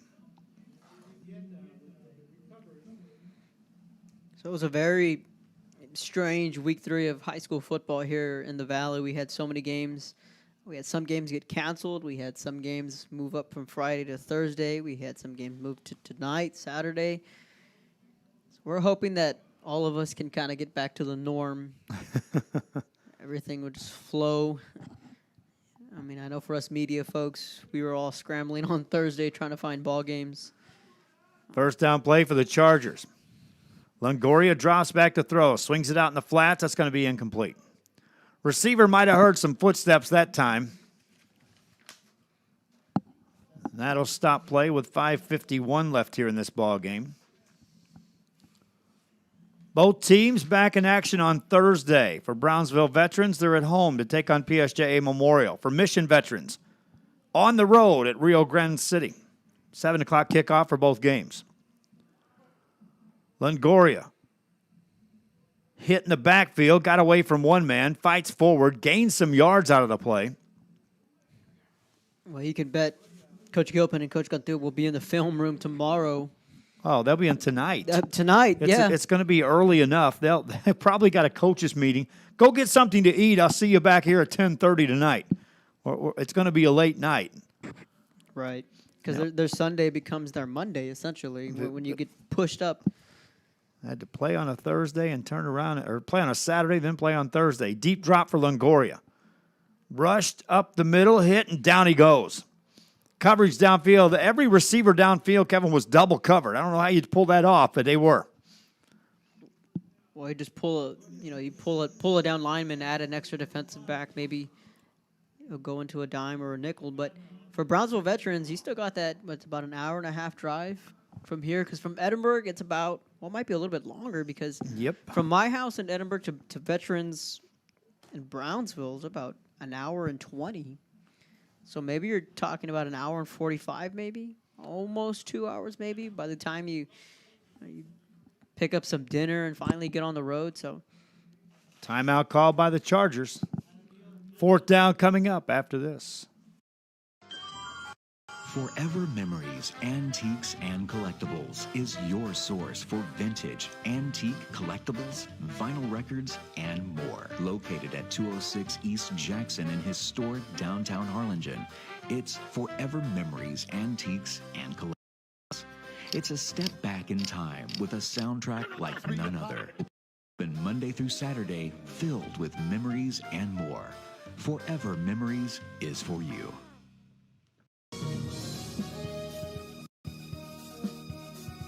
The Harlingen Downtown District. Back here on RealSportsLive.com. And Jacob Howe running the camera. Looks like he's in worse shape than I am right now. That's hard to say. I feel for him. I feel injured for him for some reason. He'll be ready for basketball Coach season. Garza needs to run him more. That's all I can say. I agree. Punt time for the Chargers. Takes a roll inside the 35. Patriots pick it up. Make a move across the 35 to the 38-yard line. Mission Vets will take over right there. I'll get my first look at Rio Grande City on Thursday. I've already been all around this place. Our thanks again to Raymondville this week for opening the doors on Thursday to allow us to do the video presentation of the Cotton Bowl. That was a game that got moved up, so that was a blessing in disguise for you. You're able to go video and audio. Got it covered somehow. Old Nathan Menchaca on the call. He did a nice job. Evie did a great job last night from Roma. Running play for the Patriots, and that goes nowhere.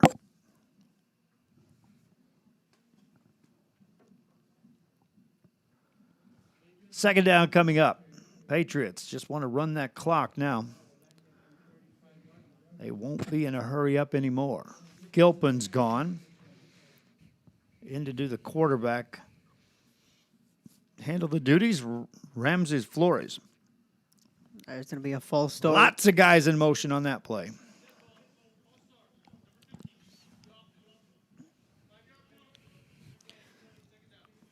Well, if you do want to catch up, my friend here, Nate Catiso, will have a full write-up.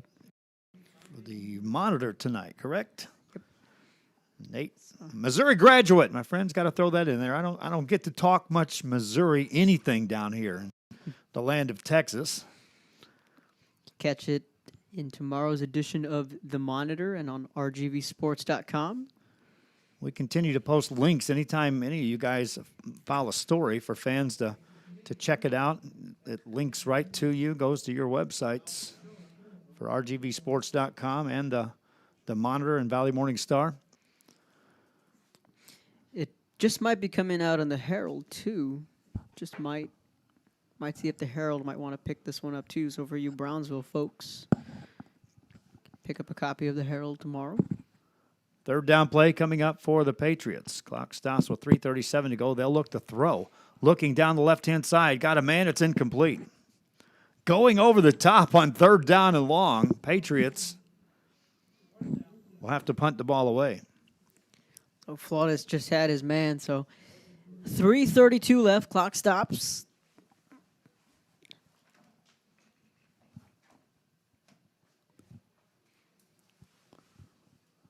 4th down coming up.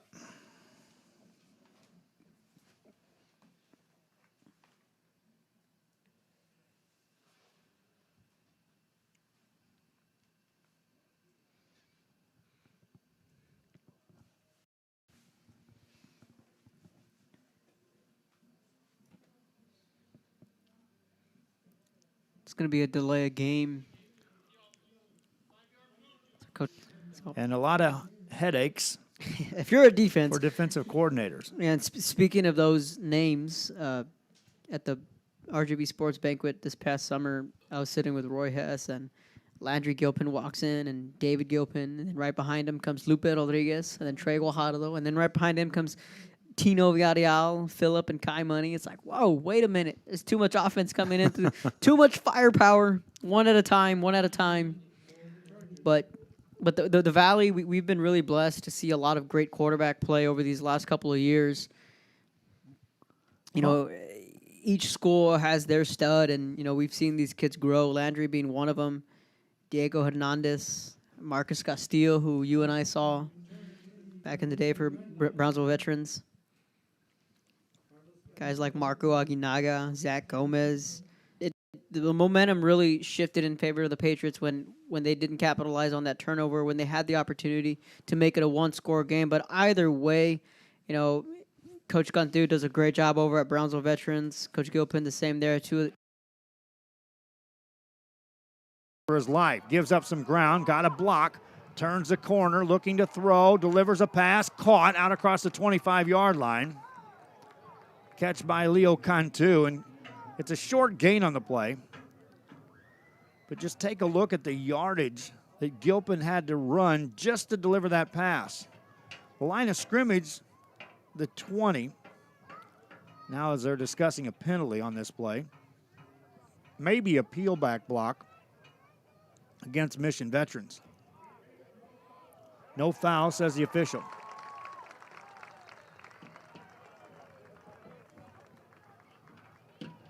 And so it brings up, it'll be 3rd down. That was just a 5-yard gain on a completion to Cantu.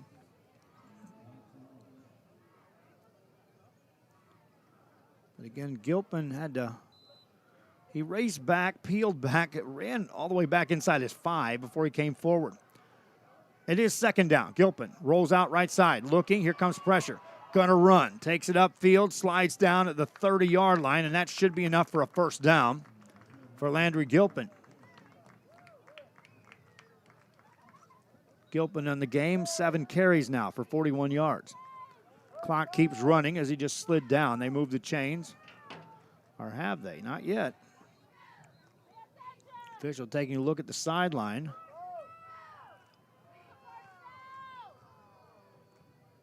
And now they'll have the discussion. They may measure for this. Thought maybe they were concerned about the down marker. I said it was 3rd down, but the down marker said 2nd. And now they flipped it to 4th down, and they're going to measure. We'll zoom in on this. My eyes tell me he has made it. I'm a long way from this, my friends. Camera will do a much better job of telling this story than yours truly.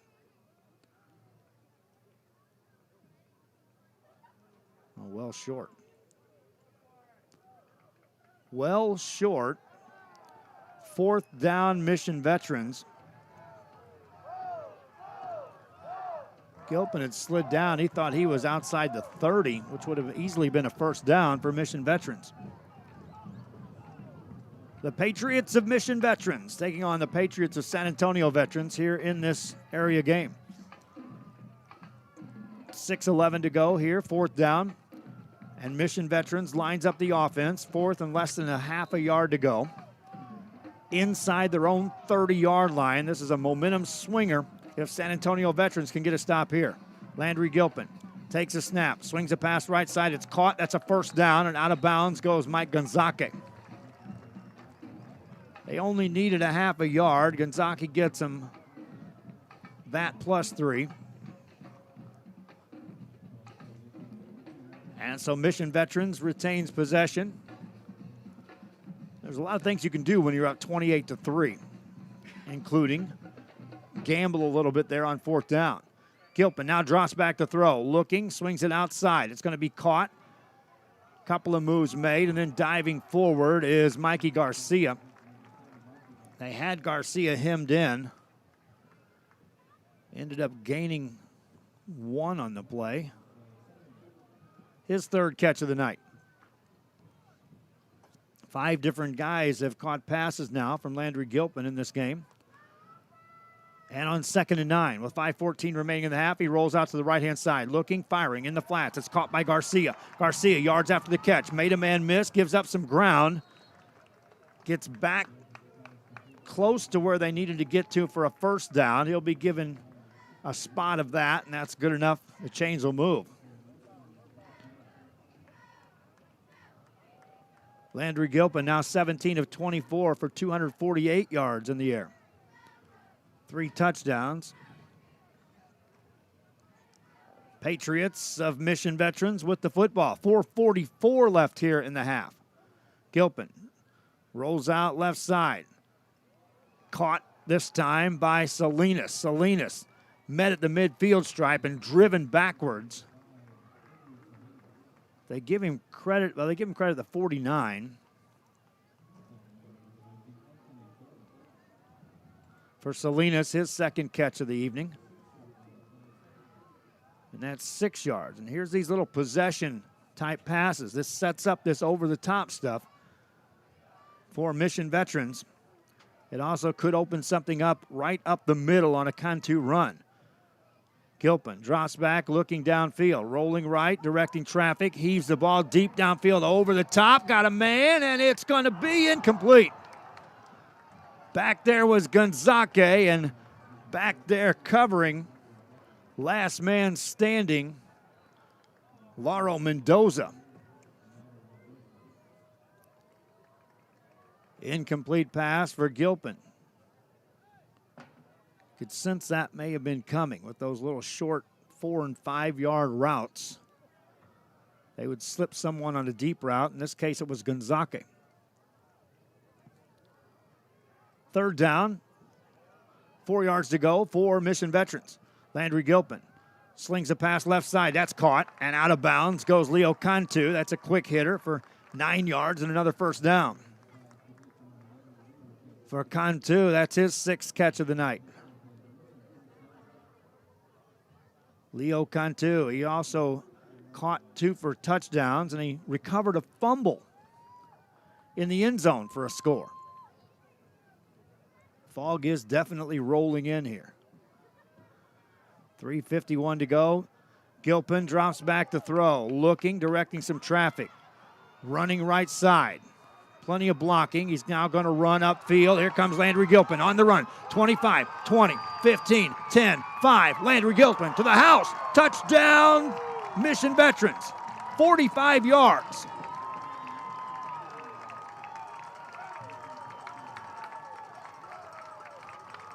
Not sure how you can contain that.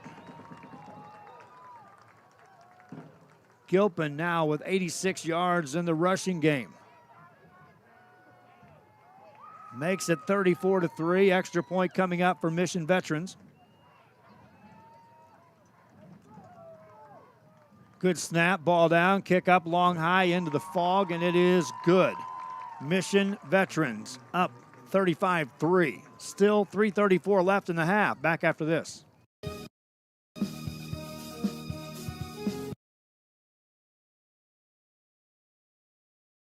At First Community Bank, we believe in small business. When Dr. Armando Salazar decided to build new dental offices in Port Isabel, John Reed at First Community Bank had the perfect financing options. Make FCB your bank.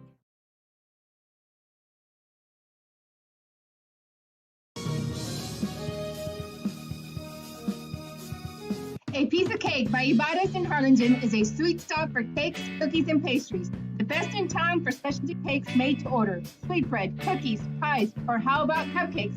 At A Piece of Cake by Ibarras, try a Texas-sized cinnamon roll, or how about some tamales? Wedding cakes, graduations, you dream it and they can make it. The best in town is a piece of cake by Ibarra's in Harlingen.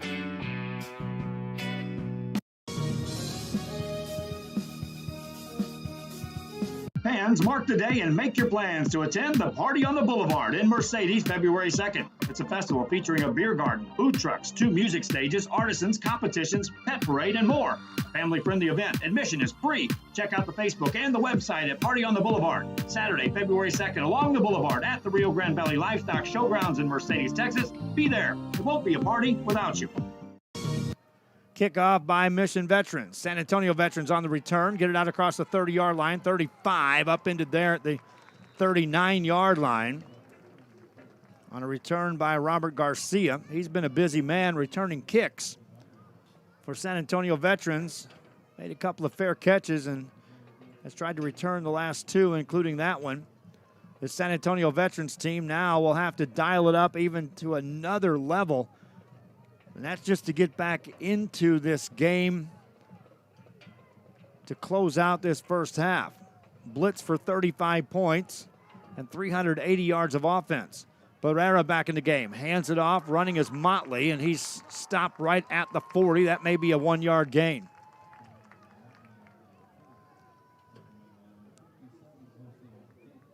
Brings up 2nd down and 9.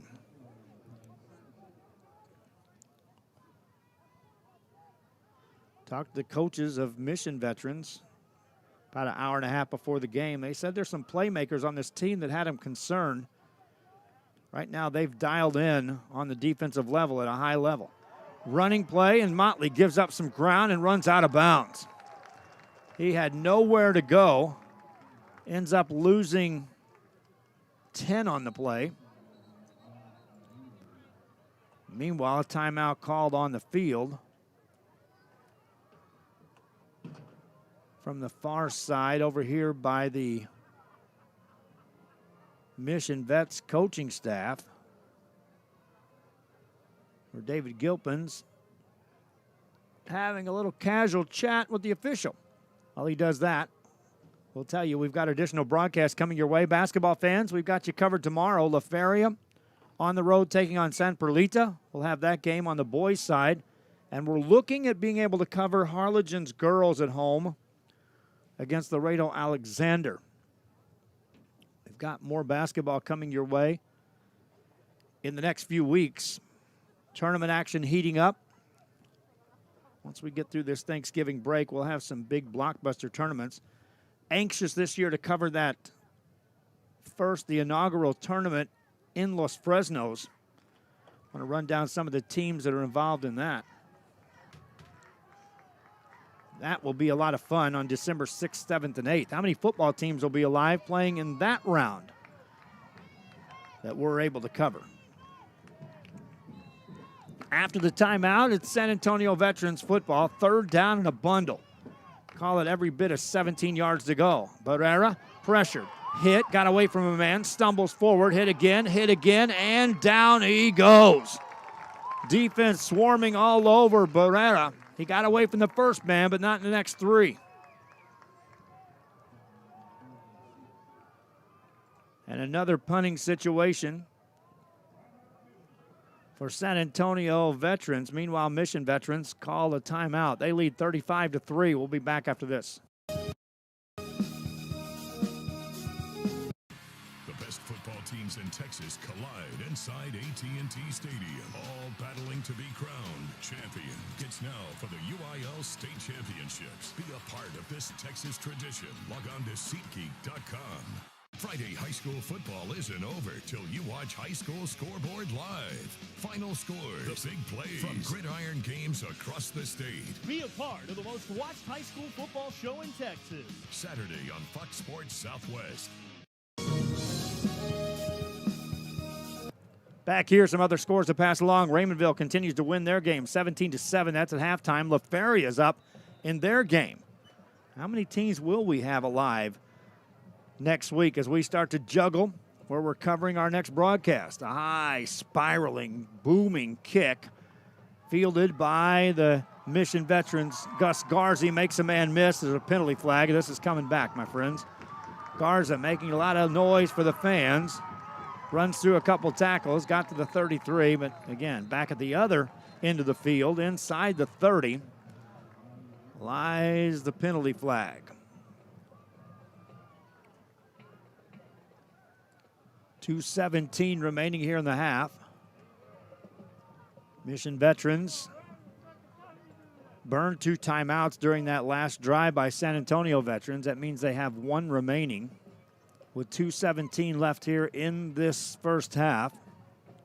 And Landry Gilpin and his offense back on the field again.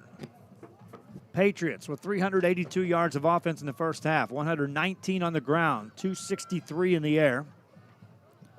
Gilpin now 19 of 27 for 263 yards, 3 scores. On the ground, 8 carries, 86 yards. So he alone has accounted for 345 plus yards of offense for Mission Veterans, and that's in the first half. He lines up here in a shotgun formation. Drops back to throw. Landry Gilpin pressured out of the pocket, going to run up the middle of the field. Runs through a tackle, races past another, steps out of bounds, got to the 37. That's 17 more yards for Landry Gilpin, takes him over the century mark in the rushing department. And another first down for Mission Veterans. It also stops the clock with 2:08 remaining here in the first half.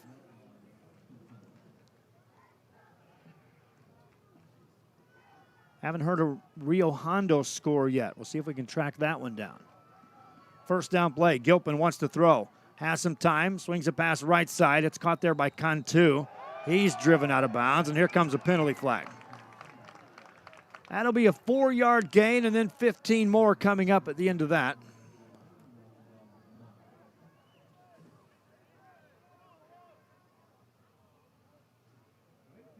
And for Daniel Cantu, he becomes the 6th receiver to catch a pass here in the first half for Mission Veterans.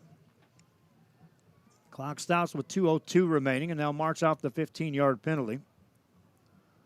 Down to the San Antonio Veterans, 43. The winner of this gets Corpus Christi Veterans Memorial. We have a little information on that game if things stay how they are. Gilpin rolls out, left-hand side, pressured, hit as he throws, incomplete pass. Lots of pressure that time up the middle.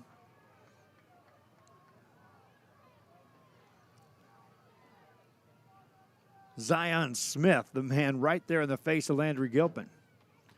Incomplete pass, stops the clock with 1:58 left here in the half. Second down, 10 yards to go for Mission Vets. 2 receivers either side of the field. Gilpin rolls left. Got some time, fires a pass, and it's incomplete. Big hit delivered over there that time. Samari Stevenson separates ball from receiver. And it brings up third down. This is a rare 3rd and long for Mission Vets. The Patriots of Mission Veterans were stalled in their first drive of this game since have scored on 5 consecutive drives. 3rd and 10 here. Gilpin drops back to throw. Over the right side. That's going to be incomplete. Another good play defensively. Reacting was Simeon Woodard.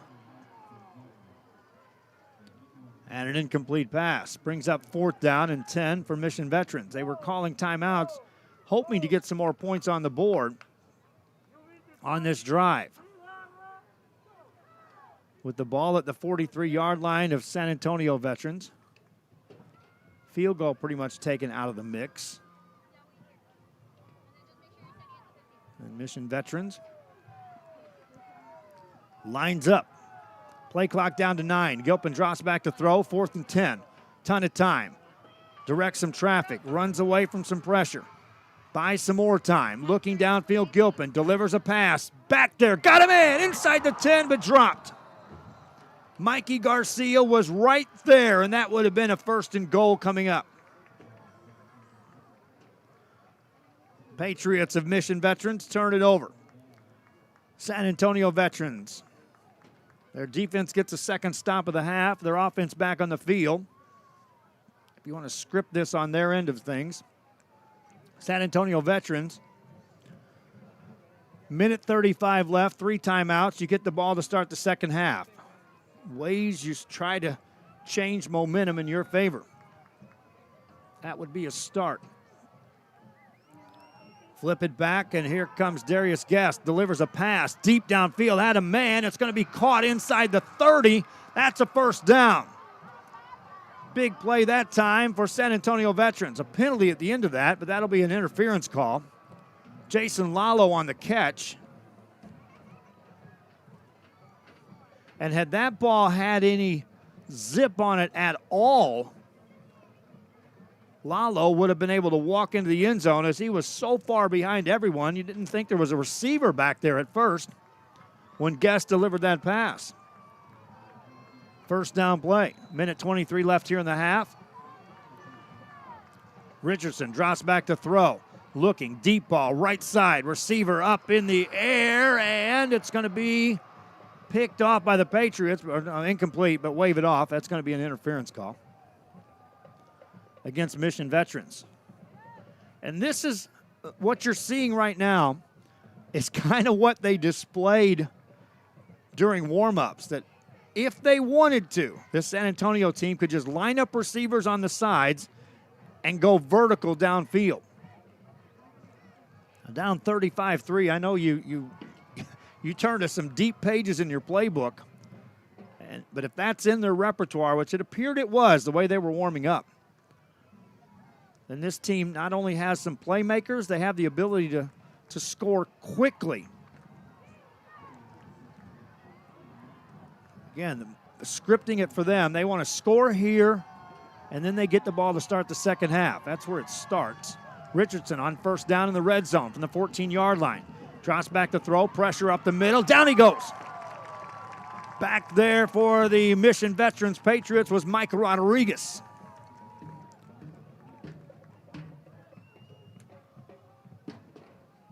Second down and 14. San Antonio has been down here. This is the third time they've been on this end of the field this deep.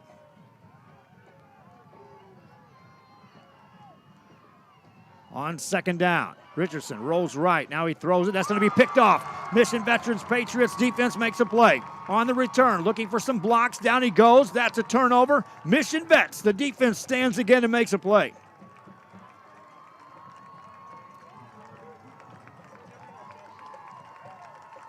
So for a third time in the first half, there's a penalty, by the way. Back out across the 25-yard line. The Mission Veterans Patriot offense is already on the field. The officials have not moved the chains as of yet. The defense is on the field for San Antonio Veterans, so everyone believes that'll be against Mission Vets. Now call it on the post-possession against Mission Veterans on an illegal block. So the interception will stick, but now half the distance to the goal line, puts the ball back at the Mission Veterans 6-yard line.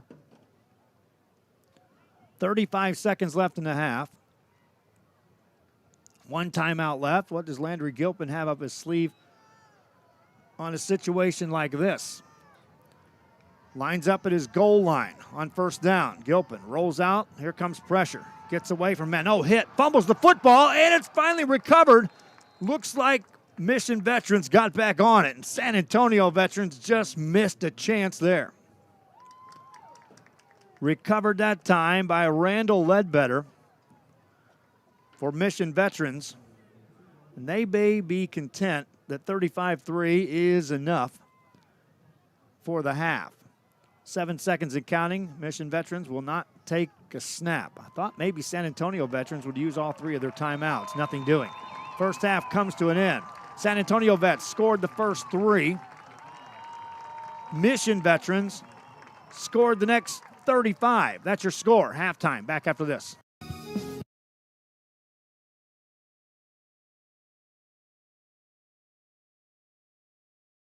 At First Community Bank, we believe in small business.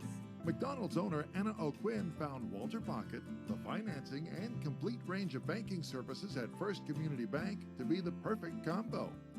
Make FCB your bank.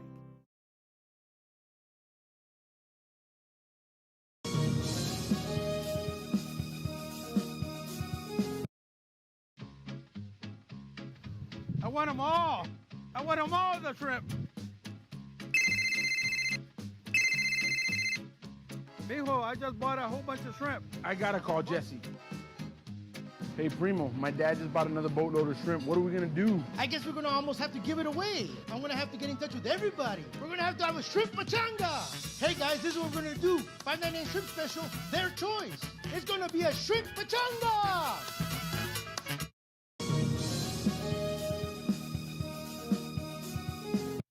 Looking to add that special look to your home? Then stop by Nip and Tuck Draperies in downtown Harlingen. With a wide assortment of draperies, blinds, bedspreads, and more, they specialize in creating exactly what you want. Quilting done right in the shop, in the workroom. Open Monday through Friday, or call today for free estimates at 956-428-4331. Visit us on Facebook or stop by 214 East Jackson. It's Nip and Tuck Draperies as you shop downtown Harlingen.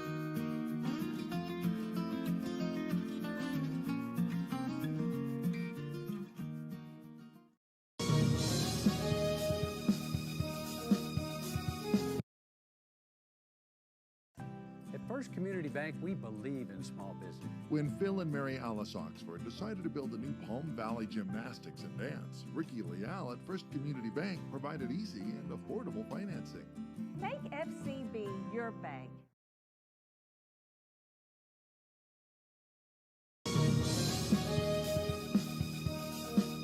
Back here on RioSportsLive.com, we are at halftime and got some other scores to pass along. LaFeria is up in their game. The LaFeria Lions trying to advance on. Meanwhile, Raymondville is up in their game. And so we've got LaFeria and Raymondville with leads. Hannah's already won. San Benito won. Vela won. As we get set for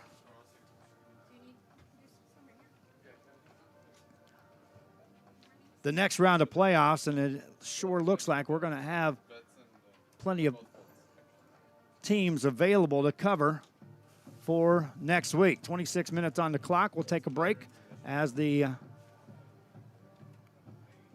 Patriots of Mission Veterans and the Patriots of San Antonio Veterans. Right now, 35-3, Mission Veterans on top. I'll go down some stats and more after this.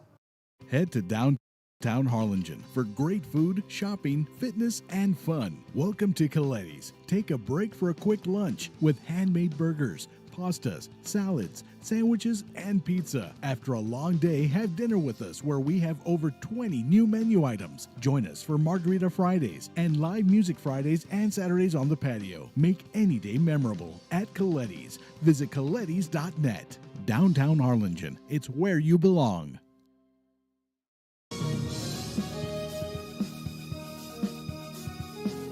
It's always a holiday at the Restore. Come check us out at 507 North 1st Street. Miss a day, miss a deal. We're open Monday through Saturday from 9 a.m. to 6 p.m. Visit us today. Before, during, or after the big game, when in Mission, Texas, be sure to stop in at Brickfire Pizza. Pizza's made to order, prepared and cooked right there just for you. Be sure to take in the atmosphere of the enclosed patio area in the back and catch entertainment on the stage or catch the game on the backing teams and staying in touch with the community. Brickfire Pizza is the place in Mission. Stop in today.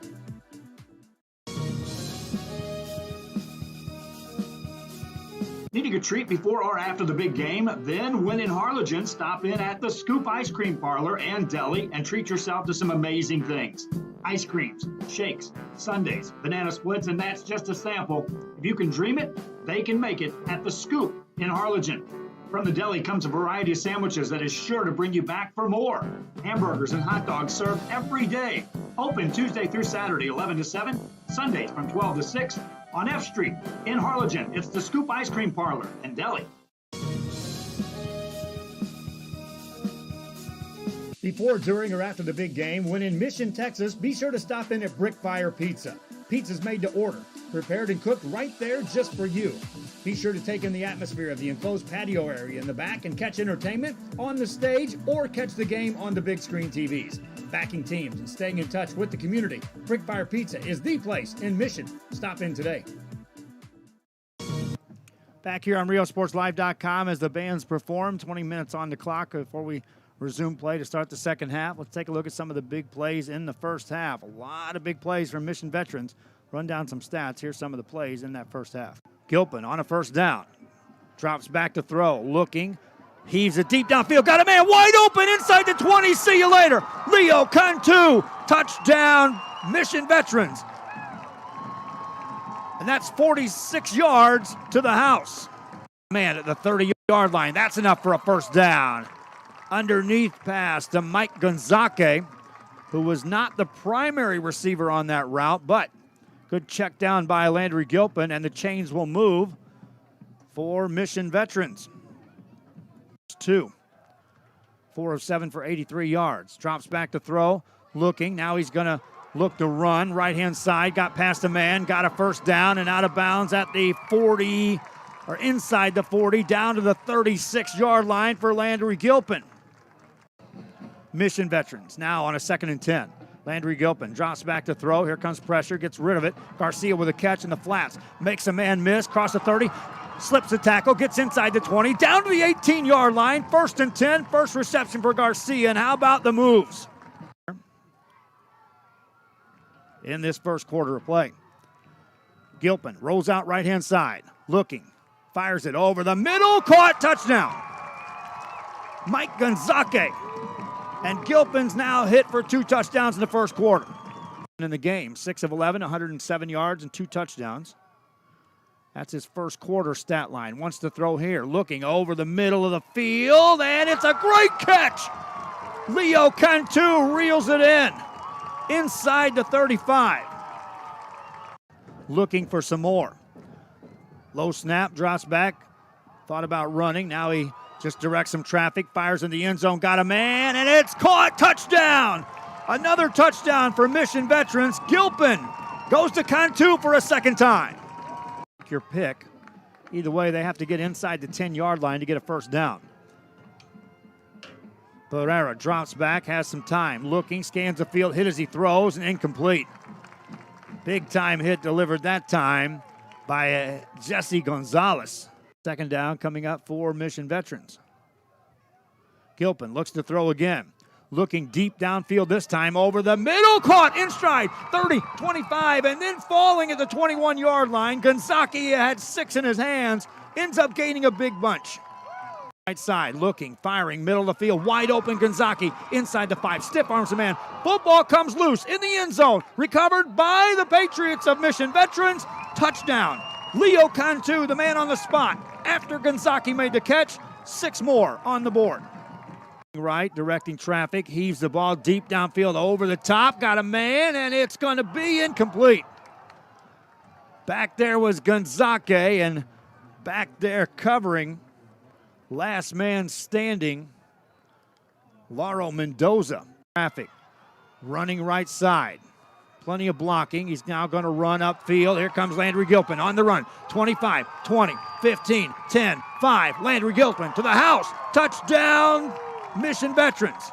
45 yards. Down in a bundle.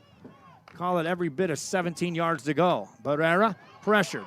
Hit, got away from a man, stumbles forward, hit again, and down he goes.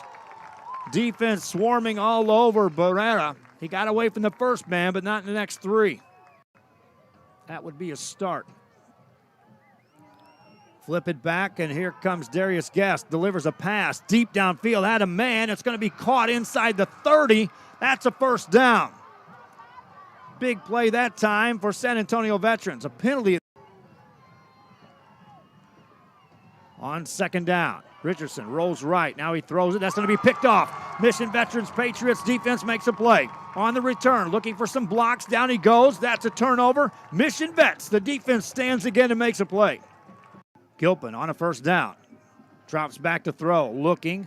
Heaves it deep downfield. Got a man wide open inside the 20. See you later. Leo Cantu. Touchdown, Mission Veterans. And that's 40. That's just a taste of some of the big plays in the first half. And again, Mission Veterans Patriots, if they're dominating on the big plays, it's because on the scoreboard they lead 35-3. And then statistically, 403 yards of offense for the Mission Veterans Patriots in the first half. That's unofficial. 136 on the ground, 267 in the air. Landry Gilpin, 20 of 32 for 267 yards and 3 touchdowns. Also running the ball, 9 carries, 103 yards. That's better than 11 yards per carry. Receivers, 6 different receivers with catches in the first half for the Mission Veterans team. 6 catches for 124 yards for Leo Cantu and a couple of touchdowns. He also has a 3rd touchdown scored tonight as he recovered a fumble. Mike Gonzake had a big catch, fumbled at the 1-yard line. You saw there on the replay. It was Cantu, man on the spot, that got the touchdown. He's averaging 20 yards per catch here tonight. On the flip side, San Antonio Veterans had the ball in the red zone 3 different times in that first half, just couldn't come up with points. So you're looking, if that was 3 touchdowns, you'd be looking at a different storyline starting this second half. But their offense has been limited to 112 total yards of offense. Joseph Richardson, who came in rushing over 1,000 yards on the season, has been limited to -7 rushing yards in the first half. In the passing game, it's non-existent as well. 4 of 12 for 77 yards for San Antonio Veterans as they're in the halftime mode trying to regroup. But again, you finish off 3 drives. I know coaches talk about this a lot. If you can finish off some drives, you have an opportunity to make some plays. San Antonio Veterans will have to dial it up. They'll get the ball to start the second half. We'll continue to watch some of the highlights.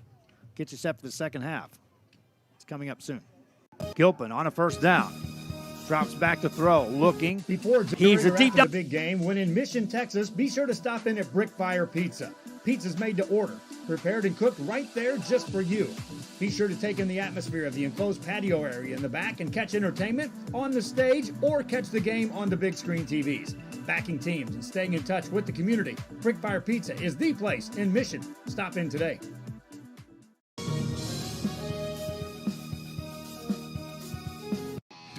Free Fox Sports Southwest Friday app. Get live high school scores from across the state. Check out team schedules and show your school spirit live online. Download the best high school football app in Texas. Search Football Friday. Friday high school football isn't over till you watch High School Scoreboard live. Final scores, the big plays from gridiron games across the state. Be a part of the most watched high school football show in Texas. Friday on Fox Sports Southwest.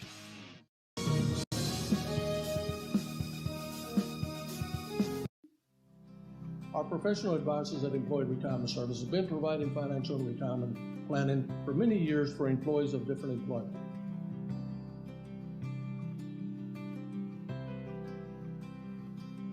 To help fulfill your retirement needs, come experience the difference with us. And let's plan your retirement together. Call us at 956-440-8774 to schedule your appointment today.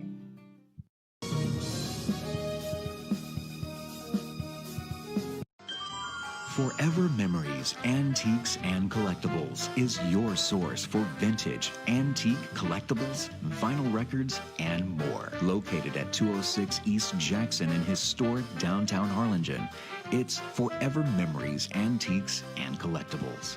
It's a step back in time with a soundtrack like none other.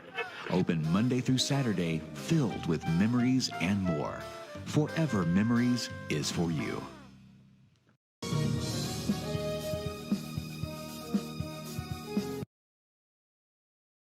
At First Community Bank, we believe in small business. When Jennifer and Jimmy Wilson started Wild August Nursery and Flower Farm, they found Ricky Leal at First Community Bank had the financing to help them grow. Make FCB your bank.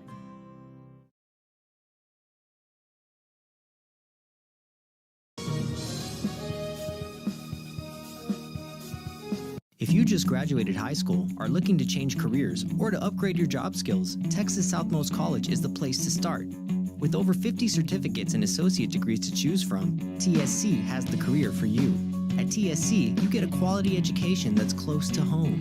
Earn a certificate or an associate degree and get the education you need for today and tomorrow's job market. Wouldn't you like to be in demand? Register now at Texas Southmost College in Brownsville.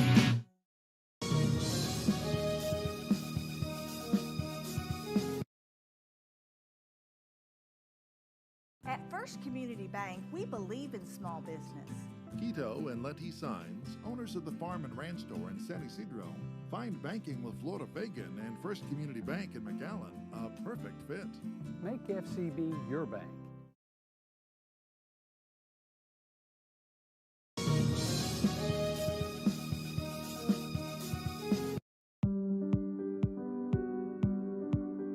I opened Alex Ron with the intention to give people in Brownsville and those who visit us a very unique experience in the area of retail. We saw the need to give people a personal experience that only a boutique could provide. Here in Alex and Raw, what we work for is searching for different pieces, textures we bring from India, from Mexico, trying to make this a different experience. The people to find treasures here in their own valley. It's a pleasure to welcome everybody and making them a part of our family. We invite you to discover Brownsville. You can't miss it.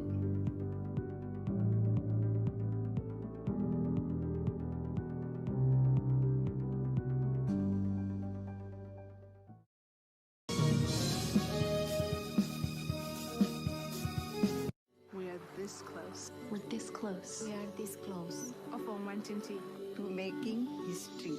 This close to changing the world. We are this close. This close. This close to making sure no child suffers a crippling disease ever again. This close. We are this close to ending polio. Ending polio. All we need is you. This close. If we donate now, we may lose this chance forever. Help Rotary make history at endpolionow.org.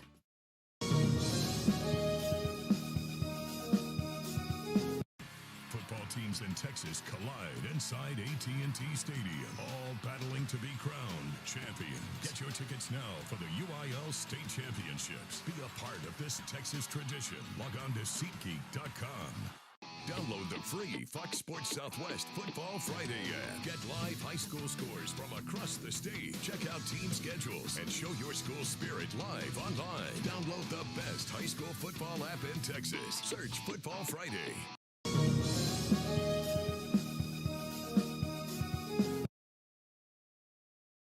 At First Community Bank, we believe in small business. When Jim Tipton and son Nick at Tipton Auto Group wanted to add a new Hyundai dealership, Walter Pocket and First Community Bank had the perfect financing solution. Make FCB your bank.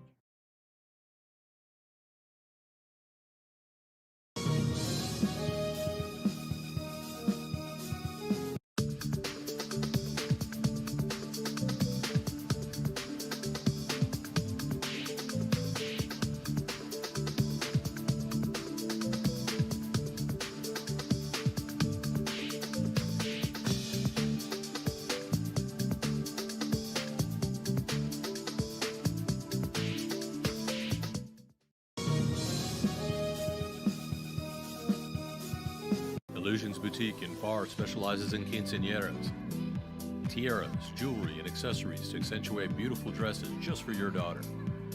Unique styles you won't find anywhere else. Make her quinceañera the best and come to Illusions Boutique.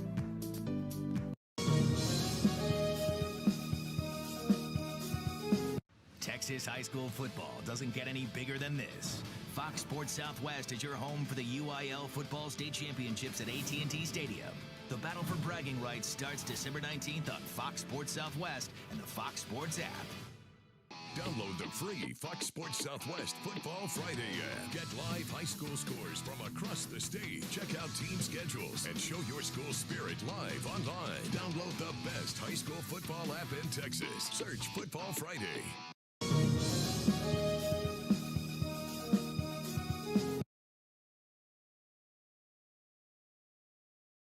At First Community Bank, we believe in small business. When Dr. Armando Salazar decided to build new dental offices in Port Isabel, John Reed at First Community Bank had the perfect financing options. Make FCB your bank.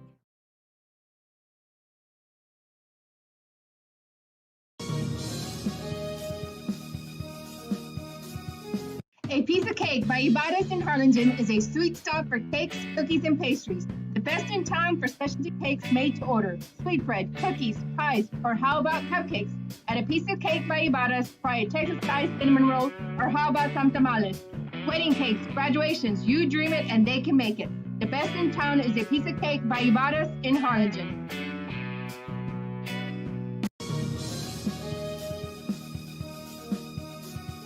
Fans, mark the day and make your plans to attend the Party on the Boulevard in Mercedes February 2nd. It's a festival featuring a beer garden, food trucks, 2 music stages, artisans, competitions, pet parade, and more. Family-friendly event. Admission is free. Check out the Facebook and the website at Back here on RealSportsLive.com, and you can see out there that is fog that's coming across the way as we are trying to get you set for the second half of broadcast here. Between Corpus... Check that we're in Corpus Christi. I'm talking Corpus Christi because they get the winner of this. Corpus Christi Veteran Memorial gets the winner of this game. Mission Veterans, the Patriots on top by the score of 35-3. San Antonio Veterans, neither team has made a sign of coming back out of the locker rooms as of yet. But Mission Veterans and the Patriots are halfway there to stacking on another gold ball this season. And again, I go back to the stories I've been talking about as we got ready for the preseason when Coach David Gilpin said, Joe, I just believe it this year that 5 balls is something we can put down on our list of goals as a team. And he said, I'm just looking at the way it pairs out. And yes, we have to stay healthy. Yes, we have to play good football. Yes, we may have to get a break or two, but I'm putting 5 gold balls down. And then we'll see what happens from there. We may be able to run this thing further than anyone can dream. He goes, and when you have the firepower that I have this year and the determination and the work ethic of the players that are involved, then that goal is something that I'm going to keep driving this team to achieve. And right now they've got a couple. They're looking to gain another one here, and right now looking pretty good, up 35-3. Patriots of Mission Veterans make their appearance first. Then we'll be looking for San Antonio Veterans, and we'll get you set for the second half. We'll take a break again. Thanks to our advertisers that are assisting us in our broadcast. And again, fans throughout our broadcasting time here on Real Sports Live understand that we've been active well over 500 games we broadcast in just a little over a year. And this playoff football thing, we are active in getting for additional sponsors to assist us because of the fact that Fox Sports and UIL kind of tag-teamed us, and it's $1,000 per game that we have to raise in order to give a video presentation of these playoffs.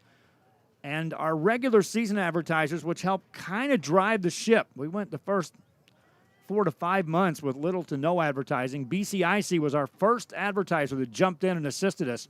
And so you'll see some of the advertisers that are in place that are our regular advertisers that understand that right now I'm trying to get 5 systems up and running.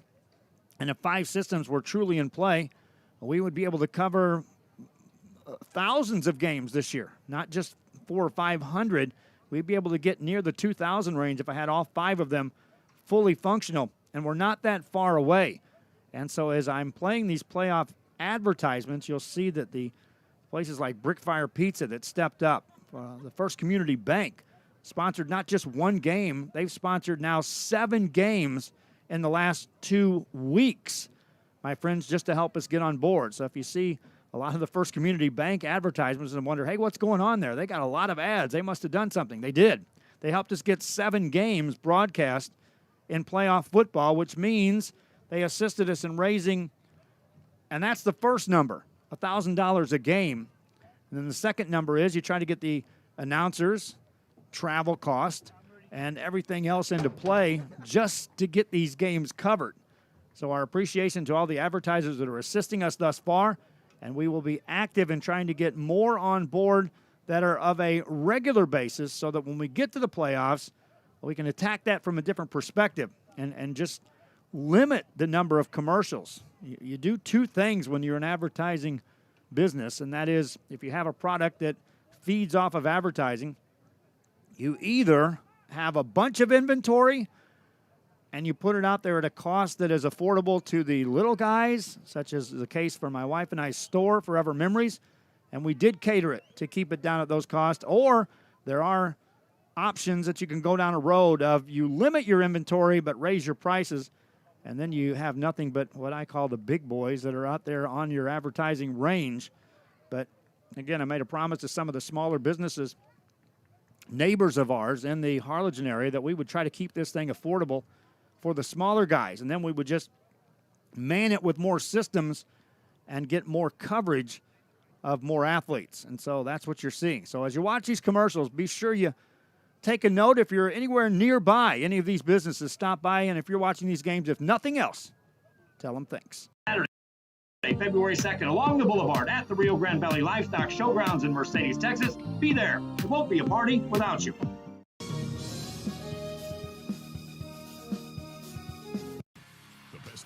Teams in Texas collide inside AT&T Stadium, all battling to be crowned champions. Get your tickets now for the UIL State Championships. Be a part of this Texas tradition. Log on to SeatGeek.com. Friday high school football isn't over till you watch High School Scoreboard live. Final scores, the big plays from gridiron games across the state. Be a part of the most watched high school football show in Texas. Saturday on Fox Sports Southwest.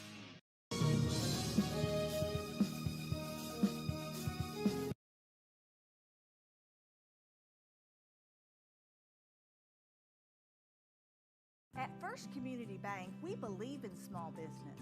McDonald's owner Anna O'Quinn found Walter Pocket, the financing and complete range of banking services at First Community Bank to be the perfect combo. Make FCB your bank.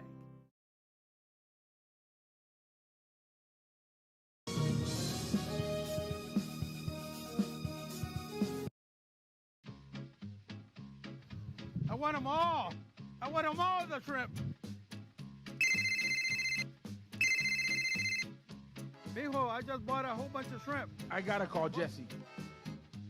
Hey, Primo, my dad just bought another boatload of shrimp. What are we gonna do? I guess we're gonna almost have to give it away. I'm gonna have to get in touch with everybody. We're gonna have to have a shrimp pachanga. Hey guys, this is what we're gonna do. $5.99 shrimp special, their choice. It's gonna be a shrimp pachanga. Back here on RioSportsLive.com, and again, we're kind of scoreboard watching. La Villa is taking on Granger. That one, La Villa Cardinals were leading, but then Granger took the lead. 33-28, that's a third quarter score, so the La Villa Cardinals certainly putting up some points.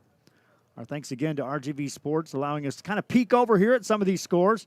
Raymondville on top against Navarro, and that's in the third quarter.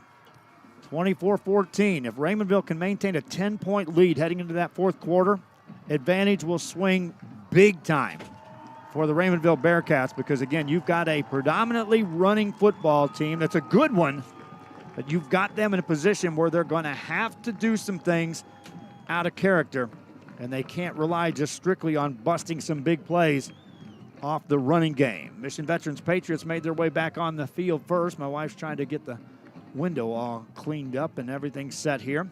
Our thanks again to the Corpus Christi ISD for providing us a spot from which to broadcast this game. We were talking things over with their people, and right now we know that the winner of this game will take on Corpus Christi Veterans Memorial. And right now there's a slot open for an 8 o'clock kickoff at the Dome, the Alamo Dome in San Antonio, and both coaches are interested and willing to play in that venue if given an opportunity. We'll take a quick break. When we come back, we'll have that window cleared out. Back after this. Looking to add that special look to your home? Then stop by Nip and Tuck Draperies in downtown Harlingen. With a wide assortment of draperies, blinds, bedspreads, and more, they specialize in creating exactly what you want.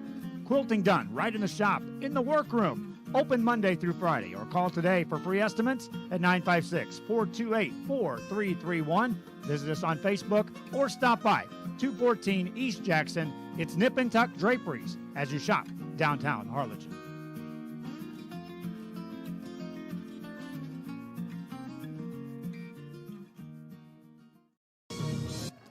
Back here on RioSportsLive.com, looks like we got the fog situation cleared up quite a bit on our camera. So we're ready for the third quarter to begin. Mission Veterans Patriots on top of the San Antonio Patriots. And a high short kick has been the case all game, and a return by San Antonio Veterans out across the 39-yard line, and that's where they'll start a drive at their own 40. 1st and 10, and San Antonio Veterans will now have to dial it up. And we saw a little life from this offense last possession of the first half when Joseph Richardson and company elected to go vertical, looking down the sideline routes for these receivers. They'll line up 3 receivers left-hand side on this first down play to start the third quarter. Single receiver out to the right side for San Antonio Veterans. Receiver screen set up on this left-hand side and a little room up the middle. Fighting through a couple of tackles. Gaining yards after the catch was Balin Jackson. And he'll get enough for a first down on his first catch of the night.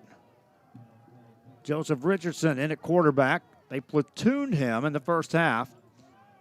He's on the field to start this first drive of the third quarter. Hands the ball off. Stutter step move out across the midfield stripe into Mission Veteran Patriot territory is Amari Motley. That'll be 5 yards on the gain for Motley. And it's 2nd and 5. Richardson on a hurry-up snap. Rolls out to the right-hand side looking, fires a pass. It's caught down near the 40-yard line. Out of bounds is Darius Guess. Guess had a catch in the first half. That's his second reception. And if you would have told me that after his first catch, I'd have said you were wrong. He was going to catch a bunch. Looking to pass again. That ball's well overthrown in the direction of Robert Garcia. That's an incompleted pass for Joseph Richardson. Richardson in the ball game, 5 of 11 for 61 yards. Pressure, pressure, pressure by Mission Veterans limited him, to say the least, in that first half. Drops back to throw again. Pressure coming. Sets up a screen and overthrows his man. He was looking for Motley there. I'm not sure that would have went anywhere because of the fact that in the middle was Oscar Padron. I don't think he would have let much happen had Motley caught that ball. 3rd and long coming up. Call it 3rd and 10 for San Antonio Veterans. 11:04 to go here in the third quarter play. Just underway in the second half. Richardson drops back, looking deep, ball right side, and he just misses his man. Robert Garcia was in stride. Had he caught that, it would have been an easy 6. Incomplete pass brings up 4th down. And that's the arm we were watching Richardson display before this game started. Senior quarterback aired that one out. 4th down. Richardson drops back to throw again. Pressured out of the pocket. Rolls right. Hit. Gets rid of the football. Incomplete pass. Patriots make the play. That's how the second half begins. San Antonio Veterans. It's been that kind of game. That close to making a big play. That close to finishing off a drive. And then Mission Veterans makes a play, ends a drive, and then puts their offense back on the field. And nothing has stopped this offense thus far here in the game. Even a fumble was recovered for a touchdown. Gilpin keeps it himself, running right-hand side. Upfield, here comes Landry Gilpin. Makes another move. Landry Gilpin, can he get to the corner? Looking for one more block. 15, 10, 5. See you later. Touchdown, Landry Gilpin. 59 yards to the house. One play, 6 more points on the board for Mission Veterans. Gilpin now with 162 yards on the ground.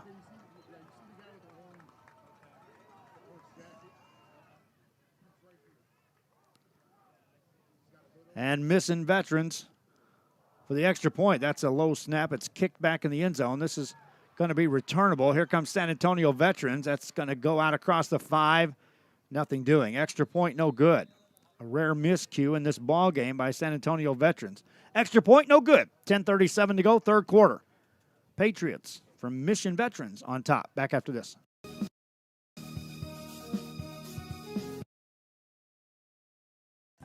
At First Community Bank, we believe in small business. When Phil and Mary Alice Oxford decided to build a new Palm Valley Gymnastics and Dance, Ricky Leal at First Community Bank provided easy and affordable financing. Make FCB your bank.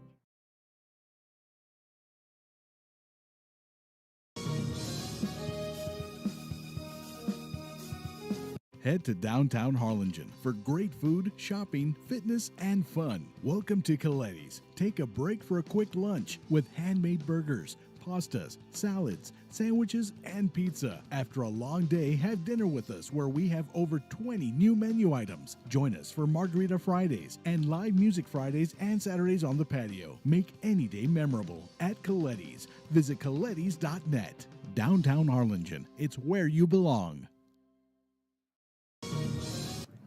Back here, football teed up. 10:37 remaining here in the third quarter. Mission Veterans took them one play to score to start this second half after their defense gets a stop. Short kickoff, this time a little deeper, fielded inside the 20 for San Antonio Veterans. Across the 25 to the 30, out across the 35, 36-yard line. Tackle made by Adrian Salinas. After the return by Devin Bates with 10:31 left here in the third quarter. San Antonio Veterans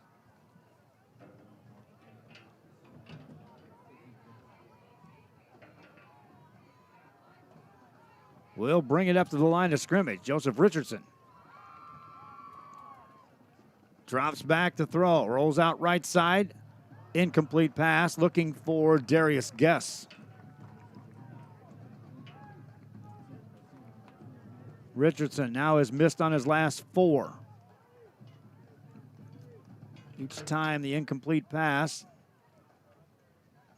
moves that down marker further down the line into second, third, even fourth down.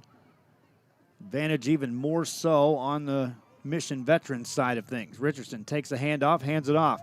This is Motley out across the 44.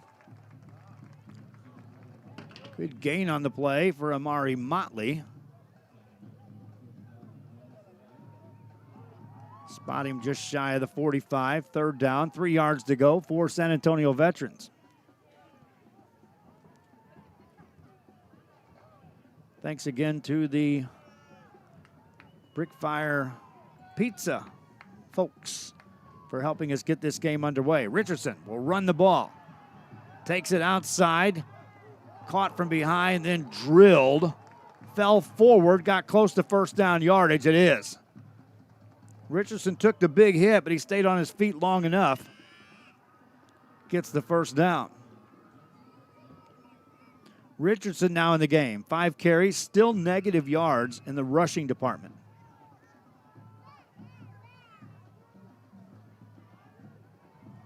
First down play. Richardson drops back to throw, has some time. Rushes out of the pocket. Now he just throws it away. Looking down that left sideline. Didn't see many receivers down there, but an incomplete pass. Brings up 2nd and 10. 9:29 left here in this fourth quarter. Richardson calling out the play. Motley to his left-hand side. Keeps it himself. Richardson across midfield to the 45. Richardson inside the 40, down to the 35, to the 31-yard line. Late flag is thrown. If this play stands, that's the biggest run from scrimmage for Richardson on the night. I think it's going to be a hold against San Antonio Veterans, though.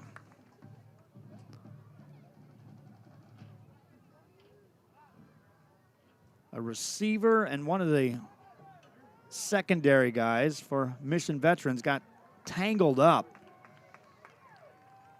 down around that 30-yard line. That's where the flag came in. And it will be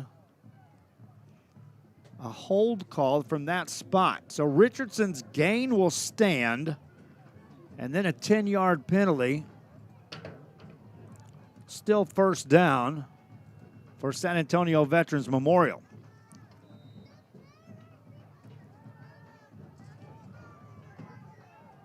Richardson swings a pass right-hand side.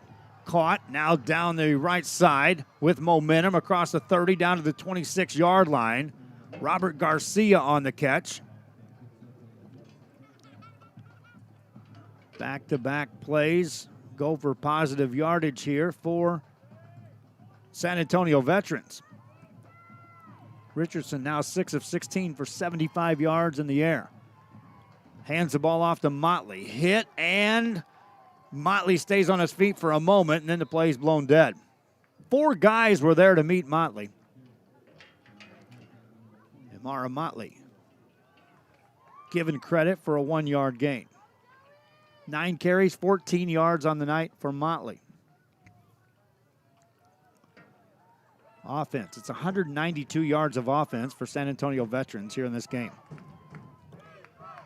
8:24 left here in the third. Richardson, 2 receivers left side, 2 out to the right side. Drops back to throw, looking for it all. Up for grabs, picked off in the end zone for Mission Veterans. That's Gus Garza, and he'll take a knee. Eventually hit, but the interception stands. Another pick for Mission Veterans. And that'll bring their offense back out on the football field. Landry Gilpin and company. With 8:02 left in this third quarter of play.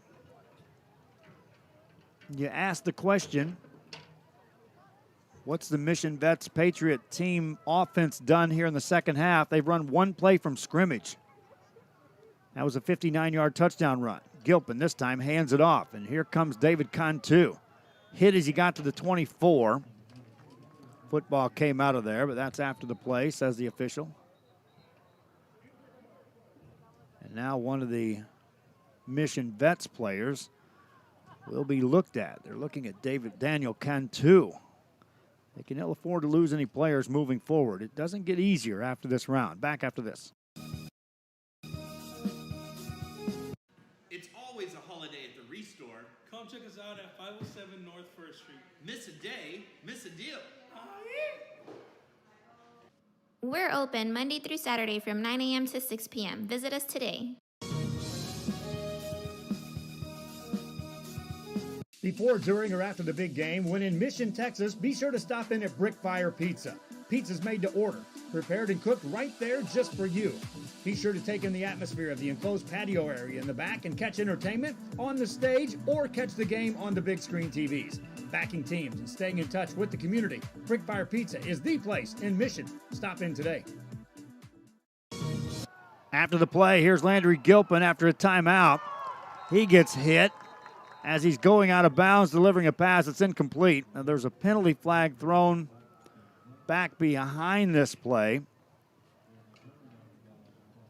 Looks like it's going to be against San Antonio Veterans Memorial, but I'm not sure. The way they were looking at it, it was like it was an illegal block. No flag was thrown after Gilpin got hit out of bounds.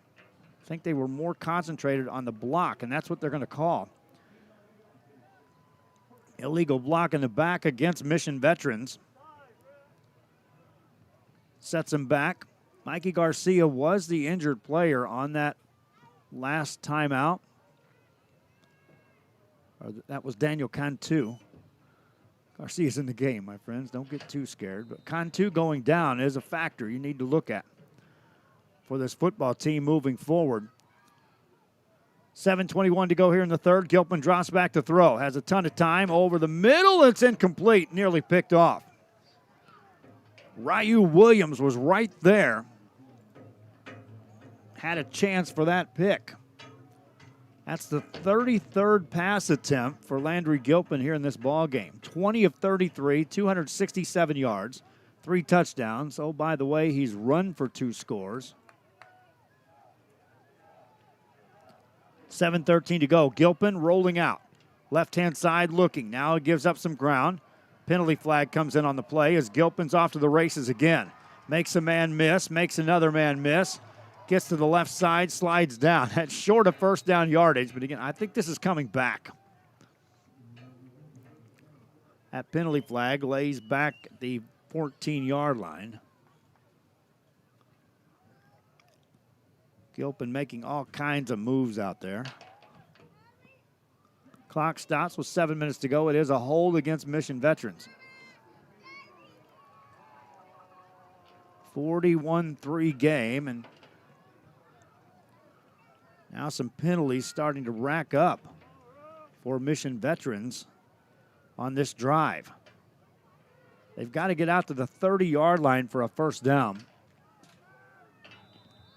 6:59 left here in the third. Out of the shotgun, Gilpin drops back in his end zone, scanning the field. Gets away from pressure, looking, heaves it down the left-hand sideline. It is going to be incomplete. Looking for Leo Cantu. Good job defensively to prevent that catch. Third down in a bundle. Make it fourth. Fourth down. 6:42 left here in this third. Landry Gilpin stands in his end zone to punt the ball away. San Antonio Veterans. One man back to return this kick. He's standing in Mission Vets territory at their 37. You talk about good field position for a drive. Penalty on the play. Ball takes a Mission Veterans roll for a short while. Nonetheless, dropped at the 39-yard line of Mission Vets. And San Antonio Veterans will have a decision here. It looked like that was offsides against Mission Veterans.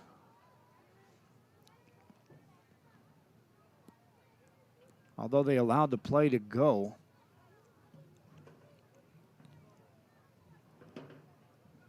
They're going to call a penalty against Mission Veterans. So if you're San Antonio Veterans, you already had them pinned back in their end zone, at the back of the end zone, to receive that snap for the punt.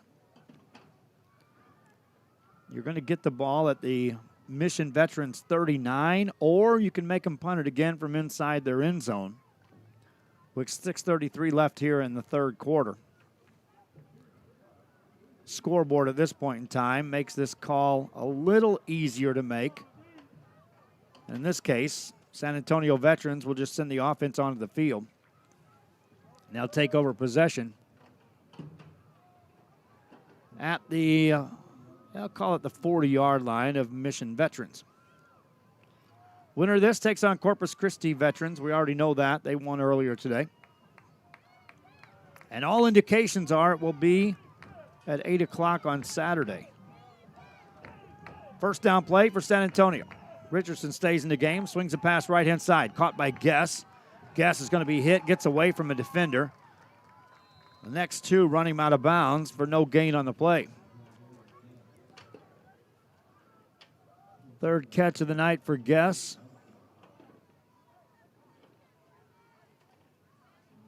Richardson now just 7 of 18 for 76 yards.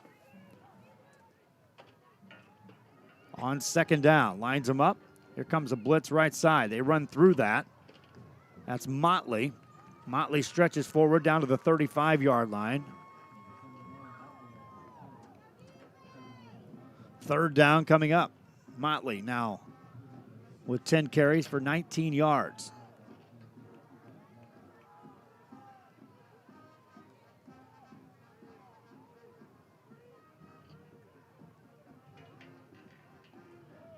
They'll look to throw.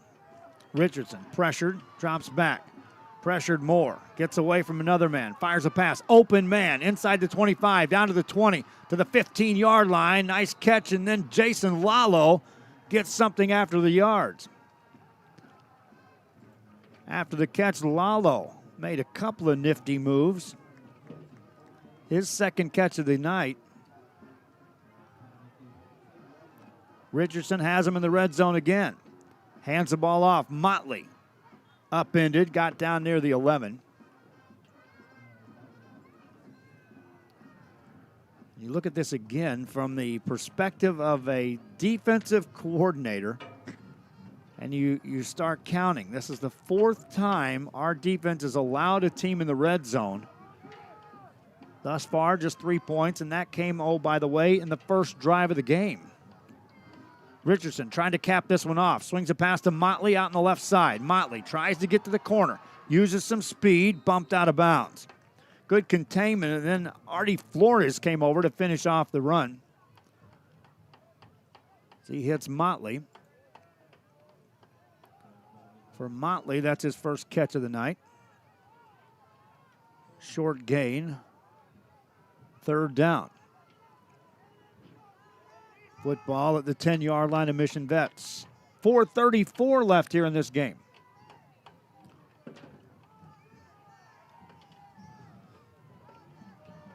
Richardson out of the sun. Drops back to throw, going to run up the middle. Richardson makes one man miss. Into the end zone, touchdown, Joseph Richardson. They contained him all night, but with 4:29 to go here in the 3rd, Joseph Richardson to the house. First time that they capitalized was 7 on the board. Once reaching the red zone for San Antonio Veterans. Extra point is through.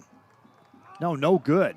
Went wide to the right side. 4:29 left. Kickoff coming up. Mission Vets on top of San Antonio Veterans. This is RealSportsLive.com. Needing a treat before or after the big game? Then, when in Harlingen, stop in at the Scoop Ice Cream Parlor and Deli and treat yourself to some amazing things. Ice creams, shakes, sundaes, banana splits, and that's just a sample. If you can dream it, they can make it at the Scoop in Harlingen. From the deli comes a variety of sandwiches that is sure to bring you back for more. Hamburgers and hot dogs served every day. Open Tuesday through Saturday, 11 to 7, Sundays from 12 to 6.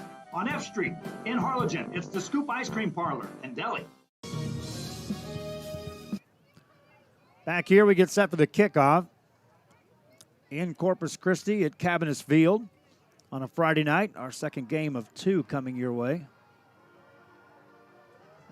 Just got our first update. Looks like Westaco will play against Austin Lake Travis at the Alamo Dome on a Saturday. Kickoff is a deep kick returned by Mission Veterans. They'll give up some room. Now trying to get upfield. Nice tackle made, though, in the open field. And so Mission Vets will bring the offense onto the field. Saturday at 4 o'clock at the Alamo Dome. Westaco, first team to punch a scheduled game up. We'll keep track of some of the other ones. Again, we'll be active trying to get advertisers in place to cover the fees involved in that one. It stays at $1,000 a game, and that's not the Real Sports Live fees, my friends. Shotgun formation for Landry Gilpin. Gonna run it himself. Hit, and down he goes. They finally catch up. Dresden McIver gets a hand on Landry Gilpin and pulls him down for a loss on the play. 2nd and 11 coming up. Gilpin from his own 1-yard line. Drops back in his own end zone. Looks to throw. Gonna run up the middle of the field. Takes it out across the 15 to the 20. 25-yard line. That's a first down. 16 more yards for Landry Gilpin on the ground. Clock stops while they move the chains. Now it's running with 3:39 left here in the 3rd quarter. Gilpin rolls out, looking to throw again for Mission Vets. Completed pass across the 30, 31-yard line, and then driven out of bounds is Ralph Ochoa.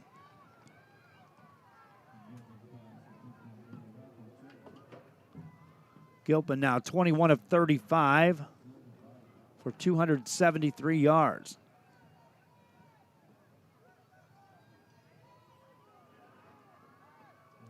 On second down, he wants to throw. Rolling right, looking right, now back inside. That's caught by John Aguilar. For Aguilar, that's his first catch of the evening. That's for 7 yards. Becomes the 7th receiver to catch a pass tonight for Landry Gilpin. Third down with 3:01 left here in this third. Gilpin on a design run. Takes it right side, upfield, across the 45, upended at the 48-yard line. 14 more for Gilpin, who now is nearing the 200-yard mark on the rushing game. 2:47 left here in the third quarter. Mission Veterans. Gilpin drops back to throw. Ton of time. Over the middle, caught. Big hit delivered, but not before a catch. And another first down as Ralph Ochoa hangs on for 13 yards.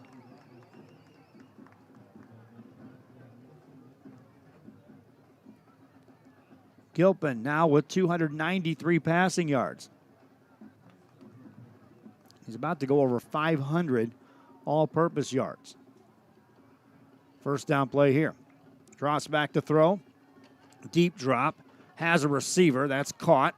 Inside the 35, down to the 34-yard line. Ochoa makes another catch. And that's now the 5th catch of the night for Ralph Ochoa.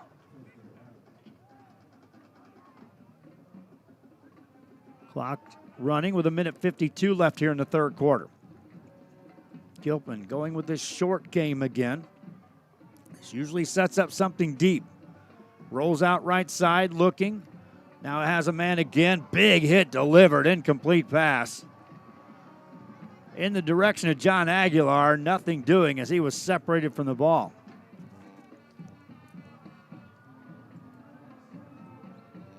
That's now 39 passing attempts for Landry Gilpin. Stops the clock with 1:38 to go in the third.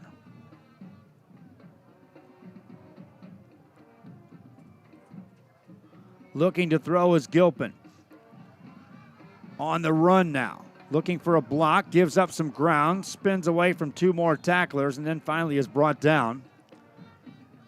It's a lot of movement for a 1-yard gain for Landry Gilpin of Mission Veterans. 1:15 left here in this third quarter.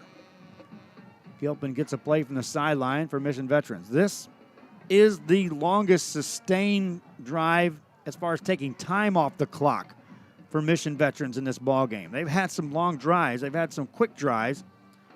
This is taking more time off the clock than any yet. Gilpin stumbles. Now he's going to run right-hand side across the 30 to the 25. Dives forward. That's a first down. And that 8-yard gain will take him to 200 yards on the ground. Add to that 299 through the air. And with 37 seconds left here in the third quarter, they'll have to take one more snap.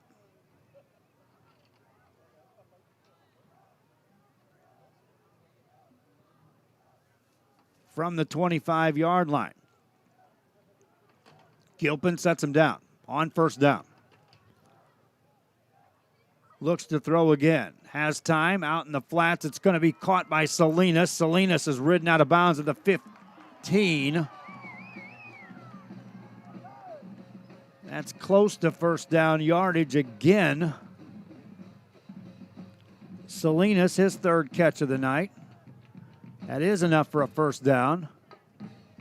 On the 40th pass attempt by Landry Gilpin, and because the receiver was taken out of bounds, that means the clock stops with 9 seconds to go in the third. Gilpin looking for more. Drops back, looks, scans. Corner of the end zone. Overthrows his man, incomplete. Gonzake was back there, and that stops the clock with 2 seconds left. Gilpin now 25 of 41 for 310 yards, 3 touchdowns. 2 seconds left here in this third quarter.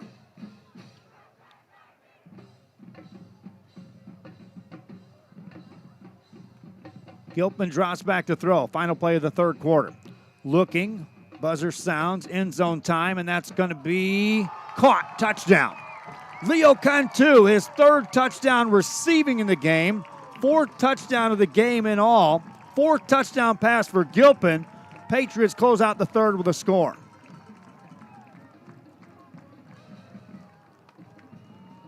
Cantu had to wait for that ball to get to him.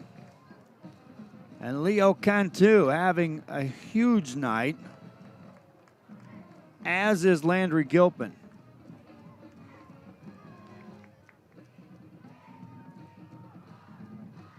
.321 yards in passing. Extra point up and good. Welcome to the fourth quarter with Mission Veterans up 48-9. Kickoff after this. Before, during, or after the big game, when in Mission, Texas, be sure to stop in at Brickfire Pizza. Pizza's made to order, prepared and cooked right there just for you. Be sure to take in the atmosphere of the enclosed patio area in the back and catch entertainment on the stage or catch the game on the big screen TVs.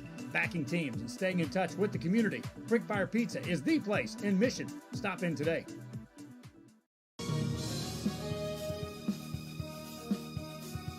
Before, during, or after the big game, when in Mission, Texas, be sure to stop in at Brickfire Pizza. Pizza's made to order, prepared and cooked right there just for you.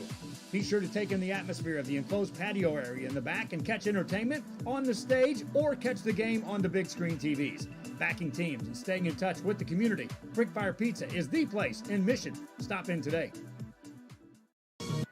Right there, Brickfire Pizza. My friends, my wife and I had to stop by there. I got a chance to visit and sample some of their wares, and it's some good stuff. We thank them in a big way for assisting us. The advertisers you see assist us during the regular season. The advertisers you see prominently displayed here on these broadcasts stepped up to help offset $1,000 a game that Fox Sports hits us for. We'll be looking to cover teams next week as well. Short kick by the Patriots of Mission Veterans. San Antonio Patriots on the return. And same result. Whether it's a fair catch or an attempt at a return from that area in the field, Mission Veterans has that one sniffed out. We start the fourth quarter for San Antonio Veterans.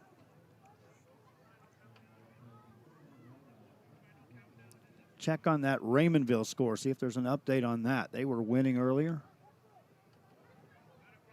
And now they're trailing by 11.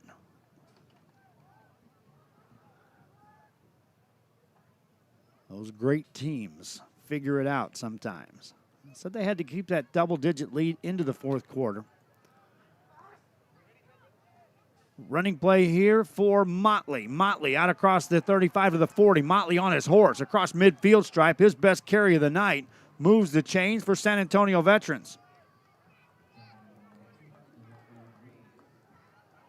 No clock right now, my friends. We're still trying to get that taken care of.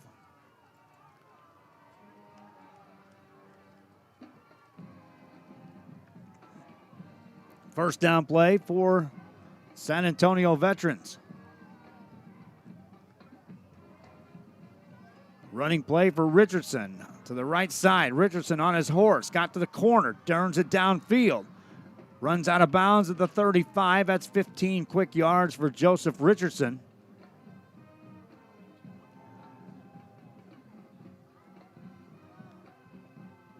So after Motley has his best carry of the night, Richardson racks off 15. First down, already down at the Mission Vets 35. Motley again on the carry. Drives to the 30, stood right there.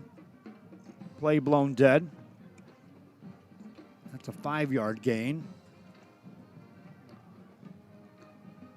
You look at it from a numbers game, San Antonio Veterans, 135 yards on the ground, 141 yards through the air, 276 yards of offense. Not too bad.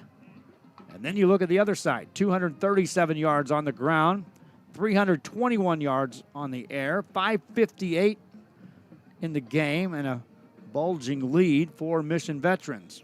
Richardson falls forward inside the 30 down to the near the 31, which is close to first down yardage.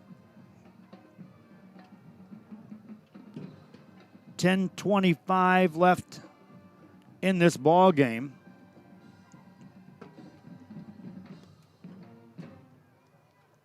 From the sidelines, a play will come in.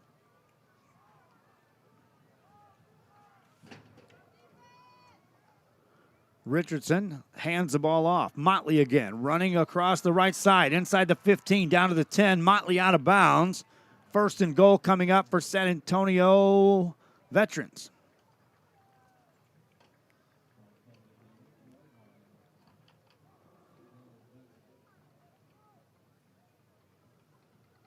Clock stops with 9:59 left in the game.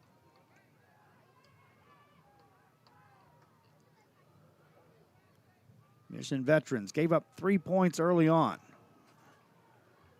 and then just amped it into another gear.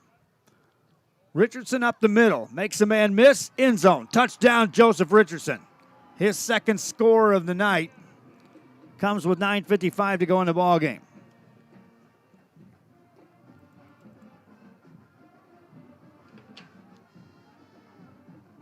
San Antonio Veterans, chance for the extra point.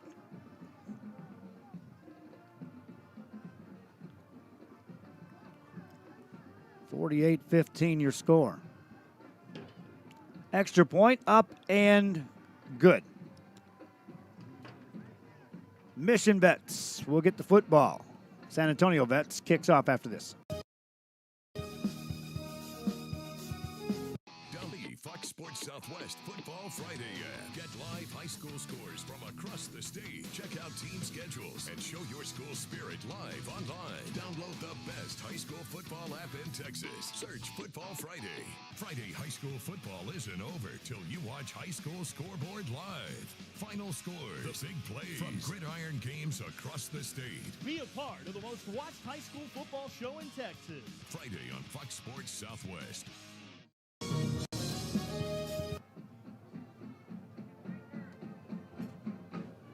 Back here, Mission Veterans with the lead.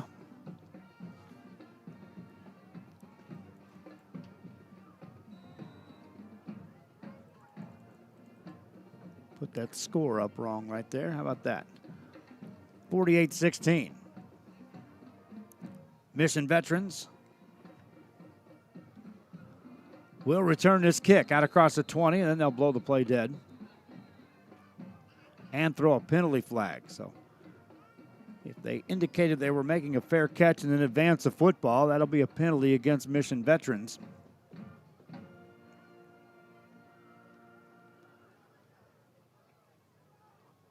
I know the schools will talk. They've already had some conversations. Corpus Christi Veterans and Mission Veterans talking it over as far as when they will play and where. There is a spot open, I'm told, at 8 o'clock at the Alamo Dome in San Antonio on Saturday. And both coaches have shown that they are willing to play in that venue at that time. We may see that happen. There's a running play across the 25-yard line.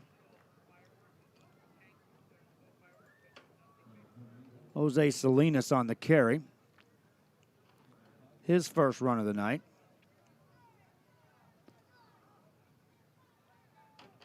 Goes for 5. Gilpin ends the night. Landry Gilpin, 26 of 42 for 321 yards and 4 touchdowns. Running play for Mission Veterans. Salinas again getting a heavy dose of carries. Rumbles forward for a first down.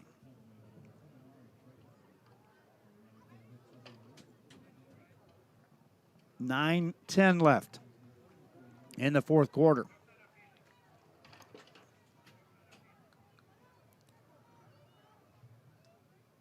Mission Veterans run it again. Salinas drives forward across the 35 to the 38. New quarterback in the game, by the way, is Ramses Flores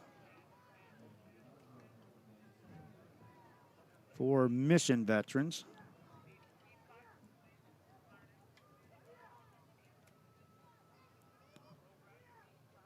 Salinas, the tailback, looks to get another carry here with 8:30 to go. They let the play clock run down. It's down to 10.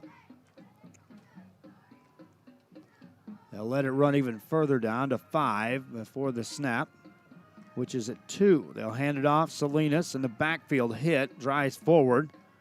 Got back to the line of scrimmage, gained a yard, then he got thrown backwards. Brings up 3rd down and 4 for Mission Veterans. 7:58 remaining here in this game.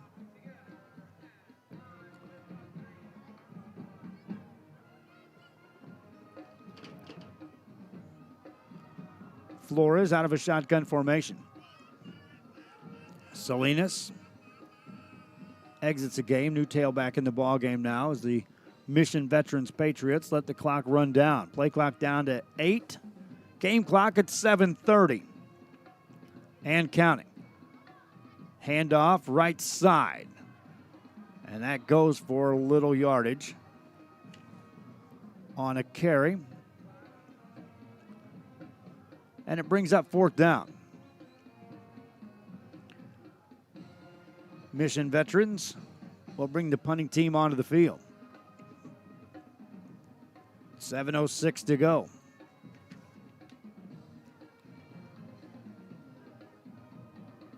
Flores, a senior on this Mission Veterans team.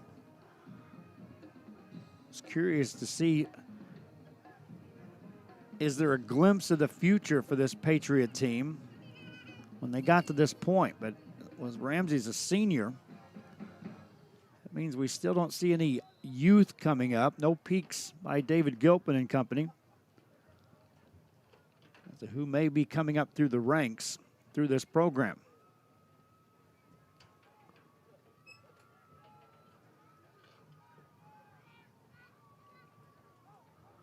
Check some of those other scores in a moment. Raymondville was up, they're down.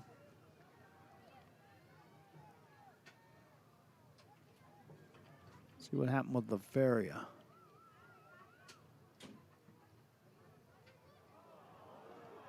That's a bad snap back inside the 5-yard line. And now the ball's fumbled, and it's going to be recovered inside the 15-yard line, and that's where San Antonio Veterans will take over. A miscue that time by Mission Veterans with 6:24 to go.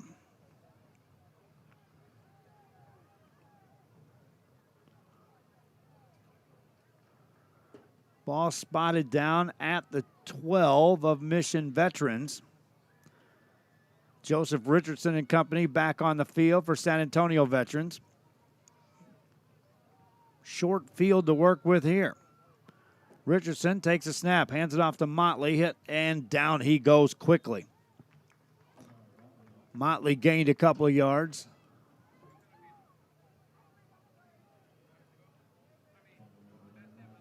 Clock running with 6 minutes left here in this ball game. Our day started up here in Corpus Christi with an afternoon broadcast of audio only of the Sherryland Rattlers. This now is our 6th broadcast of the day as a whole for Rio Sports. Motley goes nowhere on that carry. Backwards he goes. Clock running, 5:30 left in the game.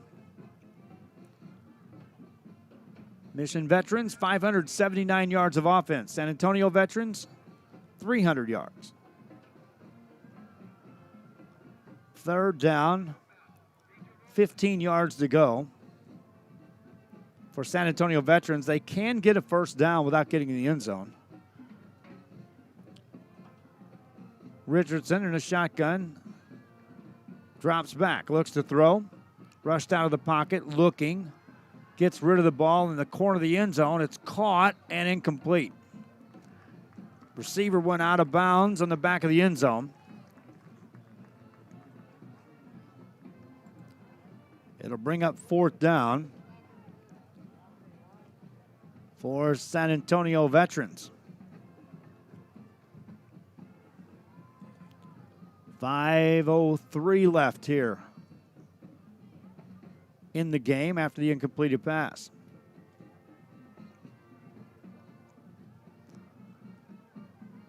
Richardson drops back to throw. Over the middle, overthrows everyone, incomplete. Turnover on downs as the Mission Veterans Patriot defense gets a stop. Their offense comes back on the field. Just under 5 minutes left in this game. Richardson on the night, the senior, 9 of 22 now. 101 yards in the passing game. He was held to 54 yards rushing. That's all the real stats you would need to talk about. That would be enough to say Mission Veterans had a realistic chance of winning this game just on that. Then you add all the numbers put up by this Mission Veterans offense. You don't have to look at the scoreboard to understand this game got out of hand. Salinas on the carry there, gains maybe a yard or two. We'll be active again this week. I know we've got San Benito, Hanna, Vela, now Mission Veterans. That's 4 games. Even if we were just covering 4 games, that's going to have our work cut out for us to get those games funded for this next round of playoffs. One of those will be a home game. San Benito's at home to take on San Antonio Judson. Converse Judson, that is. Second down play here coming up for the veterans of Mission Veterans. A pass play to the right side. That's incomplete. Off the mark for Ramsey Flores.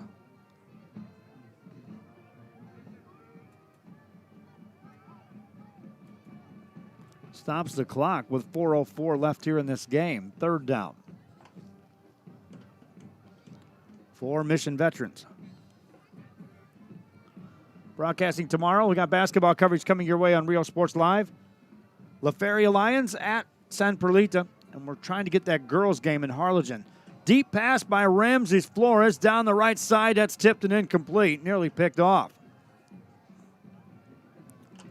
Flores trying to air it out. And that stops the clock with 3:57 left in the game and punting time.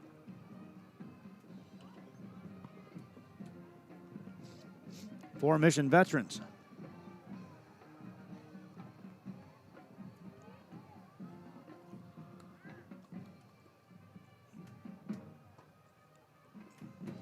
Our appreciation again to Brickfire Pizza. Can't say thanks enough to them for assisting us in our broadcast of this game. It's one thing to have the advertisers that carry us through the regular season, but these playoffs are just another story. Nice punt this time by Mission Veterans. Fair catch is made at the 48-yard line of Mission Veterans, and San Antonio will send their offense back on the field.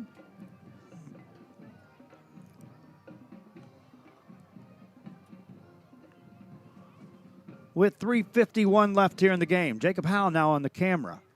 Now you win a game in 3 quarters and 8 minutes. Jake gets the last 7 minutes. Nice job after a long day. Running play for San Antonio Veterans down that left side to the 40-yard line, and a tackle is made. New ball carrier in the game. That's Brandon Baker on his first carry here tonight. Baker credited for 7. 2nd and 3 coming up. Clock running with 3:25 left in the ball game. Richardson stays in the game at quarterback, the senior. Playing out his final minutes here. In playoff action for San Antonio Veterans.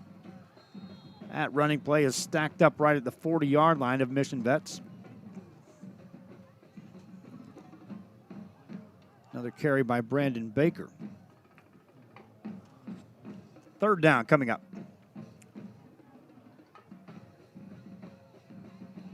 2 yards to go with 2:52 left in the game. Richardson calling out the play.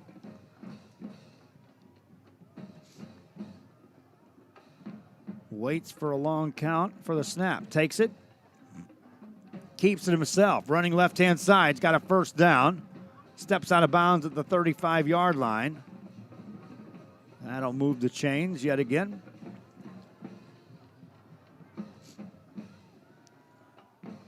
For San Antonio Veterans. From the scoreboard perspective, it got out of hand early. Mission Veterans. Like I said, after that speech by David Gilpin that kind of woke this team up. And that was about an hour and 30 minutes before the game. This team found another gear and was playing at a high level from that second on. Nice carry that time by Baker for 7 more yards. Brandon Baker down the stretch. Under 2 minutes left here in this game. Baker another carry. Takes it left side. Made a man miss. Gets a first down. Got down just to the 19-yard line.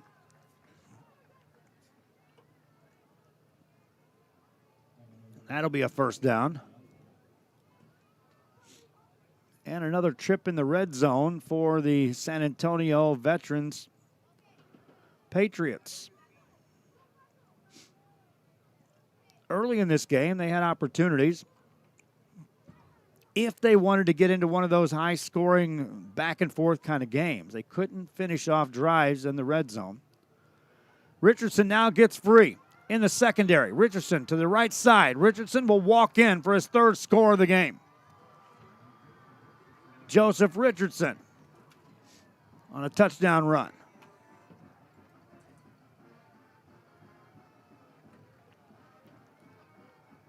And so from a statistic point of view, now look at these numbers. Richardson, 9 of 22 for 101 yards passing, 12 carries, 73 yards on the ground, 3 touchdowns.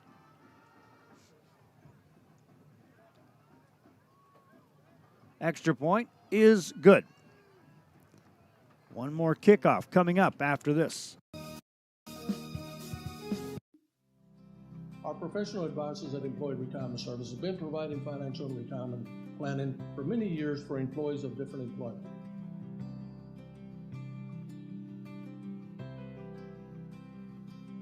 To help fulfill your retirement needs, come experience the difference with us. And let's plan your retirement together. Call us at 956-440-8774 to schedule your appointment today.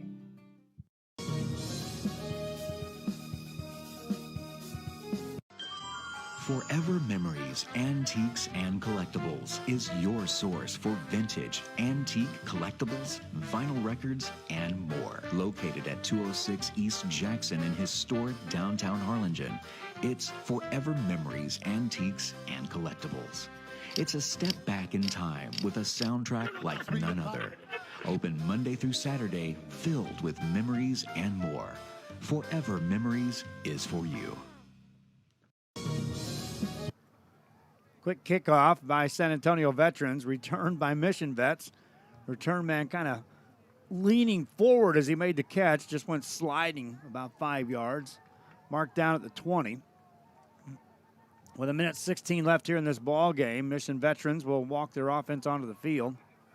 They'll need to take a couple of snaps, and this game will be history. And we'll take a look at who's playing where. Raymondville fell. Their season comes to an end.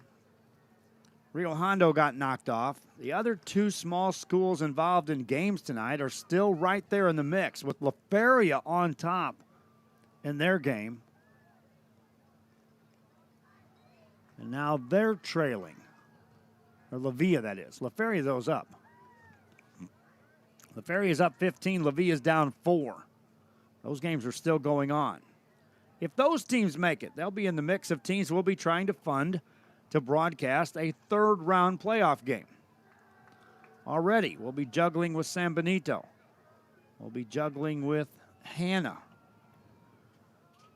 Vela, Mission Veterans. I believe Westaco ISD will carry the Panthers as far as they go. We'll extend an offer out there to them, just like we did with PSJA North. Clock running with 40 seconds to go. The Patriots of Mission Veterans will have to take one more snap, and they can put this one away. Their big crowd, which was a sea of blue that filled this sideline on the home side,